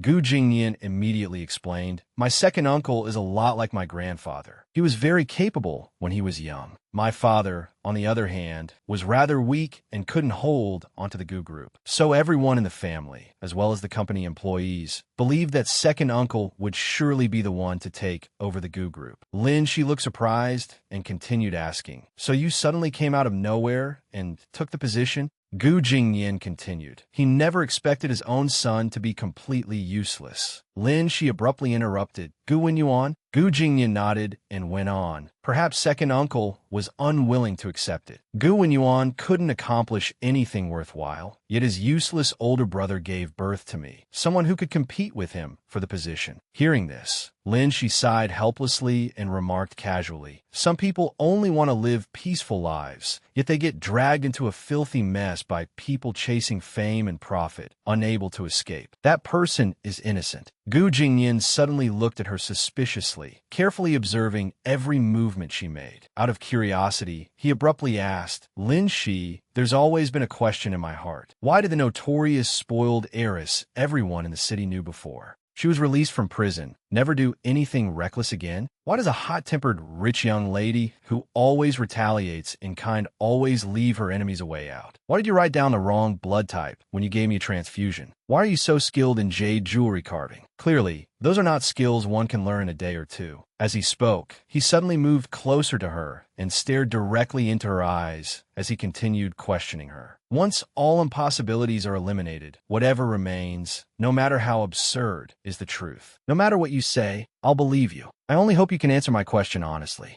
Don't lie to me, Are you Zion? His question was somewhat hesitant, but he quickly got straight to the point. Perhaps he had long been curious about the answer. Faced with this question, Lin Shi fell silent and thought for a moment before slowly speaking. I am Lin Ziyun. The moment she admitted her true identity, Gu Jingyan was utterly shocked. It took him a while to regain his composure. At last, he reached out and pulled her tightly into his arms. I finally found you. Their embrace, in the moment they learned the truth, was beautiful, and under the early morning sunlight, it became even warmer and more precious. Sometime later, the relationship between Lin Shi and Gu Jingyan grew ever deeper. Under Lin Shi's leadership, Cloud Creek Group finally achieved tremendous success. As the two of them walked onto the stage arm in arm to accept the award, the host introduced them. Cloud Creek Group has continued its extraordinary growth. The winner of the Golden Jade Award is expected to be Lin Shi. She accepted the trophy and gave an enthusiastic speech. Thank you to the organizers for inviting me. Thank you to the judges for awarding me this Golden Jade Award. Thank you, everyone, for your continued support of Cloud Creek Group. We believe that only by remaining true to our original aspirations can we preserve our quality. Unexpectedly, just as she was absorbed in her acceptance speech, several people beneath the stage suddenly shouted for justice, shattering the silence of the entire hall. The products you sell gave my son leukemia. My son got leukemia just because he bought jade from your company. Cloud Creek jewelry emits radiation. My son developed leukemia just days after wearing it. The doctor said it's already terminal and cannot be cured at all. You must give us justice. They continued screaming, waving test reports as evidence. Caught off guard, Lin Shi could only temporarily make a proposal. Cloud Creek will certainly provide everyone with a satisfactory resolution. Yet they refused to let it go, ignoring her words and continuing to shout for justice. Cloud Creek Group disregards human lives. Lin Shi, you've lost all humanity. Profiting from people's suffering is unforgivable. Under the attacks from the crowd, Lin Shi stood frozen in shock, unable to believe what she was seeing. What? That's impossible.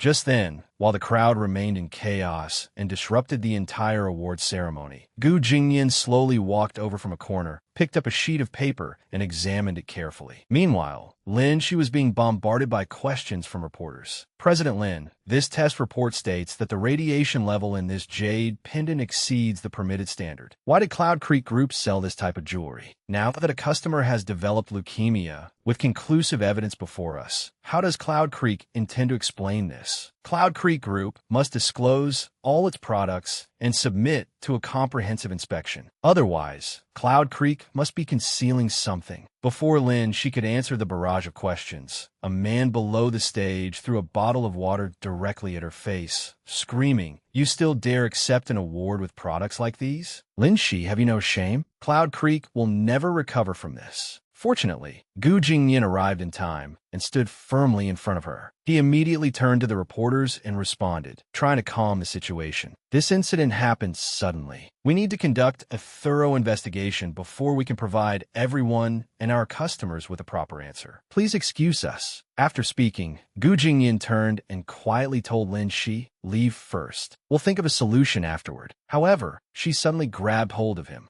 Then she abruptly stepped forward and faced the rows of cameras, adding a few more words. "Wait, I personally inspect every stage of Cloud Creek's production process, and every inspection record is clear and can be made public. Since someone has raised doubts now, I will investigate this thoroughly. If Cloud Creek is truly at fault, we will take responsibility to the very end without hesitation." A short while later, after leaving the hall, Yi Zhen and Yin Nuo quickly rushed over to ask what had happened. "Shishi, what's going on?" "President Lin." "President Gu." Lin Shi immediately reassured them and instructed, "Yin Nuo, go calm down the reporters and that couple. Make sure you get their contact information. Hurry." Having received his task, Yin Nuo immediately left. "I'm on it." Then Lin Shi turned to Yi Zhen and reassured her. "Zhen, secretly follow them. It would be best if you can track them all the way to their home or the hospital they mentioned." Given the urgency, Yi Zhen immediately nodded. "No problem." However, Gu Jingyan anxiously added, "Wait. If you see anyone helping that couple along the way, stay alert." Yi Zhen nodded kunojin. "I understand." After the two of them left to handle their respective tasks,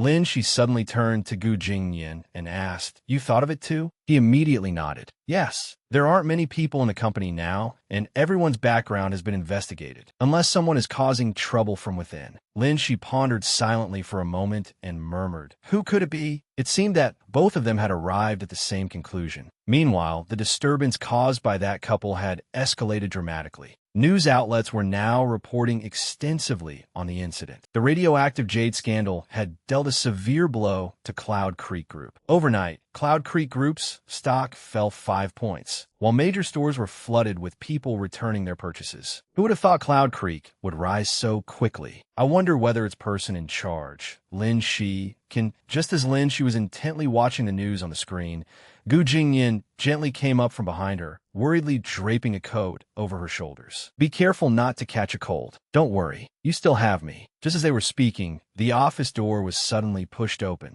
The visitors were Yi Zhen and Gu Jingyan's trusted subordinate. "Boss, we're back." Yi Zhen hurried straight to the point. "I saw them enter the hospital. There was no suspicious person helping them. I followed them all day and only saw them completing admission procedures for their son at the hospital. A few reporters showed up midway, but the couple cursed at them and drove them away. They even called them our lapdogs. After cursing them out, they sat in the hallway and cried. The sick child is only 21 years old. Their family isn't well off. He dropped out of school and started working early. He had only earned money for a few years before getting this fatal illness. There isn't much money in their bank account, and no one has transferred any money to them. It doesn't look like they were bribed." As Yi Zhen spoke, she handed the test report to Lin Shi. Gu Jingyan immediately turned to his subordinate and asked, "Where are the products they bought?" The man answered at once, "They've been sent for testing. The results will take another 2 days." After carefully listening to the situation, Lin Shi could no longer restrain herself. She slammed her hand on the table, stood up, and prepared to leave. Gu Jingyan anxiously asked, "Where are you going, Ziyun?" Putting on her coat, she coldly uttered 2 words. "The hospital." Yi Zhen, standing beside her, calmly analyzed the situation for her. "There's still no leads. What good would going there do?" Lin Shi immediately countered. "How are there no leads? Cloud Creek's jade pendants are carved products, and our customers are all wealthy people. Even the cheapest jade pendant costs over 100,000. That family is so poor. Where would they get the money to buy jade?" Indeed, this suspicion was very reasonable. So the next day, Yi Zhen accompanied Lin Shi to the hospital. They disguised themselves carefully to avoid being recognized. Lin Shi repeatedly reminded Yi Zhen, "There are fewer people on this side. If we use the main entrance, those reporters will probably take pictures of us." After walking for some time, they finally reached the ward where the couple's son was receiving treatment. Yi Zhen pointed toward it. "It's this room. The person lying by the window is the sick boy. His name is Su Dong." At that moment, they accidentally overheard the couple's conversation from a distant corner. They were arguing. "Don't go soft on this. If we can't get the money, what will happen to our son?" Lin Shi quietly looked at Yi Zhen, and the two exchanged glances before nodding in mutual understanding. Yi Zhen then stood guard in the hallway. Lin Shi, meanwhile, took the initiative to enter the ward and speak with Su Dong. As soon as she entered, she quickly asked, "Are you Su Dong?" Upon noticing her, he asked in surprise, "You are?" Lin Shi immediately removed her mask, revealing a bright smile as she gently introduced herself. "I'm friends with your parents. I heard you were sick, so I came to visit you." Su Dong was happy to hear that. He smiled, nodded, and said, "Thank you, Mississippi." She sat down beside his hospital bed and promptly asked, "Are you feeling any better?" Su Dong nodded that. "I'm all right, Mississippi. Could you please help me persuade my parents not to worry so much? The doctor said I can be cured. My family isn't well off, so of course my parents are worried about me. I thought that if I started earning money early, I could support them. I never expected this to happen. It's all because of that shady construction site." As Lin Shi quietly listened to him explain his illness, she gently stroked the boy's head to comfort him. But when she heard the words shady construction site, she suddenly paused. Su Dong continued explaining in an optimistic tone, "But it's okay. There's a girl in my ward who's even sicker than I am, and I heard she can be cured. My family has no money, so it might just take a little longer." Lin Shi smiled after hearing this and encouraged him, "It's good that you can think that way." However, at that very moment, the couple suddenly pushed open the ward door. As they entered, they were discussing something. "Tomorrow, I'll go make some calls and see." Before they could finish speaking, they were shocked to see Lin Shi. The moment Su Dong saw his parents, he happily greeted them. "Mom, Dad, you're back." But as soon as the husband saw Lin Shi, he flew into a rage and shouted, "You? How dare you show your face here?" Lin Shi stood and walked up to him, advising Su Dong is still sick. "Whatever you want to say, let's talk outside. Don't disturb him while he rests." Su Dong became uneasy and asked, "This is?" Lin Shi smiled and continued comforting him. "Don't worry about anything. Just focus on getting better." With that, she followed the couple outside to discuss the matter. A few minutes later, the four of them were in the hospital corridor, talking things over. Yijin suddenly went over to Lin Shi and whispered something to her. Lin Shi nodded in understanding. "All right, I understand."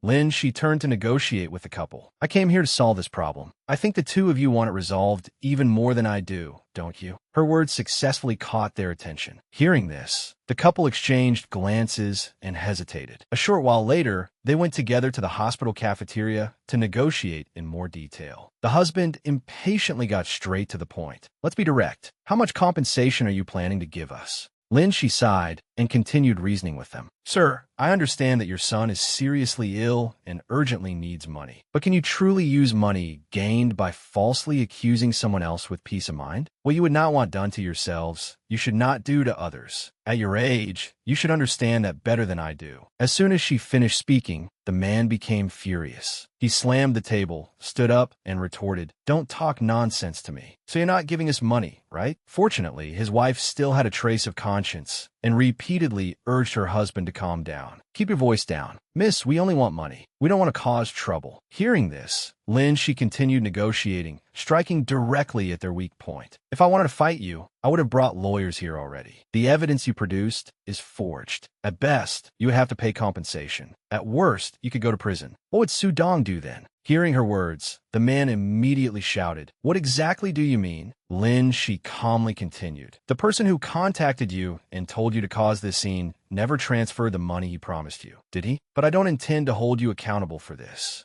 The couple became somewhat emotional and immediately interrupted. "Really?" Lin Shi continued, "My mother also passed away because she had no money for treatment. When I see Su Dong, I sincerely hope he can recover. That child even said he wanted to earn money to support both of you. I'm willing to contribute toward Su Dong's medical expenses, but on one condition. I want to know exactly why Su Dong became ill, and I want to know who bribed you to frame me." At that moment, Gu Tianin, Gu Jingyan's second uncle, seemed quite pleased as he discussed matters with someone over the phone. "Madam Lin, I didn't expect our first collaboration to go so smoothly." The person on the other end was Lin Shi's stepmother. She had joined forces with Gu Tianin to deliberately destroy Cloud Creek Group and drag Lin Shi into an abyss from which she could never rise again. Lin Shi's stepmother finally replied, "Thanks to your extensive connections, President Gu, the news spread so quickly. That brat Lin, she won't be able to hold on much longer this time." On the other end, Gu Tianin was delighted to hear it and immediately replied, "Haha, once that brat Gu Jingyan is driven out of the Gu group, cooperation between the Gu and Lin families will reach an entirely new level." After hanging up, he was filled with smug satisfaction. "Jingyan, after fighting your uncle for so many years, you'll finally die by my hand." After successfully obtaining answers through her negotiation with the couple who had falsely accused her, Lin Shi returned and began discussing the matter with Gu Jingyan. "I never expected the construction site, where Su Dong worked part-time, to be managed by a subsidiary of the Gu Group." Sitting beside her, Gu Jingyan immediately asked, "Have you found the person who bought the jade?" Lin Shi immediately shook her head. "Not yet. The couple said that person had large eyes, a small nose, and a scar on his head. I had Yijin search around all the places he might appear, but she couldn't find anyone matching that description. Could he have been a temporarily hired middleman?" Gu Jingyan thought carefully for a moment before unexpectedly disagreeing. "Impossible. He wants to deal with both you and me completely. He wouldn't use an unreliable person as a middleman. If anything went wrong, wouldn't he be walking straight into a trap?" Lin Shi continued voicing her thoughts. "That person withheld the life-saving money promised to the Su family. That's why the Su family turned against him. Even with all his calculations, Gu Tianin probably never expected that. Gu Jingyin immediately became furious after hearing this and snorted. Oof. In any case, the old man won't be able to protect him this time. Her face was filled with worry as she turned to ask him, "Are you going back to the Gu residence?" Noticing her concern, Gu Jingyin stepped forward, gently stroked her head, and reassured her repeatedly. "Don't worry, I'll be fine." She continued to remind him, "No matter the outcome, you have to take care of yourself. I'll be waiting for you at home." Her words seemed to give Gu Jingyin even more strength for the battle ahead. Meanwhile, at the Gu residence, second uncle Gu Tianin was constantly complaining to old Master Gu about what had been happening lately. "Dad, Jingyin is willing to smear the Gu group's reputation for that little wretch. Rumors are spreading all over town now. Tell me, how will the Gu group be able to stand firm in the future?" However, old Master Gu merely remained silent. Just then, Gu Jingyin walked in and calmly refuted his slander. "Second uncle, you're getting better and better at bad-mouthing people behind their backs. I'm truly ashamed that I can't compare to you." With the situation in such chaos, old Master Gu finally slammed his cane against the floor and shouted, "Enough!" While old Master Gu was still trying to say a few more words, "Jingyin, your second uncle, and I have discussed this. You're still young." Before he could finish, several police officers stormed into the house and began reading their notice. The Bureau of Industry and Commerce is acting in accordance with the law. Gu Tianin is suspected of using illegal materials, causing numerous people to fall ill, as well as embezzlement, bribery, and framing others. Please come with us for questioning. As soon as they finished speaking, the other officers stepped forward and handcuffed him. Gu Tianin stared blankly and shook his head in denial. I didn't do it, but the police forcibly led him away. "Come with us." As he was taken away, Gu Tianin shouted in protest, "Gu Jingyin, you set me up? I'm reporting you. You framed me. You framed me." Seeing his son taken away, old Master Gu was beside himself with anxiety and immediately tried to stop them. "Wait, I have something to say." Before he could finish, another one of his sons, Gu Jingyin's third uncle, spoke up to persuade him. "Dad, sometimes you have to sacrifice the carriage to save the king. If this causes the Gu group to lose all its reputation, what use is there in keeping second brother?" After saying that, he smiled and stood on Gu Jingyin's side. Old Master Gu could only sigh helplessly, thinking that they were joining forces and using the company's reputation to pressure him. In the end, he had no choice but to let go and stop interfering. Meanwhile, Gu Tianin continued to resist, turning toward third uncle and cursing furiously. "Gu Tianin, so you've been pretending all these years. None of you will die a good death." The moment the police finished taking him away, Gu Jingyin prepared to leave as well. Everything that needed to be dealt with has been handled. "I won't stay any longer." But his grandfather suddenly called out to him, wanting to say a few more words. "Jingyin, he is still your uncle, after all."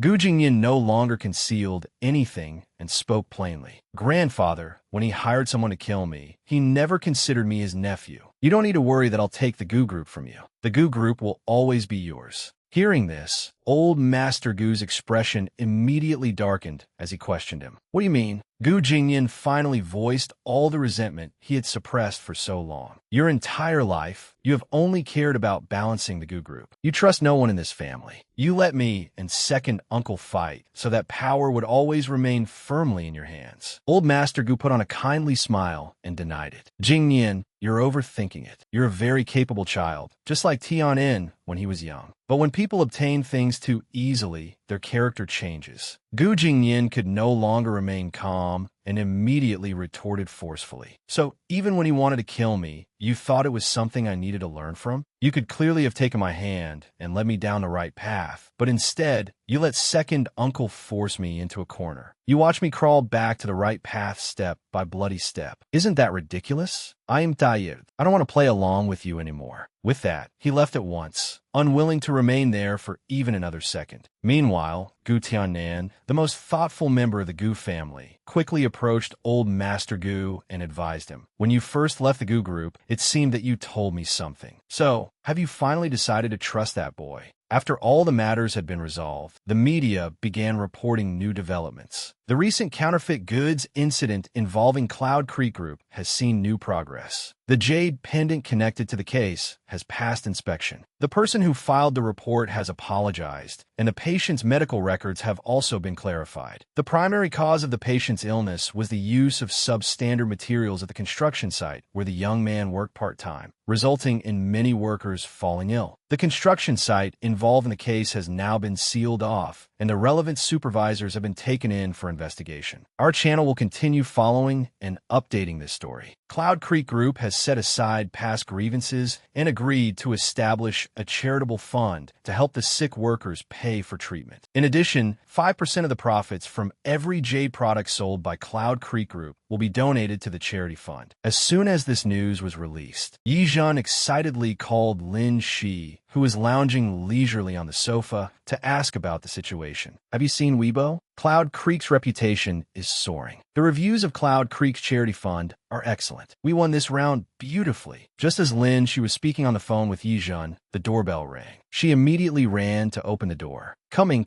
The moment the door opened, Gu Jingyan quickly pulled her into a tight embrace, as though releasing every burden he had been carrying. Returning the hug, she did not say anything more and merely asked gently, "Has everything been settled?" Gu Jingyan seemed exhausted. He rested his head against her shoulder, nodded, and answered, "It seems you've never asked whether I found someone to kill my second uncle, or whether I did something shady in the Gu group." Hearing this, Lin Shi could not help laughing. "If you were the kind of person who would stop at nothing, you wouldn't have ended up needing to join forces with me." Gu Jingyan was surprised by her answer and asked again, "You trust me that much?" She looked at him with the utmost sincerity and nodded firmly.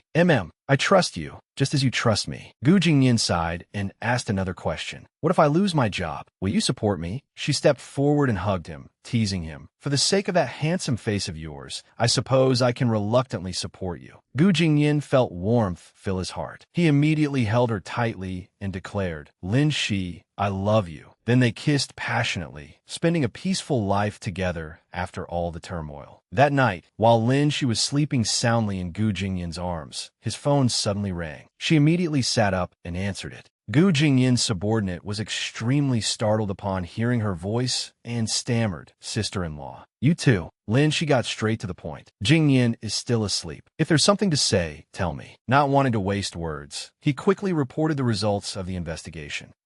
Boss asked me to investigate the jade jewelry purchase from beginning to end. I found someone suspicious. I've sent you a photo. You and boss can take a look." A few seconds later, a photograph of the mysterious man was sent to her. At that moment, Lin Shi suddenly recalled what the couple had told her during her earlier investigation. They said the person who bribed them had narrow eyes and a scar on his head. Returning to the present, she began considering the man's true identity. The next morning, while Lin Shi was having breakfast, Yijun repeatedly urged her over the phone, "Give me 3 chances to let you guess." Lin Shi became puzzled and asked, "Is this person connected to Gu Tianin?" Yijun immediately nodded. He was the one who bribed the Su family to provide false evidence. But he didn't contact Gu Tianin directly. Otherwise, why would I make you guess? Gu Jingyan, who was quietly watching nearby, also found it somewhat strange. Lin Shi asked in confusion. If he was the middleman in this matter, there's no reason Gu Tianin wouldn't know him. Could Gu Tianin have an accomplice? Yijun realized that Lin Shi had figured it out and nodded excitedly. Bingo! Exactly. Then keep guessing. Who is his accomplice? Gu Jingyan could no longer wait patiently. He directly took the phone from Lin Shi's hand and told Yijun, "Bring everything you found to my house." Then he turned to Lin Shi, who was eagerly trying to hear the gossip. "Eat your breakfast. We can discuss everything slowly once she gets here." Lin Shi obediently nodded with a smile. "All right, since it's breakfast made by Chef Gu, of course I have to enjoy it." Within just a few minutes, Yijun arrived at their home to discuss the matter. She immediately handed them a stack of documents and continued her report. "This man's name is Yen Xiao. His household registration is in Mountain City." Upon hearing this, Lin Shi was surprised. "Mountain City? Isn't that practically the countryside?" Ye Zhen nodded. "That's right. But this Yin Xiao owns 3 properties, including a villa, 2 limited edition cars, and has quite a bit of money in his bank account. Then she suddenly asked, is he a country boy who made it big? If he rose from Mountain City, his academic record must be excellent. But Yijin rejected that idea. That's the strange part. He has no school records, yet he holds some overseas academic qualification. I investigated it. He bought that diploma. In reality, he did not even finish middle school. He also has no steady job.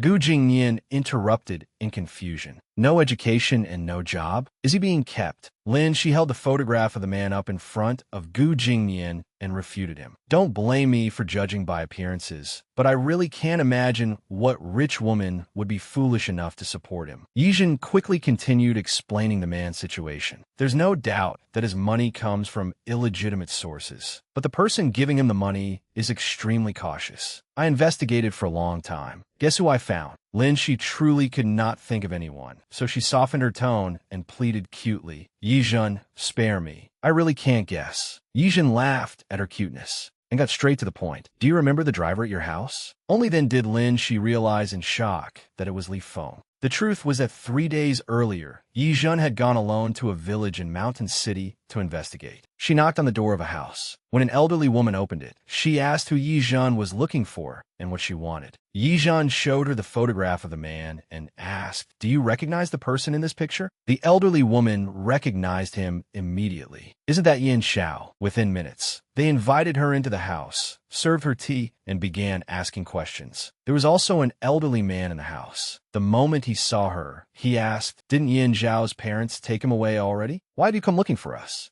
Yijin quietly sipped her tea while carefully observing their reactions. From the old man's tone, it seemed that his relationship with Yin Xiao was not very good. She immediately began explaining. Yin Xiao committed a crime in the city. He assaulted a wealthy man who is demanding 3 million in compensation. Yin Xiao told me to come to you and collect the money. Sure enough, the elderly couple immediately protested strongly upon hearing this. You came to demand money? How could you possibly ask us for it? You can see our situation. Even if we sold not just our house, but this entire village, we still wouldn't have 3 million. Seeing how furious they were, Yijin hurriedly explained, please don't panic. I haven't finished. My boss thinks he may not be telling the truth, so he sent me here to ask about his situation. I wanted to see whether he has any immediate relatives. If he does, I'll go directly to their home to collect the money. But if he has no immediate family, there's nothing I can do. Hearing this, the old man began explaining Yin Zhao's circumstances. He doesn't only have parents. His parents are wealthy too. If you ask them for compensation, they can definitely pay. Yijin got straight to the point and asked, then who are his parents? The old man immediately replied, his father is Li Feng. His mother is Fu Area. They are fairly prominent people in Beijing. Upon hearing the name Fu Area, Yijin was utterly shocked and could hardly believe it. Returning to the present, after Yijin finished telling Lin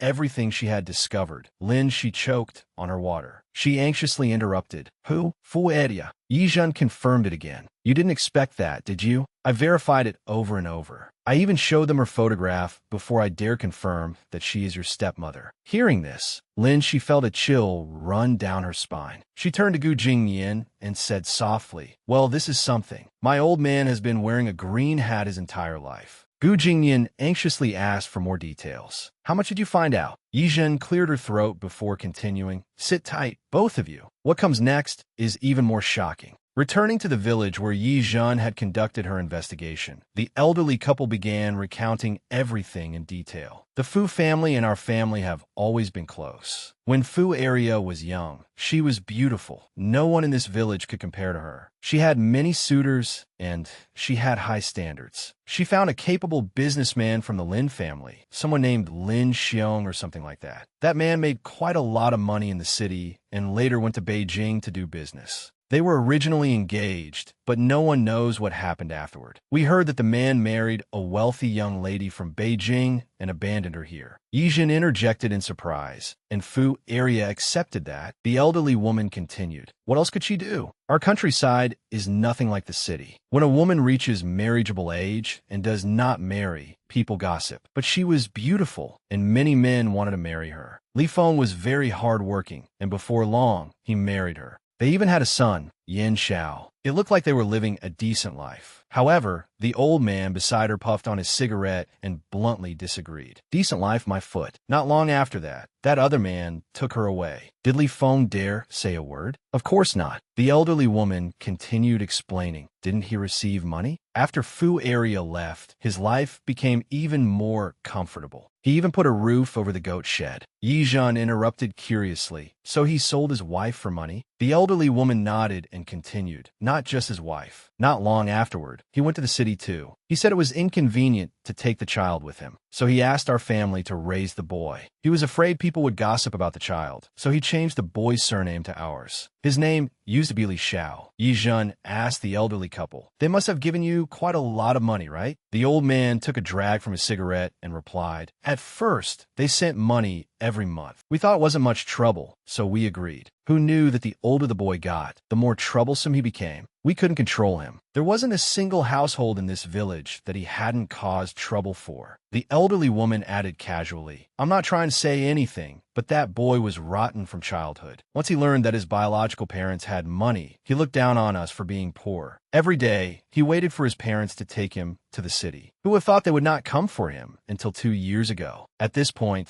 the old man put out his cigarette and continued. After they took him away, he never contacted us again. He even changed his phone number. We couldn't ask them for help even if we wanted to. That whole family abandons people the moment they no longer need them. Returning to the present, Yi Zhen added. After that, they kept cursing. Everything they said was filled with resentment toward Fu Area. I found an excuse to say goodbye and left. After hearing the story, she pondered silently for a moment before asking, what year did they say Fu Area went to the city with that wealthy man? Yi Zhen searched her memory, then shook her head. They didn't specify the year, but Yin Xiao is already this old, so it must have been more than 10 years ago. Finding it strange, she carefully pieced things together. If the wealthy man they mentioned was Lin Yang, then that means Fu Area already knew him before he married my mother. After my mother died from her illness, he went back and married Fu Area. But Fu Area already had a child then. Could it be that he didn't know? Gu Jingyan cautiously voiced his thoughts. I think your father may not have known that Fu Area had been married before. Otherwise, how could he have allowed Li Feng to work as the family driver for all these years? After thinking it over, she felt as though her head was about to explode. She leaned back in her chair and sighed. My God, this is too much information. Wait, if Lin Yang knew that Fu Area had been married and had a child, then could Lin Wan also be Li Feng's daughter? Yi Zhen could hardly believe that speculation and blurted out, no way. Then she added uncertainly, I don't know. I'm just guessing. Gu Jingyan immediately continued the discussion. The most important thing now is that Yin Xiao is Fu Area's son. That proves Fu Area was also involved in falsifying medical records to smear Cloud Creek Group.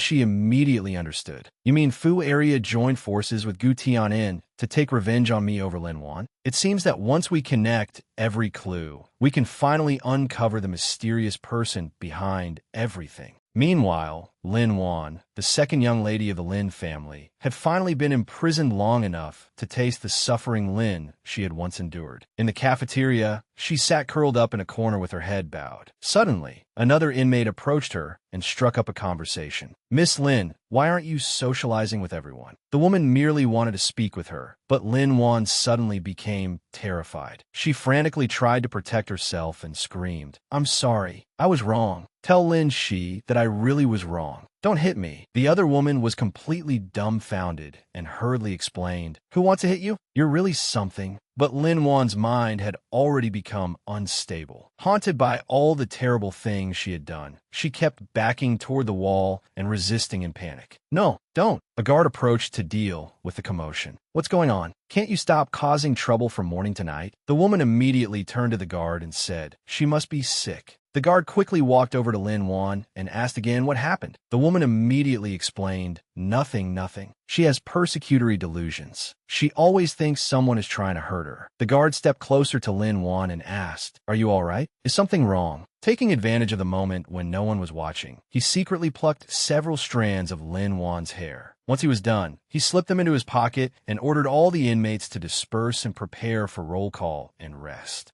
Over at the Lin residence, things were equally complicated. The butler had just stepped out of a room when he saw a maid approaching with a sigh. He immediately asked, "Why do you look so distracted?" The maid replied, "The master has been in a terrible mood lately. He gets angry all the time. I don't know what Madam has been busy with either. She's nowhere to be seen all day. So the master takes all his anger out on us." The butler sympathized and comforted her. Fortunately, only Zian is by his side to take care of him. Though she's adopted, she's closer to him than anyone else. Only afterward did everything become clear. The butler had long since been bought off by Gu Jingyan. Secretly obtaining a hair sample from Lin Yang for a paternity test with Lin Wan had been part of Lin Shi's plan all along. A few days later, Lin Shi finally held the paternity test report in her hands. Gu Jingyan, standing beside her, suddenly asked, "Are you sure you want to see it?" She thought for a moment before answering at once, "Yes." As expected, the test results confirmed that they were not biologically related. Lin Shi was not particularly surprised after seeing the report. Sure enough, Lin Wan was not Lin Yehong's daughter. Just then, her phone rang. The person on the other end, who had been helping her investigate, immediately reported after she answered, "President Lin, I found the records for the Lin Group's projects." Assets from several projects were indeed transferred under Yin Zhao's name. The trail was complicated and concealed, and the amounts moved each time were small, so it was difficult to detect. Fu area alone had truly managed to turn the entire Lin family upside down. After she hung up, Gu Jingyan walked over and asked repeatedly, "You've worked hard. How did you check the Lin Group's accounts?" Lin, she hurriedly explained, "Just a little hacker trick. I had Lin and Yun do it." Gu Jingyan immediately put on a proud expression, bent down to gently rub her head, and teased, "My little fox is getting more and more bold." Seeing President Gu like this, Lin, she found it even more amusing and casually protested, "Haha, stop fooling around."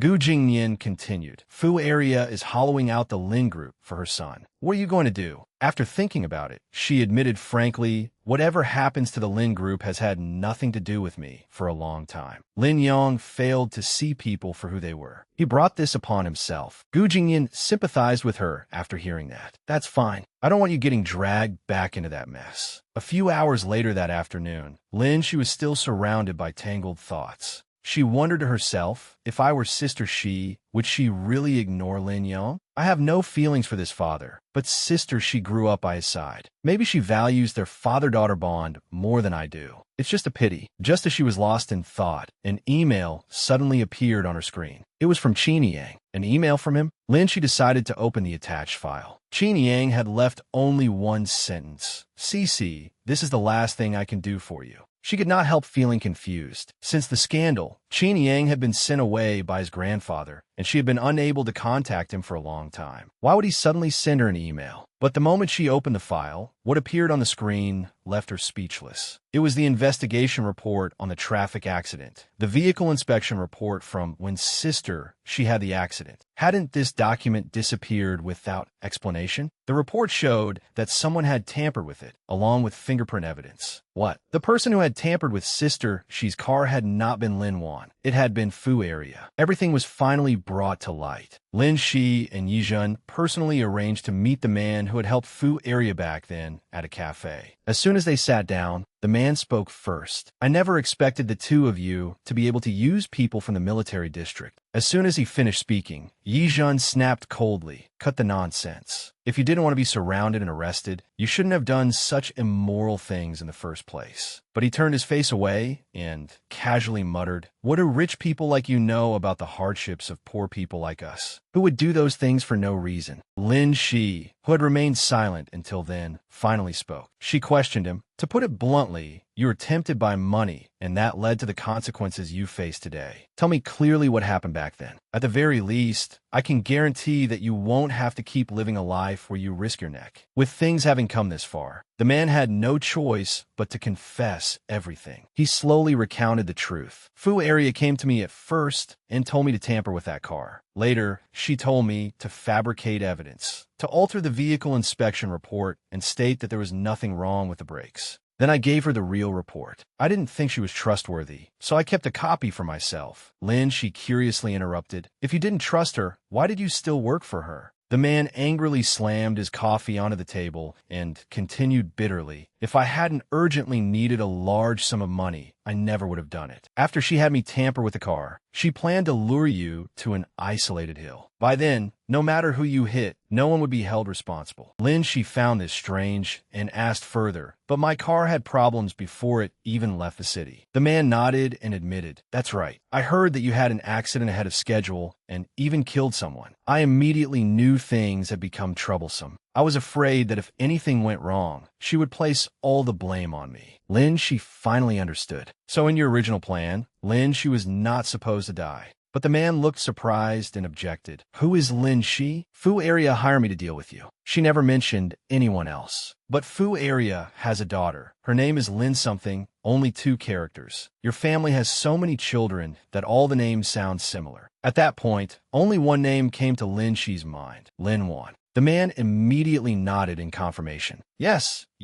I think that was her. She overheard something Fu Area said and came to probe me for information. I was afraid she would ruin the plan, so I didn't tell her everything. I only vaguely told her where you would be passing. Lin, she fell into deep thought, her hand tightening around the coffee cup on the table. Yizhan gently took her hand to comfort her, then advised, so Fu Area wanted to kill you over the property. Lin Wan discovered it and took the opportunity to kill Lin Shi instead. But Lin, she was silently furious. They never expected that I would be the only one to die in the accident, while sister, she would be unharmed. That was why they had no choice but to find someone to act in prison. What a vicious mother and daughter. The man continued, that's all I know. Fu Area is a cruel woman. Afterward, she arranged for many people to come after me. Yizhan was thoroughly disgusted and sharply rebuked him. You harm people for money. What right do you have to feel wrong? The man had no choice but to admit his fault. Perhaps life had truly been too difficult for him, because he desperately pleaded, Miss Lin, I know I was wrong. I really don't want to live in fear every day anymore. Please just send me to prison. Let me live on prison food. Yet as soon as he finished speaking, Lin Shi and Yizhan got up and left, leaving him stunned and panicked as he called after them. Wait, are you arresting me or not? The moment they stepped out of the cafe, Yizhan quietly advised Lin Shi as they walked. You always talk about revenge, but one grudge leads to another. There will never be an end. Are you still going to take revenge this time? Just then, they saw Gu Jingyan in the distance, leaning against his car and repeatedly waving at them. Lin Shi answered Yizhan helplessly. If Lin Wan hadn't relentlessly tried to kill me in the first place, I wouldn't have wanted to drive her into a corner. Everyone wants to live a peaceful life, doesn't they? Yizhan was not satisfied with that answer and anxiously questioned her. It sounds like you intend to spare them. But Lin Shi merely waved with a smile at Gu Jingyan and walked toward him step by step, adding, I haven't decided yet. All I know is that I'm hungry right now. I want to eat a meal cooked by Chef Gu.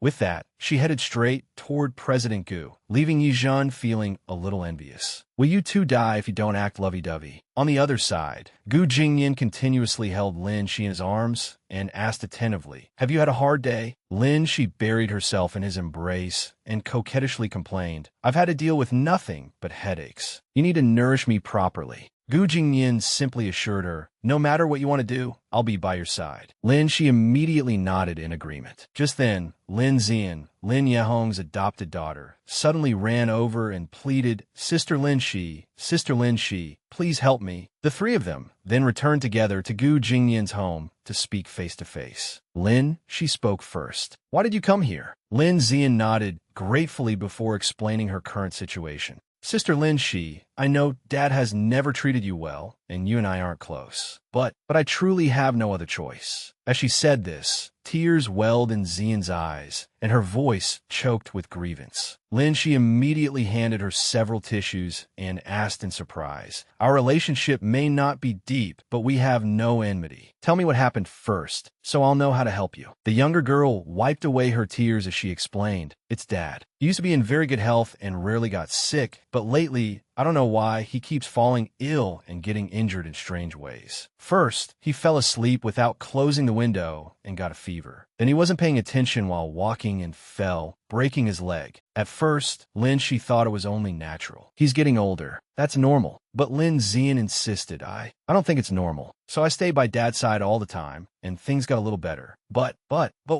Last week, something happened at my school, and I had no choice but to go. Dad went out alone and got hit by a car. Both Gu Jingyan and Lin Shi were shocked and exclaimed at the same time, "What?" Lin Zian carefully recounted everything she had learned about the Lin family in recent days. Every day Dad was in the hospital, I was there taking care of him. Recently, Mom brought someone named Yin Xiao over. She said he was Dad's eldest son, whom she had kept hidden all this time. Dad refused to acknowledge him at first, so they kept coming back every few days to cry and make scene. Yin Xiao bought a lot of supplements and acted extremely filial, so Dad eventually softened. "Sister Shi, I know Fu area has done many terrible things, but I'm only an adopted daughter, so I didn't dare say much. I thought that, no matter what, she sincerely cared about Dad. But I never expected. I can't just watch them deceive Dad out of all his assets and then kill him." Unable to endure any longer, Zian threw herself into Lin Shi's arms and burst into tears. Though Lin Shi had long wanted nothing to do with the Lin family, she was finally moved. She turned to Gu Jingyan and told him her decision. He supported every decision she made without condition. "The tree may wish for stillness, but the wind will not cease. It seems that this time, even if I want to stay out of it, I can't. Whatever path you choose, I'll walk it with you." In no time, the two of them arrived at the hospital where Lin Yang was recuperating. The moment she saw her older sister, Zian immediately called out to her father, while stepmother Fu Area pretended to politely refuse Lin Shi's visit. "Cici, your father isn't in very good condition right now. It may not be convenient for him to see you." But Lin Shi had long stopped taking her seriously and immediately retorted, "Since when do I need your permission to see my own father?" Sure enough, Fu Area was so enraged that she could only utter, "You." Lin Yang softened and ordered, "Let her in." The moment he saw her, he spoke first. "I was wondering whether you would come." "Lin," she replied mercilessly, "if Zian hadn't come to find me, I wouldn't even have known you were hospitalized. Of course I wouldn't have come." He then changed the subject and continued talking to her. "I heard that your company has been developing quite well recently. It seems that you've learned a lot from President Gu." But those words only made Lin Shi despise her father even more. She gave a cold laugh and replied indifferently, "You're wrong. I should say that it was thanks to all the trouble your wife caused me that I learned so much." Fu Area hurriedly cut her off and scolded her. "Your father is in the hospital, and you still want to cause trouble here?" Lin Shi immediately shot back. "What trouble have I caused? I only stated the facts. I have something to say to my father. Please leave." Fu Area felt insulted and immediately snapped. "How ridiculous. Ever since I entered the Lin family, when have I ever treated you badly? Yet you keep throwing tantrums and blaming every misfortune on your younger sister. Are you trying to anger your father to death now?" Lin Shi remained calm and repeated her request. "What I have to say is very important. Tell them all to leave. I want to speak to you alone." But Lin Yang remained convinced otherwise. "Cough, cough. Why does the atmosphere always become like this whenever you come back? Fu Area is your mother in name. After all, what is there that she cannot hear?" Just as they were arguing, Fu Area's illegitimate son appeared and swaggered into the hospital room, proudly announcing, "Dad, I bought you some fruit." When he saw Lin Shi sitting sternly beside the bed, he pretended not to recognize her and casually remarked, "I only stepped out for a moment. I didn't expect we'd have a guest." His shameless words only made Lin Shi find him more ridiculous. She taunted him, "Is treating the owner of the house like a guest something that runs in your family?" Fu Area then pretended to introduce them. "This is Lin Shi, your eldest sister." Yin Xiao smiled as he greeted her, though his words were clearly mocking. "Oh, so you're the famous younger sister I've heard so much about. Let me introduce myself. Technically speaking, I'm your older brother." But Lin Shi had long since run out of patience for their nonsense and spoke again. "I'll say it one last time. All of you get out. I have something to say to my father. You know I have a bad temper, so while I'm still being reasonable, get the hell out." Hearing her insult his mother, Yin Xiao could no longer restrain himself. He grabbed her by the collar and threatened, "You little bastard! How dare you speak to my mother like that?" But before he could say another word, Gu Jingyan twisted his arm and warned him, "Where do you think you're putting your hand?" With only a few quick movements, Yin Xiao was overcome by excruciating pain and began screaming wildly. The situation became so chaotic that Lin Yang had no choice but to stop them. "Enough! Lin Shi, what exactly are you trying to do?" Lin Shi had wanted to leave them a way out, but they had refused it themselves, so she could only resort to her final measure. "If you refuse to preserve your own dignity, then so be it. Do you know that Fu Area the woman you have protected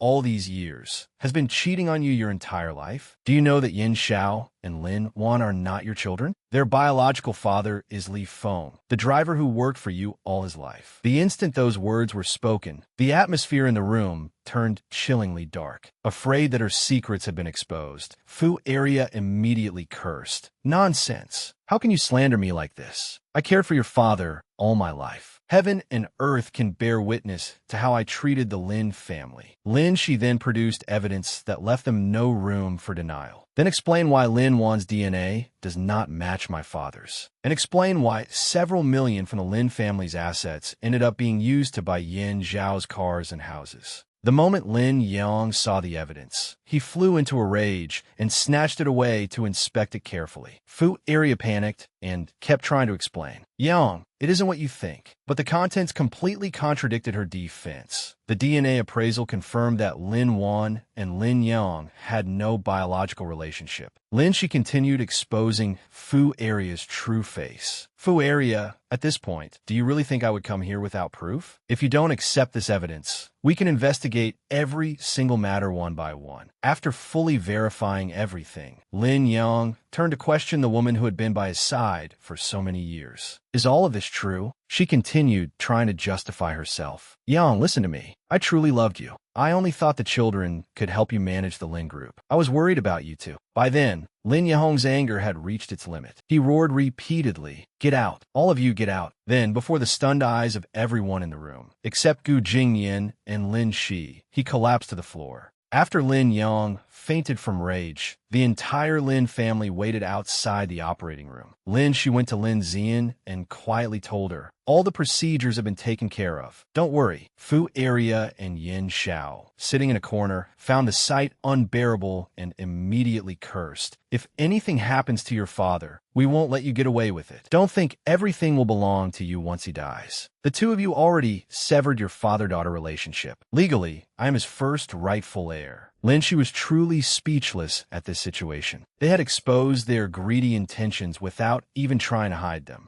Just then, Lin Zian suddenly came over and handed Lin Shi a stack of documents. She explained, "Sister Shi, before Dad entered the operating room, he asked me to help him prepare an authorization letter. It says that, until he wakes up, all matters concerning the Lin family and the Lin group will be handled by you, Lin Shi." On hearing this, Fu Area and Yin Xiao were furious. They charged toward her, trying to snatch the documents away. "What kind of bullshit authorization letter is this? You two colluded with each other. Do you think I believe such nonsense? I am the rightful heir to your father's estate." Lin Shi glared at her for a long moment before delivering one final warning. "Even if we did collude, and even if we end up in hell one day, we'll still get there after you." Fu Area was shaken by the force of her words. She shrank back, no longer daring to act recklessly, and stammered, What do you want to do?" Lin Shi turned to Gu Jingyan and softly asked, "Your information network is broader than mine. Can you help me spread the news among the relevant people?" Naturally, he agreed to every request without hesitation. Lin Shi began listing her 3 conditions. First, from today onward, Fu Area and Lin Wan will no longer have any relationship with the Lin family or the Lin group. All accounts connected to them will be frozen today. The moment Fu Area heard this, she screamed hysterically, "I'm your father's wife. You have no right. But if one wishes to avoid exposure, one should not commit such acts in the first place." Lin Shi immediately revealed her secret. "You and Li Feng are the real married couple. Bigamy is a certainty for you. And as for the other debts between you and the Lin group, we'll sort out the documents and send you a lawyer's letter. Yin Zhao's assets were acquired through illegal means. I already asked Yin Nua to report him. The investigators should be arriving soon." Sure enough, as soon as Yin Xiao heard this, his legs went weak. He turned to Fu Area and demanded, "Mom, you never told me it was like this." Fu Area continued accusing Lin XI. "I took care of your father for so many years. You can't do this to us, Lin Shi. You can't." But Gu Jingyan had no interest in wasting words on them. He merely called coldly, "Qiao Si, send security up here." Fu Area continued shrieking, "Your father would never allow you to do this to me. I truly loved your father. You'll suffer retribution." After dealing with her vicious stepmother, Lin Shi added, "And Li Feng too. Throw him out." Gu Jingyan nodded. "Understood. Is there a third condition?"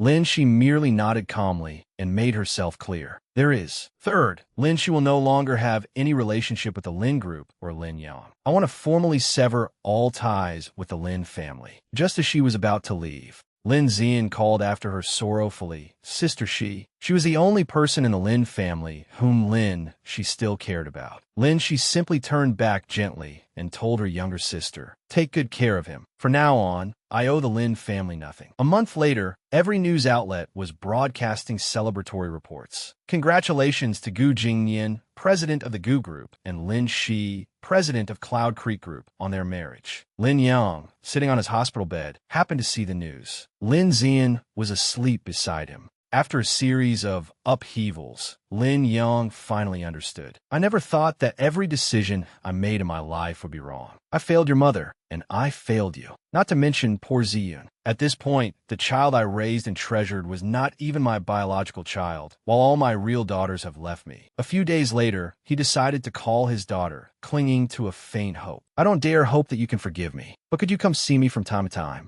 But Lin Shi remained resolute and made her rejection clear. For a long time, I kept wondering whether I should forgive you. I once wanted to soften my heart, but if I did, I would be letting my mother down. I would be letting Ziyun down. I can forgive you on my own behalf, but I cannot forgive you for them. If you know that you have never made a single right decision in your life, then what gives you the right to demand a good outcome? That would be unfair to everyone who struggled so hard simply to seek a peaceful life. This is the last time I will call you Dad. I acknowledge your apology, but I will not forgive you. In this life, neither of us owes the other anything. Let us never meet again. Those final words may have resolved some of the knot between father and daughter. Painful though it was, this was the price Lin Yang had to pay for his stubborn mistakes of the past. When Lin Zian woke up, he struggled to hold back his tears. She asked, Dad, I fell asleep. Do you need anything? He hurriedly wiped away his tears and nodded. I'm feeling much better. Go complete the discharge procedures. Then wait here for me, Dad. Just as Lin Zian was about to leave, Lin Yang suddenly asked, Zian, why are you still staying by my side? She did not think much of it and immediately spoke from the heart. I'm adopted.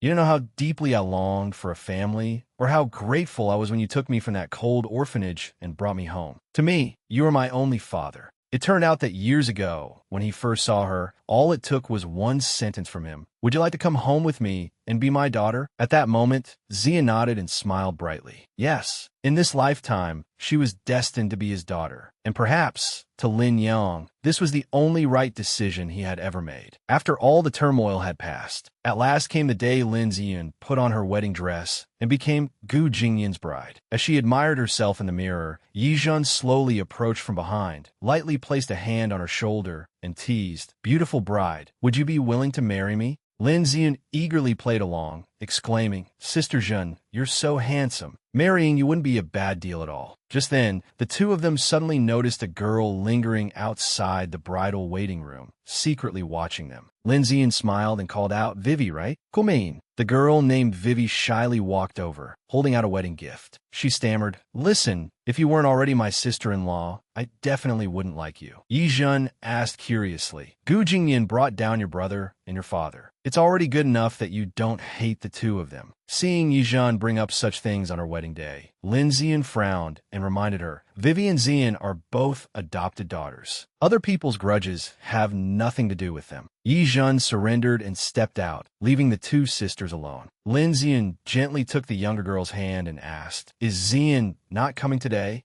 Vivi explained as she held up the wedding gift. Oh, right. She said she needed to take care of Uncle Lin, so she asked me to bring this gift to you, Sister Zian. Hearing that, Lin Zian happily thanked the sweet younger girl. Just then, Vivi received a call. The moment she answered, she said, What? They've arrived? Wait for me. I'm coming right away. Don't let them force their way in. Unless they give enough red envelopes today, they absolutely cannot take my sister-in-law away. So she was preparing challenges for the groom. Out in the hallway, Yanua had just finished using the restroom and was hurrying along while talking to Gu Jingyan on the phone. President Gu, I'm already here. I just went to the restroom. I'll be right there, right there. As he turned down another corridor, he accidentally collided with Vivi, who was rushing off to stop the groom. Vivi cried out in pain, Ow, that hurts. How do you walk? Don't you have eyes? Yanua immediately apologized profusely and asked with concern, Are you all right? The moment Vivi looked up and saw Yin Nuo, she froze for several seconds at his stunning appearance. He looked entirely different from his usual self at Cloud Creek. But because he was in a hurry, Yin Nuo could not stay to speak for long. Before leaving, he did not forget to say, "I'm really sorry. I'm in a hurry, so I'll be going first. Goodbye." In the blink of an eye, Vivi could only watch his departing figure with regret. Then she suddenly remembered in alarm that she had forgotten to ask for his phone number. A while later, Yin Nuo ran himself ragged and finally made it to the wedding venue in time to serve as a groomsman. "Sorry, I'm a few minutes late." The instant he appeared, the guests all began asking in amazement, "Who is this? President Gu invited such a handsome young man? Isn't he afraid the bride might fall for him?" To reassure him, Gu Jingyan immediately praised him. "You look quite spirited today, Yin Nuo."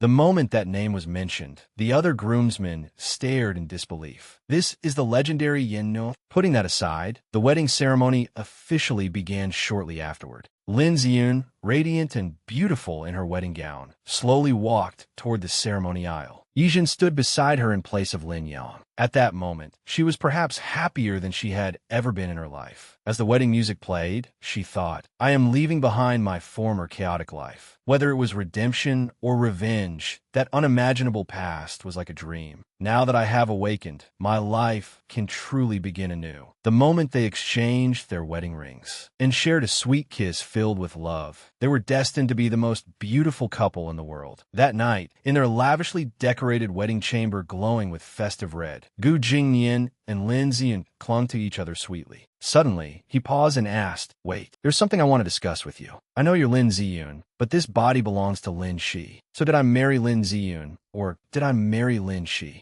And the person I love is Lin Ziyun, but I registered the marriage with Lin Shi. Does that mean I cheated? This seems serious. If Lin Shi ever comes back to this body one day, what are we supposed to do?" The romantic sweetness of their wedding night was completely ruined by Gu Jingyan's foolish questions. Unable to endure it any longer, Lin Ziyun shouted at him, "You idiot! Get the hell out!" This story ends here. If you enjoyed it, please leave a like and share it so I can stay motivated to make more videos. Remember to follow for future episodes. Wishing you a day full of energy.